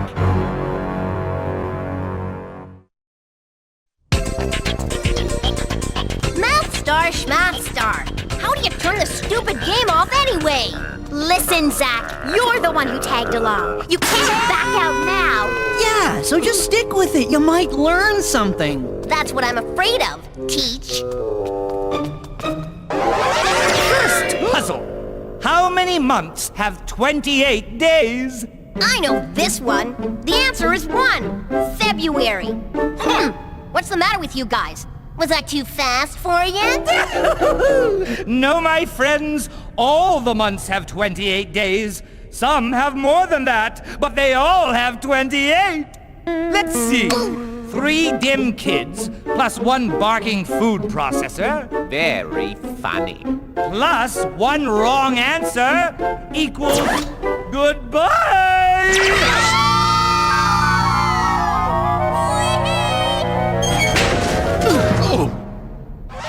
This is a solid pyramid. No rooms within. How many blocks make up this pyramid? You have 1 minute to tell me the answer. 1, 2, 3, come on, someone help me. We don't have much time. Zach, how are you going to count the ones inside that you can't see? Guess? Guess not. Listen, I know how to do this one. If you take it apart and look at each level separately, the first layer is 1, the second is 2 squared, the third is 3 squared. The second level is a square made up of 2 blocks on each side. 2 squared or 2 times 2 gives you 4, the number of blocks in this level. Each level is shaped like a square, and every level will increase by 1 on each side. So for this 5-layer pyramid, our equation is 1 plus 2 squared plus 3 squared plus 4 squared plus 5 squared. Right! Or 1 plus 4 plus 9 plus 16 plus 25. Which gives us 55 squares. Okay, that makes sense. You get it now? That's what we're trying to teach you back at Blasters. Yeah, that was work, and this is a game. The answer is 55. That is correct. Lucky stinkers.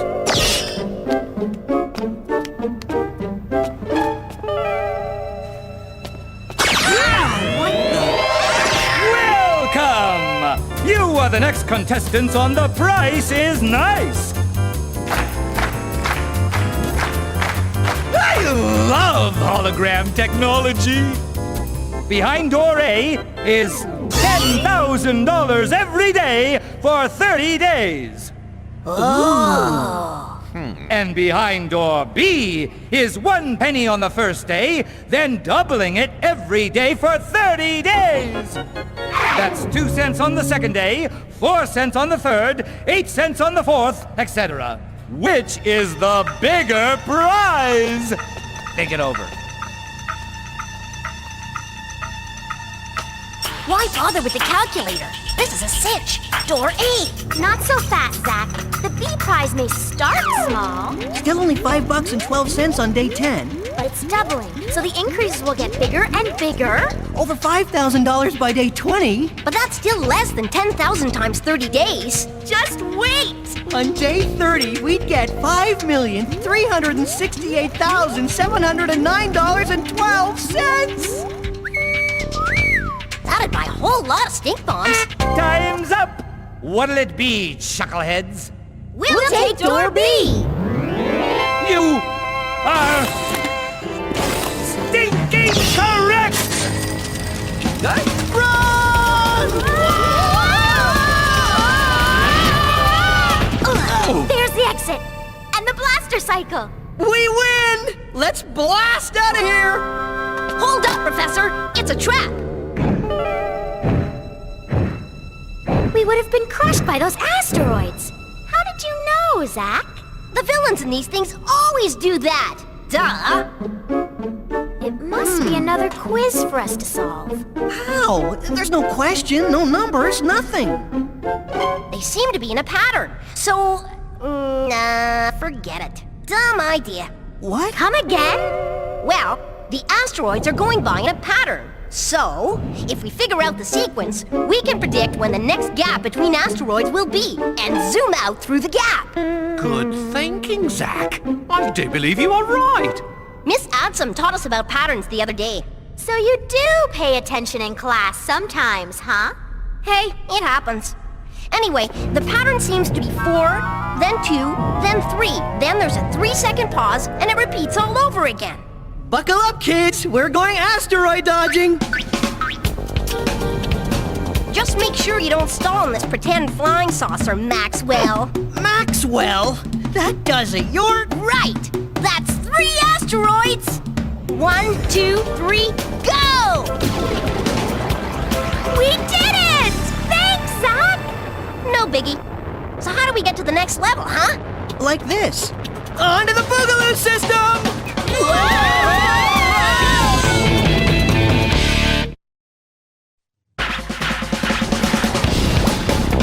There it is, the Boogaloo system. Wow, there are so many planets! The only reason they don't crash into each other is because they stick to very precise orbits. Bonus graphics! And there's the number cruncher ship! Whoa! Let's check those figures again, shall we? Yes! One brilliant villain plus one dastardly plan results in the end of the line for the Boogaloo system! Gee, I guess you forgot to add us into the equation, number cruncher. You cretins actually figured your way out of my math star? But how? You must have been helped by this whiz kid. Man, I just love these interactive zombies. But I shall have the last laugh. Because you're too late to stop me!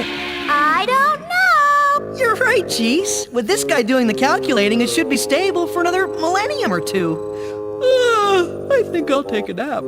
Is that so? Let's see how good your geometry is, shall we? My position is here.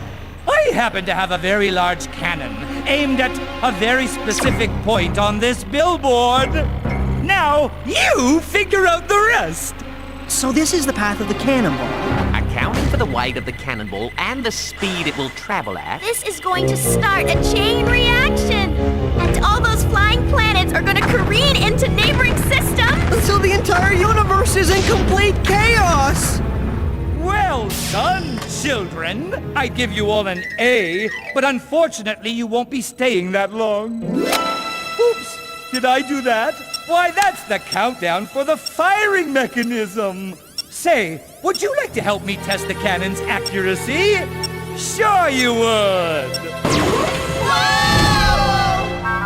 Have a nice ride back to the blaster cycle and right through it.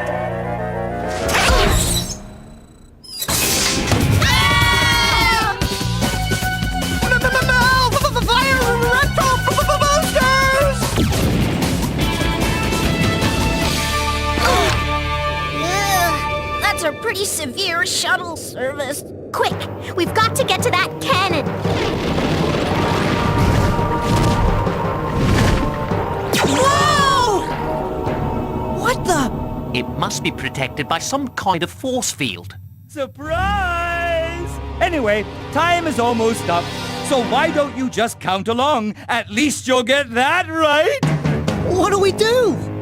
There's no time for fooling around, Zach! You're right, Blaster! Oh my gosh! Mutant space zombies! Huh? Psych! Oh, great. You've brought us to the exact spot where we can get smushed by that cannonball. Try to keep up, will you, Blinker? I figure, if you can't move the cannon, move the target! Check. Deploying hydraulic winch. Oh, it's hardly moving at all! Time's up and we haven't moved it enough! Sure we have. Don't sweat it, Bratwurst. I suggest we all... Oh, I can't watch. Come on, this is the best part. That does not look good. What? Well, that didn't add up the way I thought it would. I'll be back! You can count on it! How did you... This game is like virtual pool. I just figured out how the angle of the billboard would affect the path of the cannonball. Zach, you are a math whiz.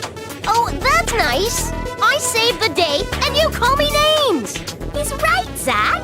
You used angles and geometry to figure that out. In fact, you've been doing math all along. Well, what do you know? Math doesn't stink. You were right, Mel. It's way easier to learn something new when you make it fun and exciting. Aren't I always right? Say, could I hear that again? That first part again. Okay, Mel. You were... Oh no! Here comes the cannonball! What? Where? Psych!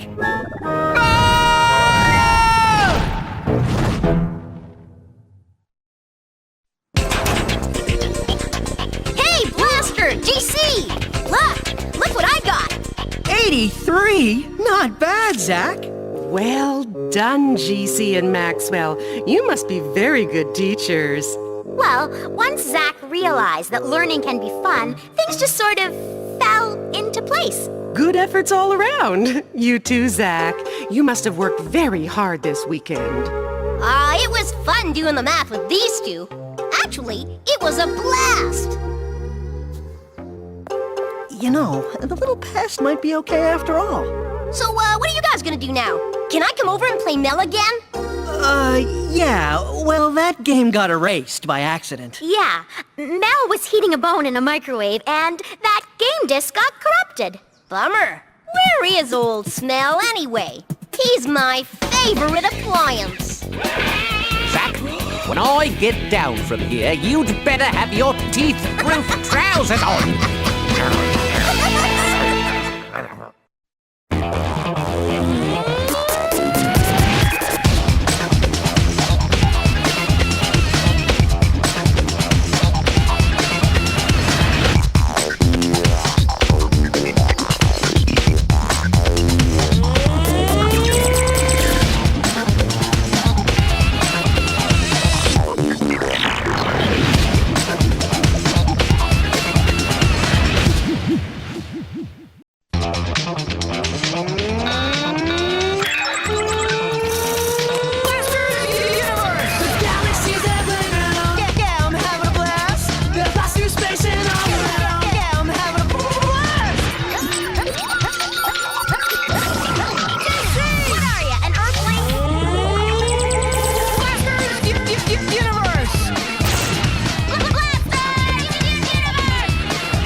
King Tooth uncommon. Look!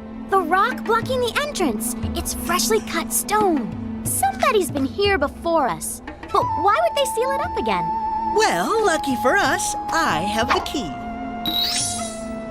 An electric toothbrush? No, Jeez, it's a sonic chisel. Stand back.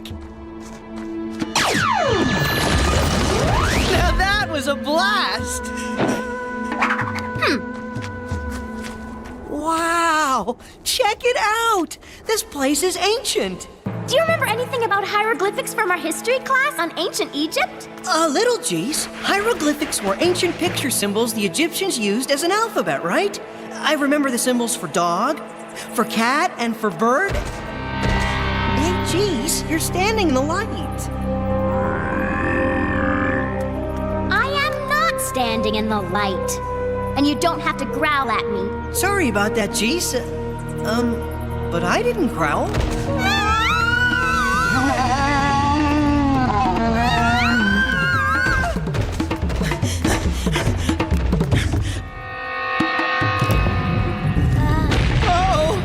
I think the translation for that one was, don't step here. That does not look good. We better think fast, Blaster. Oh, we're gonna be a couple of hieroglyphics too.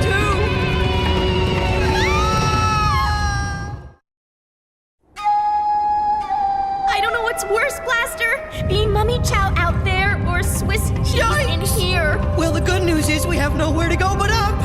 Let's blast out of here, Jeez. Right with you, Blaster.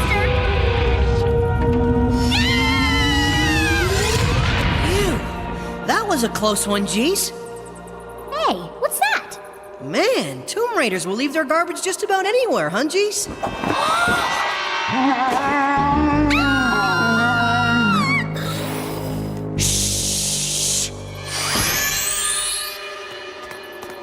In case you've forgotten, Blaster and GC, this is the Omegan Public Library you're in, not some interstellar rock concert. Sorry, Miss Hush-Up. Just because books on hologram allow us to experience their stories firsthand does not mean that you can cause a ruckus in the holo chamber reading rooms. Now, what were you reading that was so exciting? The Inspector Vector series Holobook 9, Tomb-Full of Doom? Yep. Best one yet, Miss Hush-Up. Yes. Well, as the librarian's assistant shelf stacker, I just hope I didn't make a mistake letting you boisterous kids schedule back-to-back holo chamber sessions, Oh, you didn't, Miss Hush-Up, honest. We're on the last chapter now. We promised to just whisper in terror from now on. All right then, carry on. All right! Ms. Hush-Up? Mr. Sternglare! I came to see what all that noise was about. But I see that you've already taken care of it. Oh, thank you, sir! Shh! Sorry, sir. Oh, I shall diligently climb up the rolling library ladder of success. From assistant shelf stacker to head shelf stacker to, one day, dare I dream, a full-fledged librarian like Mr. Sternglare? Shh. Cool ending, huh, GC? Pyramids, deserts, mummies. Ah, here it is. The Omegan Rules Football Rulebook. I love watching the game, but playing it is another story. I can't figure out all the rules. All right, here we go. 29, 8 trillion, infinity, hop. Okay, Jeez. Okay, Blaster, let her rip. Whoa, that was way too fast. Oh, sorry, Jeez. The ball must be on auto throw. Yes! All right!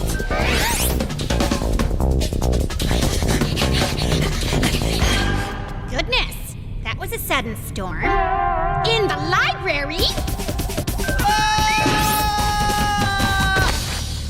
Huh? That's a weird-looking ball. And now it looks like a nose. Phew. I guess I need a little more practice on my throwing, huh, GC? broke the nose off the statue of Professor Bookbinder, the founder of this library, and Mr. Sternglare's and Miss Hushup's hero. Hero?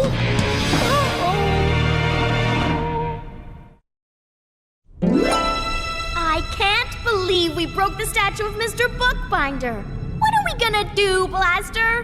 Not to worry, Geese. I'm way ahead of you. Ta-da! Ta-dum is more like it. We gotta tell Mr. Sternglare what happened. Tell him? No way! He'll revoke our library cards for a month. You're right. A month if we're lucky. More like a year, or 2, or even 5, or... He might just ban us from the library for life, Blaster! Or we could just fix the bust ourselves, Cheese. No one would ever know it was even broken. And I know just the guy for the job. Follow me. Huh? That is some draft in here today. Oh no, the bust, the statue. So you're telling me the library has a no dogs allowed policy, but clowns can come and go as they please? Shh. Remember, Mel, your name's Iggy, and you're from the planet Dorcas. This is just going to keep getting worse, isn't it? Come on, Mel. We just need your welding attachment for 5 minutes to fix the bus nose. Then you're done. Oh no! Professor Bookbinder? He's gone! Not all of him. Here's his nose. But where's the rest of him? Shh! Now what did I say about making noise, you two? 3? I'm Iggy from the planet Dorcas. Dorcas. Oh, man. You know, if I didn't know any better, I'd swear you were a dog. Gee, Miss Hushup, you don't know where the professor's bust went by any chance? Me? No, of course not. Why would I? It's just that this is all that's left of it. The truth is, Miss Hushup, we're responsible for informing Mr. Sternglare that it's missing? Absolutely not, children. I'll report it to him. You will? Oh, yes. Let me. I insist. I mean, he'll be very, very upset about this. I work with him every day. I know just how to break it to him. Wow. Thanks, Miss Hushup. We really appreciate it. It'd be bad enough telling Mr. Sternglare that the bust has been broken, but now it's been stolen. Stolen? Oh, dear. I wouldn't go telling Mr. Sternglare that. I mean, we don't really know it's been stolen exactly, do we? You're right, Miss Hushup. What crook in his right mind would want to steal a broken statue? Yeah, this is a real mystery. The strange disappearance of the broken bust of Professor Bookbinder. Come on, Jace, Mel, Iggy, let's start searching for clues. We'll fix things, Miss Hushup, by finding the bust thief for you. We owe you for taking that nose off our hands. Those kids are very bright. Although I can't vouch for the Dorkian boy, strange that one. But anyone who's read the entire Inspector Vector series 3 times is bound to find the bust. But what if Mr. Sternglare finds out before then that the bust is missing? Oh! I've got to take care of this problem immediately. I'm detecting some stray metallic scent molecules leading back toward the main lobby. But not outside, Mel? You sure? Aren't I always? Over here! Huh? The history section? This mark on the carpet is the right shape, all right. The thief must have put the bust down here. While he picked up a hollow book. The one that was in this slot. Which means he's heading toward the hollow chambers. According to the library's computer, the book was removed just moments ago. A pictorial history of the great libraries of Earth. It's really quite interesting. You've read it, Mel? Oh no, that's the subtitle of the book. A pictorial history of the great libraries of Earth, It's really quite interesting by IMA Shadin. I see. To the hollow chambers! This must be the room. Wow! Where are we? What is this place? The Library of Alexandria, Ancient Egypt, 3rd century BC. Who said that? Me, the narrator of this holobook. My job is to inform you about... Don't trouble yourself, pal. I can provide tons of data on Earth libraries. Maybe you can go call a bingo game or something. Come on, Mel. Cool your CPUs. We got a job to do.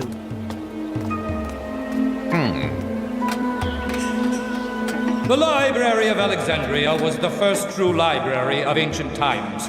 It only existed a few centuries, but it was noted as being the first library to collect knowledge from such diverse cultures as the Egyptians, Greeks, and Romans. Scrolls, huh?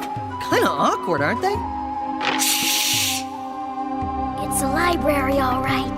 Blaster, I see the bust. That cloak guy's got it. Stop, you bust bandit! User command, turn page. Rats! He flipped the page on us. So where are we? And when? Time-wise, we've moved ahead to... The Dark Ages, 500 AD. I forgot about him.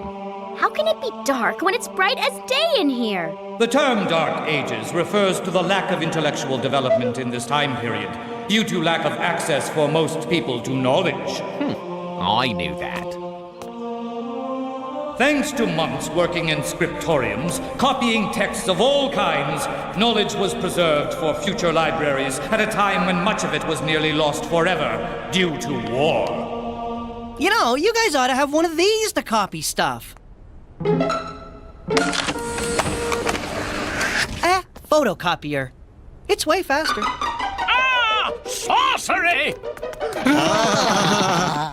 Hey, does that noseless monk look familiar to you? Hold it right there, you sculpture-stealing fiend! Sorcerers must burn! Mel, I really wish we fessed up to our mistake when we made it, jeez. Funny, I was thinking the same thing. I don't think it's funny at all.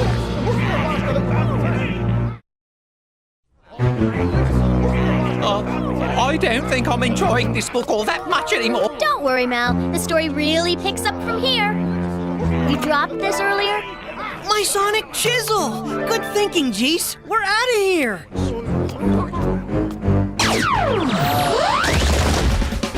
Yeah!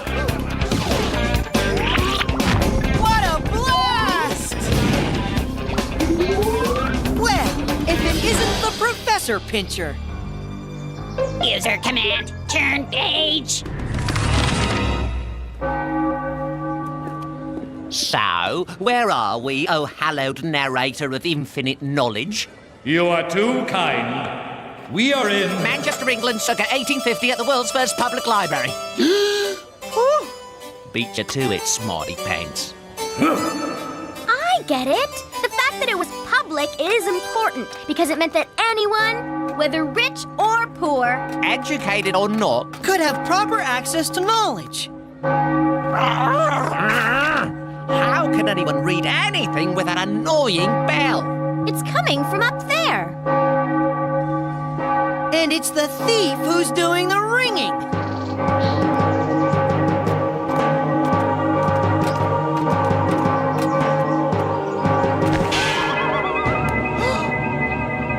First you steal the bust, and now a 19th century bell? I don't think so. Huh?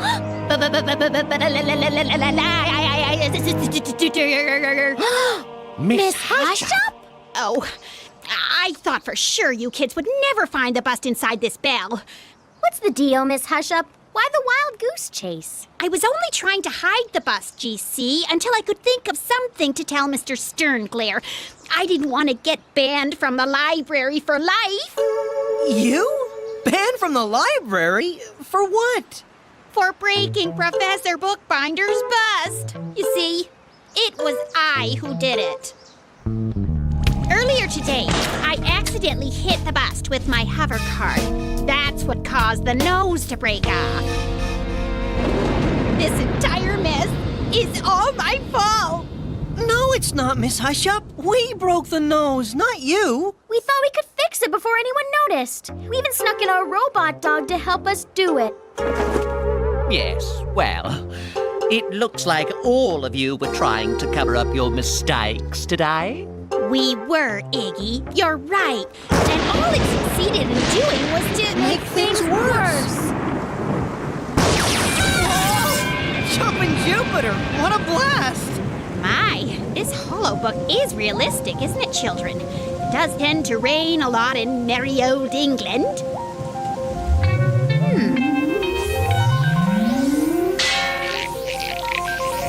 What's going on, Mel? Amazing! That charge of electricity actually altered the molecular structure of the bust and turned it into a magnet! And now it's attracting other metal objects, like me! Whoa! What happened? Oh dear, computers don't work around magnets, Blaster.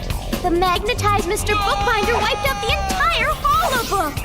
And if it touches my metal hide, my memory will be wiped out too! If that bust gets to the library's computer core, it'll wipe out the entire holobook section. Don't worry, Miss Hush-Up. We'll stop it. But we need your help to do it.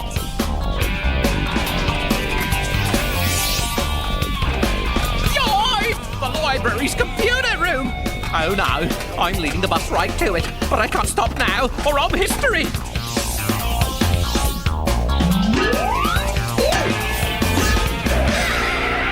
Huh? Where did it go?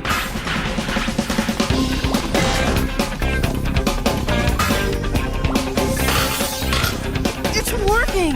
All this metal stuff is drawing the bust away from the computer core. That is, if I don't get steamrolled first! This way! Yikes! What happened? Why'd it fall apart? We demagnetized it, of course. Ms. Hush-Up found a book on magnetism, Blaster. It said that walk-through scanners like this one use electrical fields, which can demagnetize metal objects. Or clumps of metal objects, like the one that was chasing you. And me! Shh! Mr. Sternglair! Miss Hush-Up, what on Omega is all this racket about? And this mess? Sir, I can explain. You see, Tut! Did Professor Bookbinder's nose fall off again? Again? Yes, well, I've been meaning to get his bust fixed properly for weeks now. You see, the cleaning robot knocked it off its pedestal. Ah! I'm sorry I didn't tell you about it sooner, Miss Hush-Up. By not doing so, I obviously made the problem somewhat bigger. As did I, sir. When I thought I broke the bust, I tried to hide it from Blaster and GC, who thought that they broke the bust. Well, as long as you and the kids learned your lesson.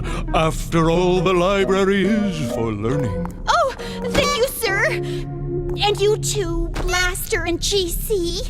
And that's another thing we like about you, Ms. Hush-Up. You're a veritable magnet for children.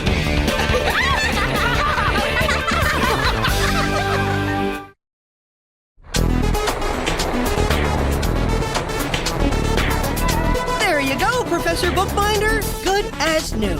You two will be happy to know that we just received the latest Inspector Vector holobook, Panic at the Petting Zoo.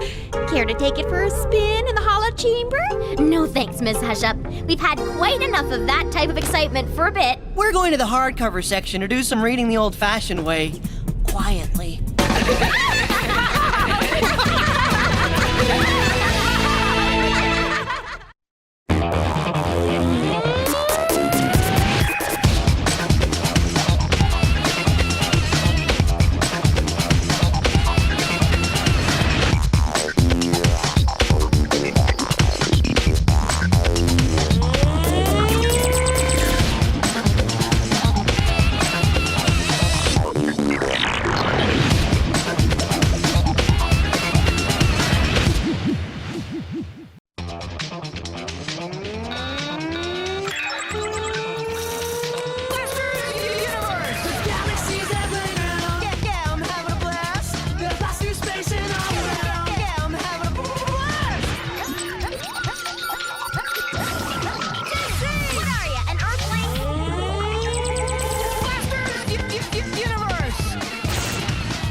Ready, GC? Ready, Blaster.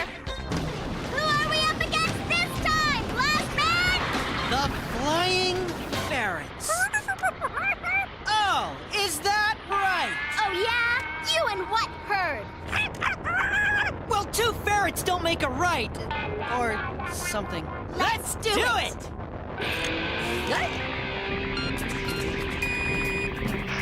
What a blast!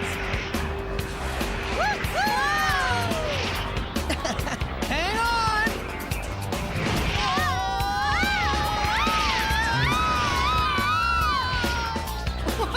All right, What the? Hold up! I can't believe... We're gonna crash!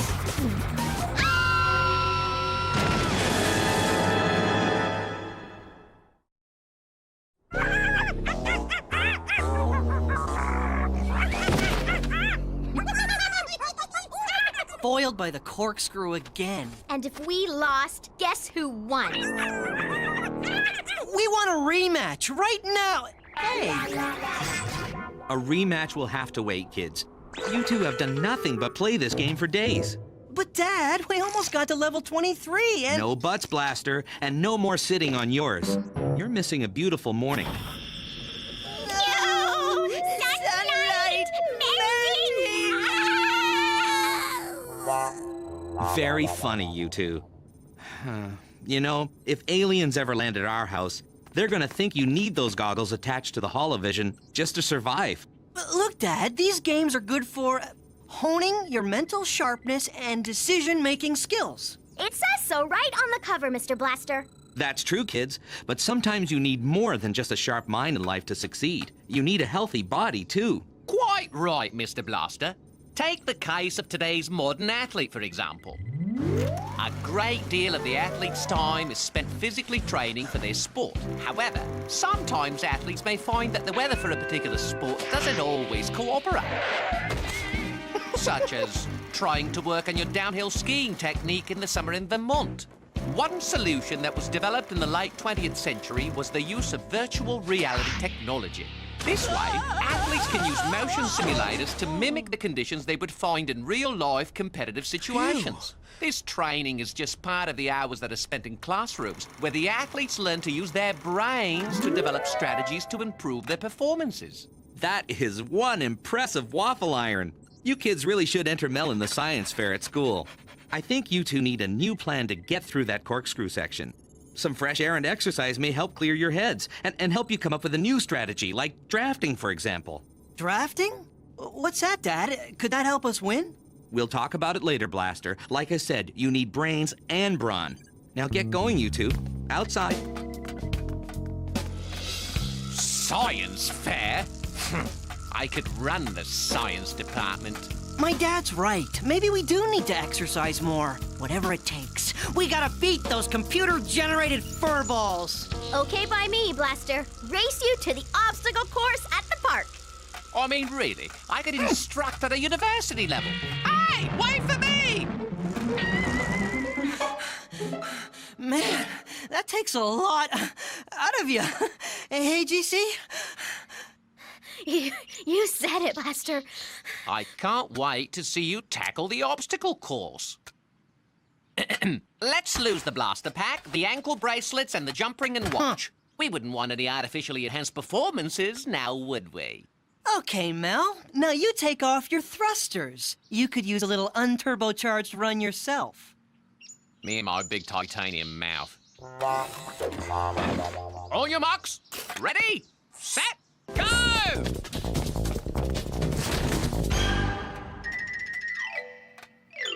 You're not tired, are you? Come on, GC! You can do it! You can... slide back to the bottom. I think the object is to swing to the next rung, and then the next. Are there any points for one rung? No.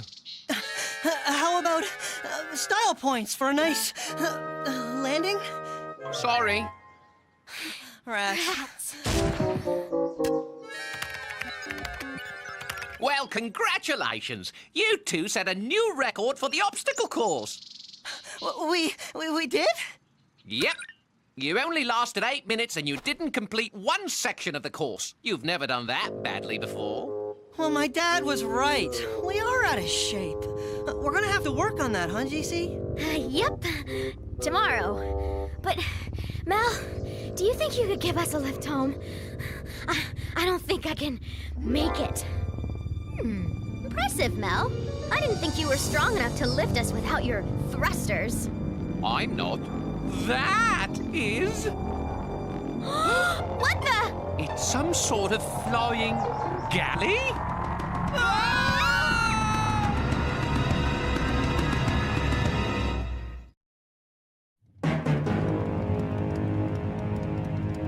A galley? Yes, it appears to be a replica of an ancient sailing ship used by the Greeks and Romans. They were seagoing warships that were propelled by oars. What the?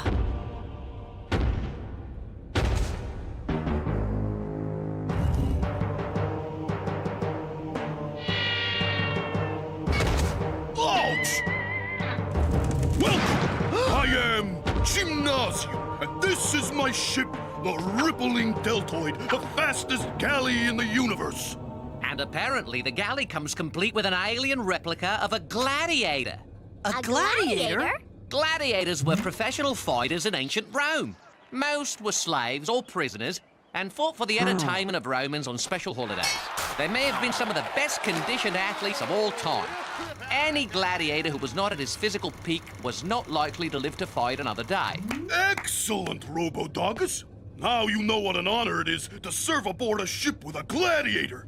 Come, let us begin our journey. Is she not a fine vessel? In all of my home planet of Spartak, there is no galley that can challenge her. I guess she is overdue for a little service, but I've been very busy working out. And if you want a bod like this, you have to stay focused on one thing. Muscles! This is the pantometer. It searches the universe for the sounds of athletes in training. It picked you athletes up loud and clear. Oh, so your pantometer thinks we're tip-top athletes, huh? Well, thanks for the compliment, Jim, but we really have to be getting home to collapse from exhaustion, so... Hey! I can't fly! I left my ankle rings at the park! Ditto for my blaster pack and jump ring. And I'm thrusterless. I guess we're stuck with Musclehead here. I will require your services for 1 day only, and you will be released. It will be like a nice row in the park. Look, we better play along. We need to buy time to plan an escape. Think of it as a free session with a personal trainer. Great! Excellent! The Robodogus will be in charge of tuning up the ship while we continue on our quest.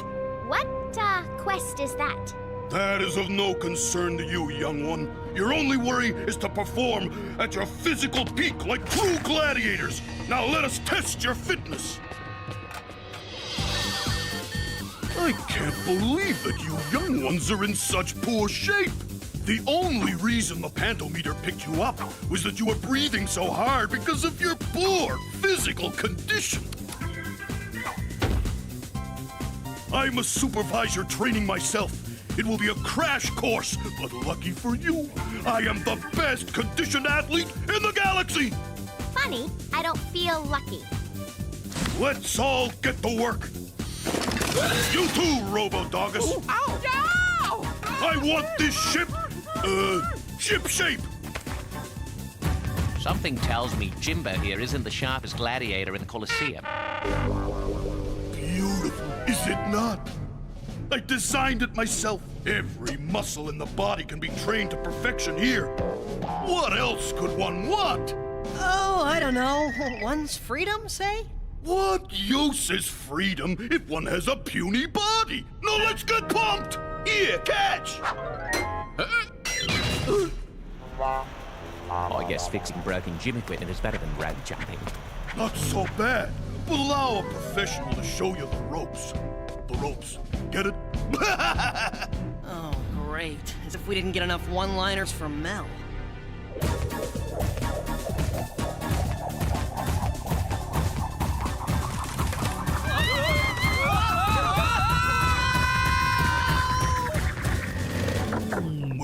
Maybe that's too fast. Do you think?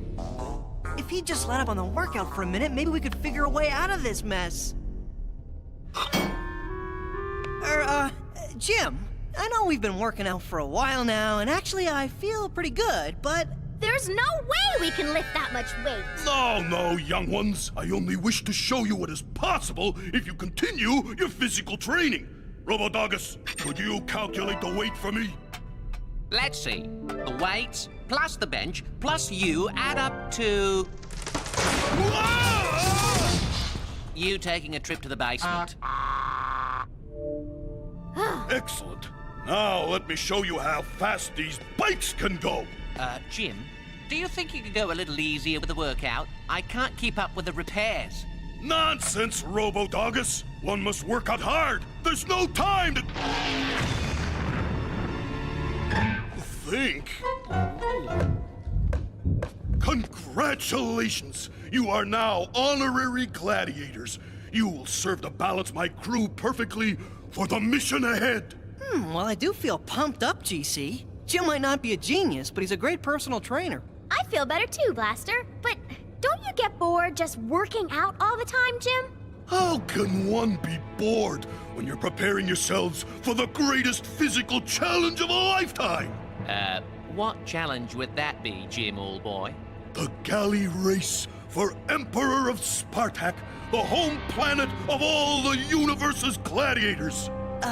Gee, Jim, couldn't you just have a nice election or pick names out of a helmet? Nonsense! We will settle this as gladiators. Besides, it's too late. We are here! Behold, Spartak! Man, look at the size of those guys! Mel, how did you say most of those gladiator contests ended? Let's just say there's only one place here, and that's first place.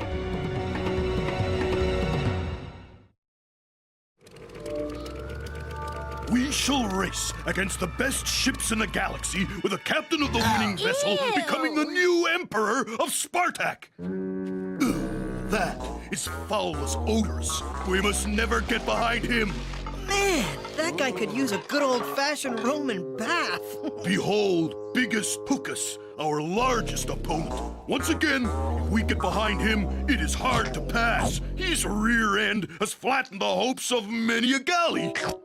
We must get into the lead and stay there. That is why we have trained so hard to increase our strength. Muscle shall win the day today, my friends. So why have you chosen such puny rowers for your crew? Well, if it isn't my arch rival, Cheetah's Muchus. Yes, we meet again, and for the last time. For tomorrow, Spartak shall have a new leader, and it will be me. You have not won the race yet, Cheetahs. Surely you don't expect to defeat me with a couple of children and a portable dishwasher? I don't do dishes, biggest doofus. You will as of tomorrow, Robodogus. When I am Emperor, you shall all be my slaves. You stand no chance against my galley and my team of Strokians. You mean from the planet H2O? That's right! A planet made completely of water. Stroke! They are the best. That's all they ever say. They're very focused. See you on the podium, Jim. Not. Slaves? Gee, Jim, I thought you said that you were going to release us after the race.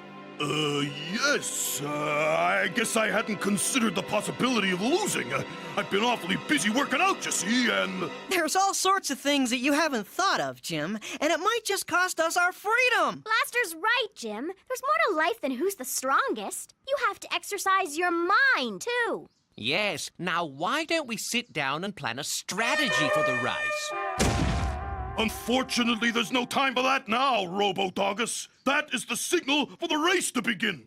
Well, at least Cheetahs didn't say we'd be put to death. We'll just be slaves. Oh, gee, Mel, that really makes my day. The course we must navigate is a giant wind tunnel that simulates the dangers that the galleys of old had to face. Plus, we must be on guard for Cheetah's Much's treachery. Jeez, there's no way we're physically strong enough to beat Cheetahs and the Strokians. No, but we're mentally strong. We just need to stay sharp, work hard, and think of a plan. Quick!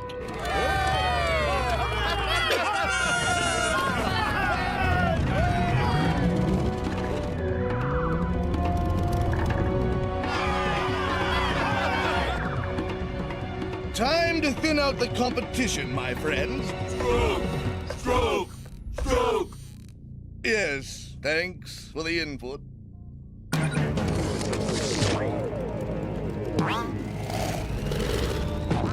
That's it. This ship is going on a diet. Well, that's just a little too close. Boys, keep us on course. Man, that can get annoying after a while. Taste cotton pile, gymnasium!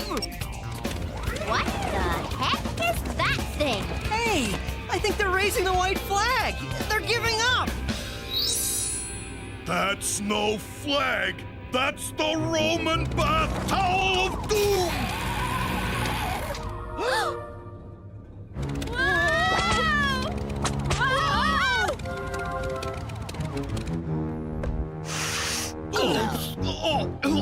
Oh, I forgot about foulest odorous. We must catch him. No, let him go. He's gonna do a little blocking for us.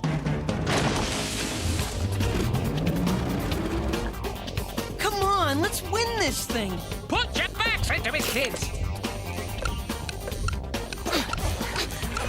We must beat them into the corkscrew or we are doomed. A corkscrew? That's it. Race car drivers in the 20th century learned that it was often advantageous to be in second place when coming out of the final turn of a race. They would use the lead car as a windbreak and then slingshot past them at the last possible moment. We have to go into the corkscrew second. You mean instead of out-muscling them? We outthink them! But we're still gonna need all our strength to keep up with them and pass them at just the right time. Keep it up, team! We've made it into the corkscrew first. Nothing can stop us now. All hail Emperor Cheetahs! Stroke! Stroke! Stroke! Oh, never mind. Now! Curses! Foiled again!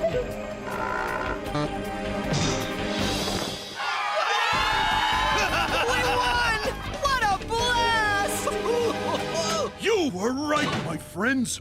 A balance between physical strength and mental quickness has won the day. As Emperor of Spartak, it is this message that I shall teach my people. Can you ever forgive me? Okay.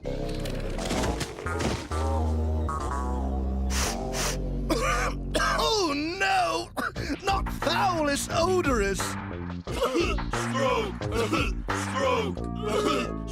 Oh, shut up!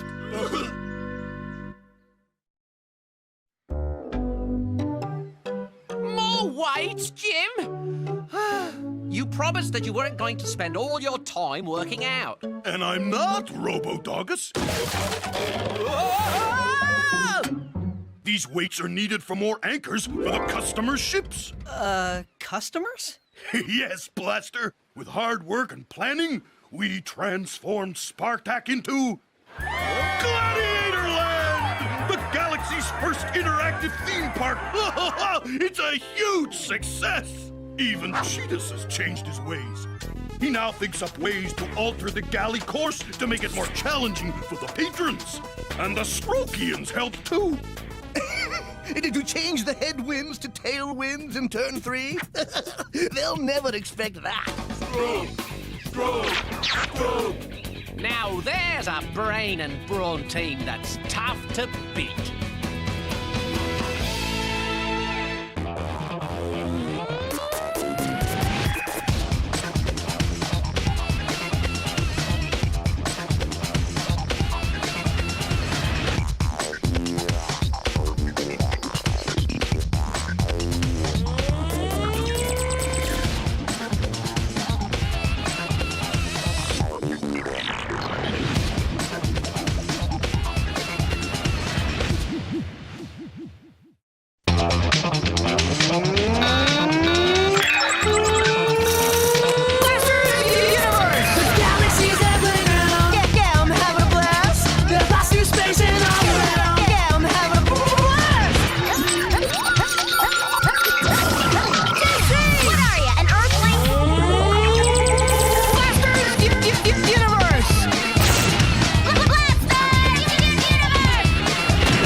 It would appear that there has been a power outage, which is a bad thing considering I haven't recharged my batteries today. Not to worry, kids. It was just a power surge. I'll go put the main breaker back online. We'll come hold the light for you, Mr. Blaster. You're not leaving me here alone with a depleted power source, are you? Oh, why haven't GC and Blaster gotten the power back online? What could have happened to them? Hello? Anybody? It uses a lot of power, but I'm switching to night vision mode. Well, I can see in the dark, but it's still creepy. Oh!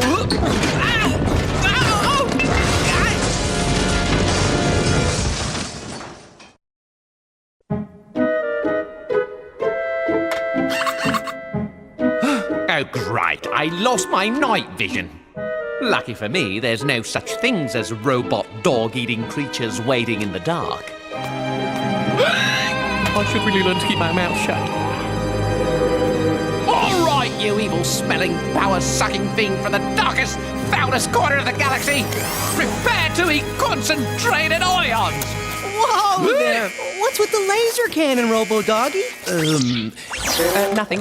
Just, testing the mechanism. Thanks. It was just an overloaded digital transducer, kids. Everything is back online. Oh, yeah. I just came down to make sure you kids weren't too spooked down here in the dark. Oh, come on. You loosened some of your rivets, you were shivering so much. Oh, I admit that blackouts aren't my favorite events. But when you run on batteries, I think that's understandable. You were very brave to face your fear, Mel. I, on the other hand, am not afraid of anything. I've tackled every villain in the galaxy. Yikes! Ah! Get it away! Get it away! What? Who? Where? Ah, you mean this thing? It's just a spider blaster. Come on, Blast Man. You're not afraid of a little spider, are you? Me? No. Why would you say that? It's nothing to be ashamed of, Blaster. Many people have illogical fears. Psychologists refer to these fears as phobias. There are many examples of common phobias. Arachnophobia, for example, Blaster, is the fear of spiders. Claustrophobia is the abnormal fear of enclosed places. Or acrophobia, which is a fear of being in high places.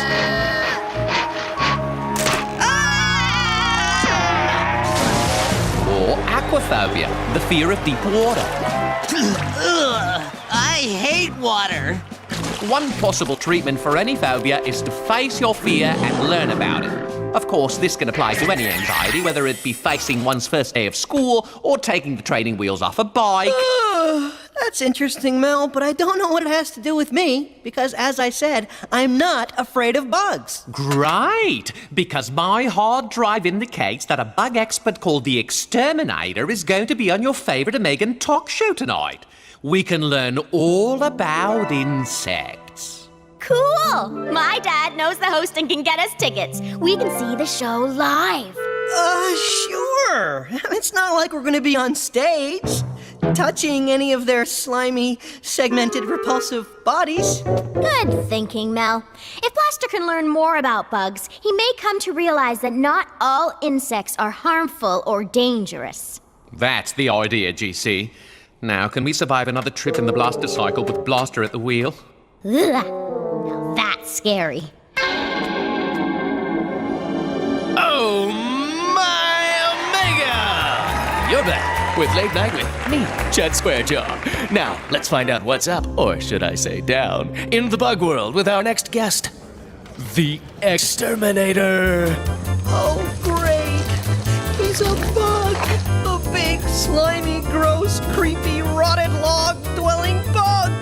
At least we won't have to hang around later trying to get his autograph. Well, Mr. Exterminator, we're really anxious to see some gnarly insects from your rare and exotic collection.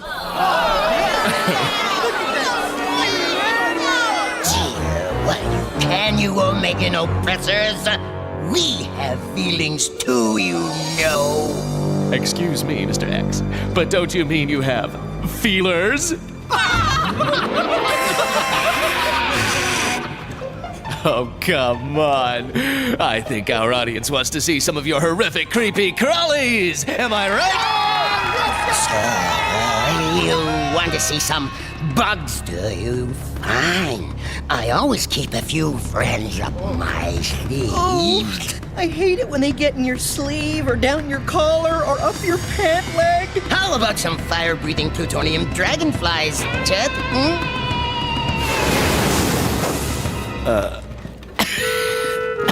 Hot stuff. Now you know what it's like to have someone hold a magnifying glass over you on a summer's day. May I present you the most feared bug of our time, the most insidious insect in the history of the universe. A real pest from the past, from the year 2000. Yikes! That dreaded Y2K bug. I can't even see it. Oh, great. The Y2K bug. The creepiest, gnarliest, weirded out bug in the universe. And it's invisible. I can't stand it. He's letting it out. Oh, that can't be good.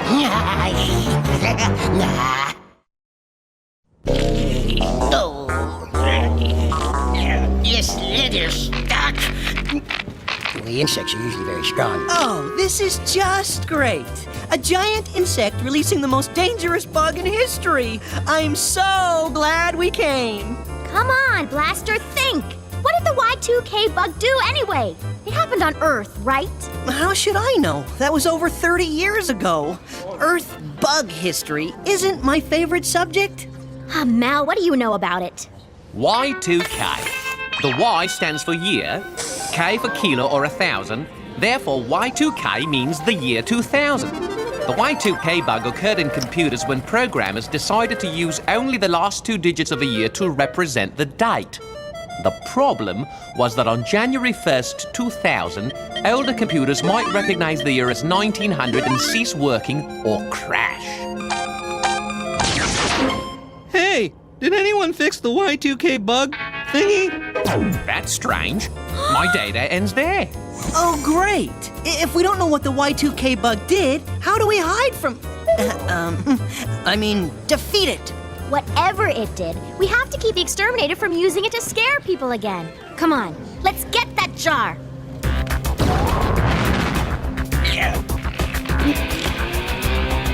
Ahem! Coming? Yeah, sure. Let's go get close to a humongous six-legged, multi-eyed taste with its feet.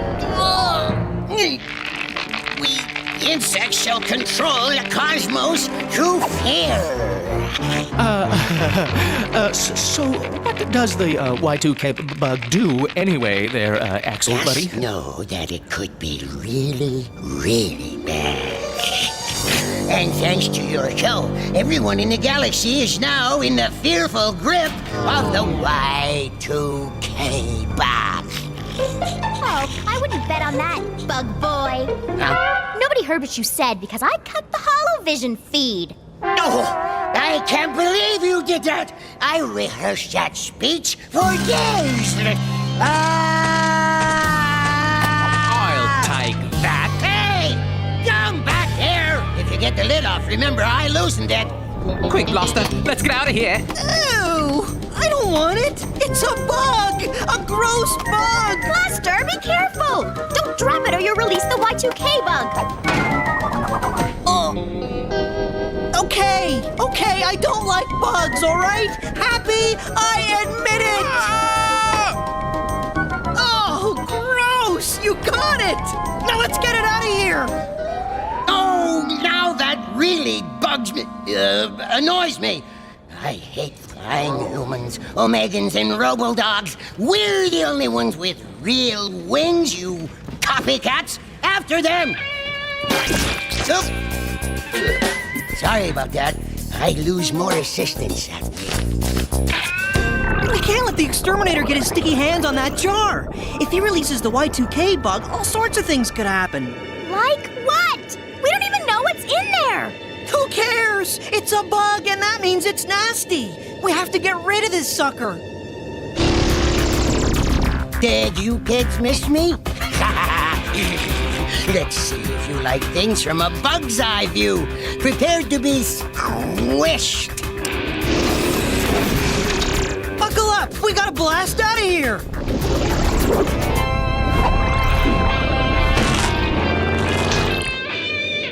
Yes! Drat those kids, they're such pests! Ugh. Sorry, kiddies, but there's been a change in the program. Incoming! It's a giant television guide. We have 5,000 channels on Omega alone. That thing's huge! Don't worry, he doesn't scare me. Just as long as I don't have to look at him anyway. Oh, I hate it when you do this. But I've got to look, or I'm never going to get over my fear of flying through asteroid fields with Blaster at the wheel!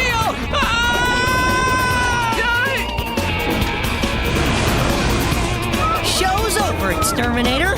What a blast! They'll have to get more fuel to get home. And when they do, we'll be waiting. What do they think? I have a brain the size of a grape? Okay, so I do.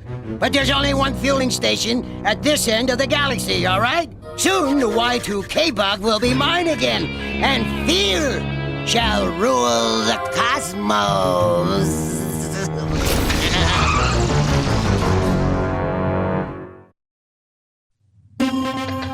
Why doesn't anyone know anything about this Y2K bug? I wonder what it did back at the turn of the century.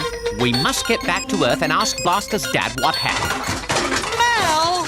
Right after we get some more snacks for the road, of course. You're right, Mel. It makes no sense to let this thing scare us just because we don't understand it. Let's just get out of here before that creepy exterminator shows up. Gee, Mel, I hope we got enough fuel to carry us and your snacks. Huh!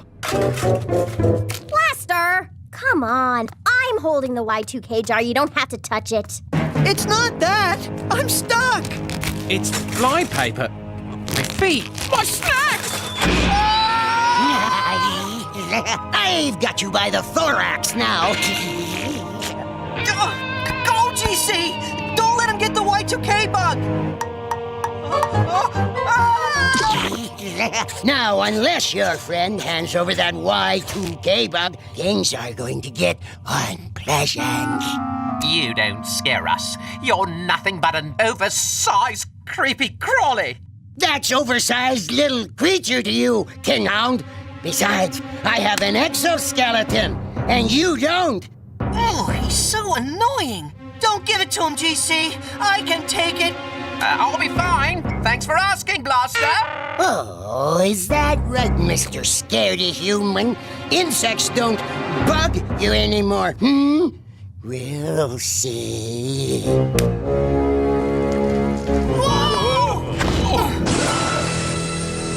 With one push of a button, you two will be up to your necks in earwigs. No one likes earwigs, not even me. Earwigs? It had to be earwigs! All right, all right. You can have the Y2K bug. Just let them go. Trust me, no harm will come to your friends. Just hand over the jar. Mine! The exterminator will now rule the galaxy. Nice bugging ya, Blaster. Hey,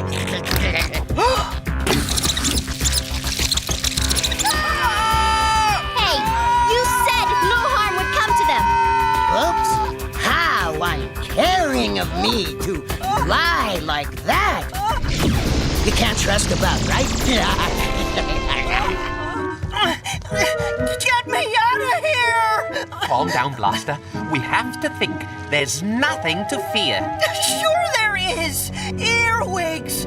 They're gonna pinch me, and then they'll crawl in my ears, and then... You've been watching way too many horror movies. Look, I'll show you there's nothing to fear. Earwigs were named from an unfounded notion that they crawl into the ears of sleeping people. In reality, they're just insects with a pair of movable pincers at the end of their abdomen. They don't actually pinch people with their pincers. It's nature's way of using a fear tactic to help this creature frighten off predators. So they don't pinch people, and they don't crawl into their ears? Most fears are based on some irrational notion. Being better informed is one way to deal with it. Ew! Hey, look at me! I'm touching one! Hi there, little fella. Aww. Let's not get carried away. We have to find a way out of here. I have an idea. Look, fellas, the exterminator sold you out. If we don't work together, we're all gonna suffocate in here. We have to get Mel to the top. Once he's latched on, we've got to spin him and get the lid off. Whoa! Whoa! It's working!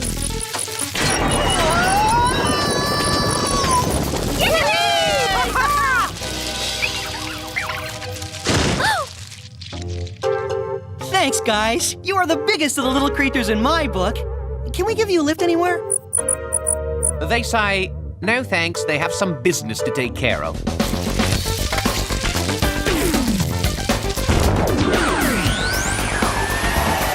Now to find the exterminator and get that Y2K bug back. No need, Blast Man. I've still got it. I gave the exterminator a decoy jar. Nice work, GC. The Y2K bug. I never thought I'd be glad to see you again. Well, Blaster, it looks like you faced your fear of bugs and overcame it. Yeah, one bad bug like the exterminator can ruin it for the whole colony. Now, to put you somewhere where you won't bother anyone ever again. The Y2K bug shall soon be free. I will train it to do my bidding, and my plan will be complete. Fly, my pretty, fly. Wait a second. Nothing's happened. No, they must have given me a decoy jar. Ooh, that makes me so mad. That's something I would do. Quick, boys. Let's get them. Oh, great. Of all the times to begin their metamorphosis, come out of those cocoons at once. Oh, how are you supposed to frighten anyone like that? You're far too beautiful. Of all the luck. Uh-oh. Oh, hi guys. Nice of you to drop in. How did everything work out with the kid and the dog, huh? Okie dokie? Hey? Hey! Whoa!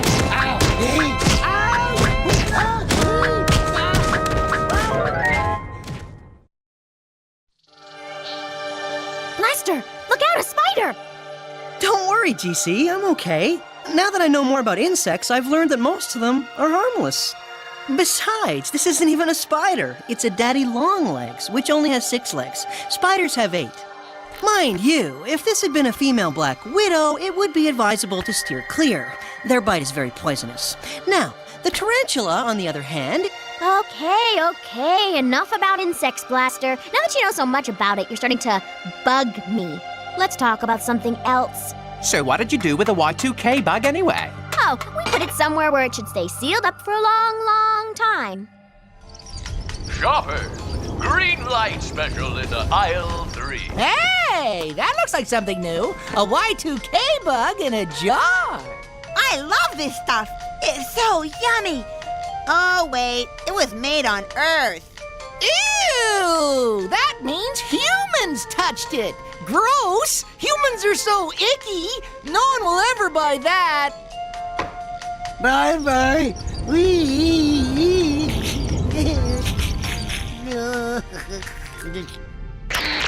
Say, Dad, do you know what happened on January 1st, 2000?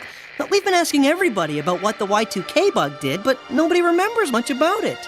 It wasn't an actual insect. A bug is just another name for a computer virus or glitch. Of course. I guess I got sort of carried away with my fear of insects. Huh? Let's see now. This should explain everything. I'll just type in Y2K and search, and voila! Uh-oh.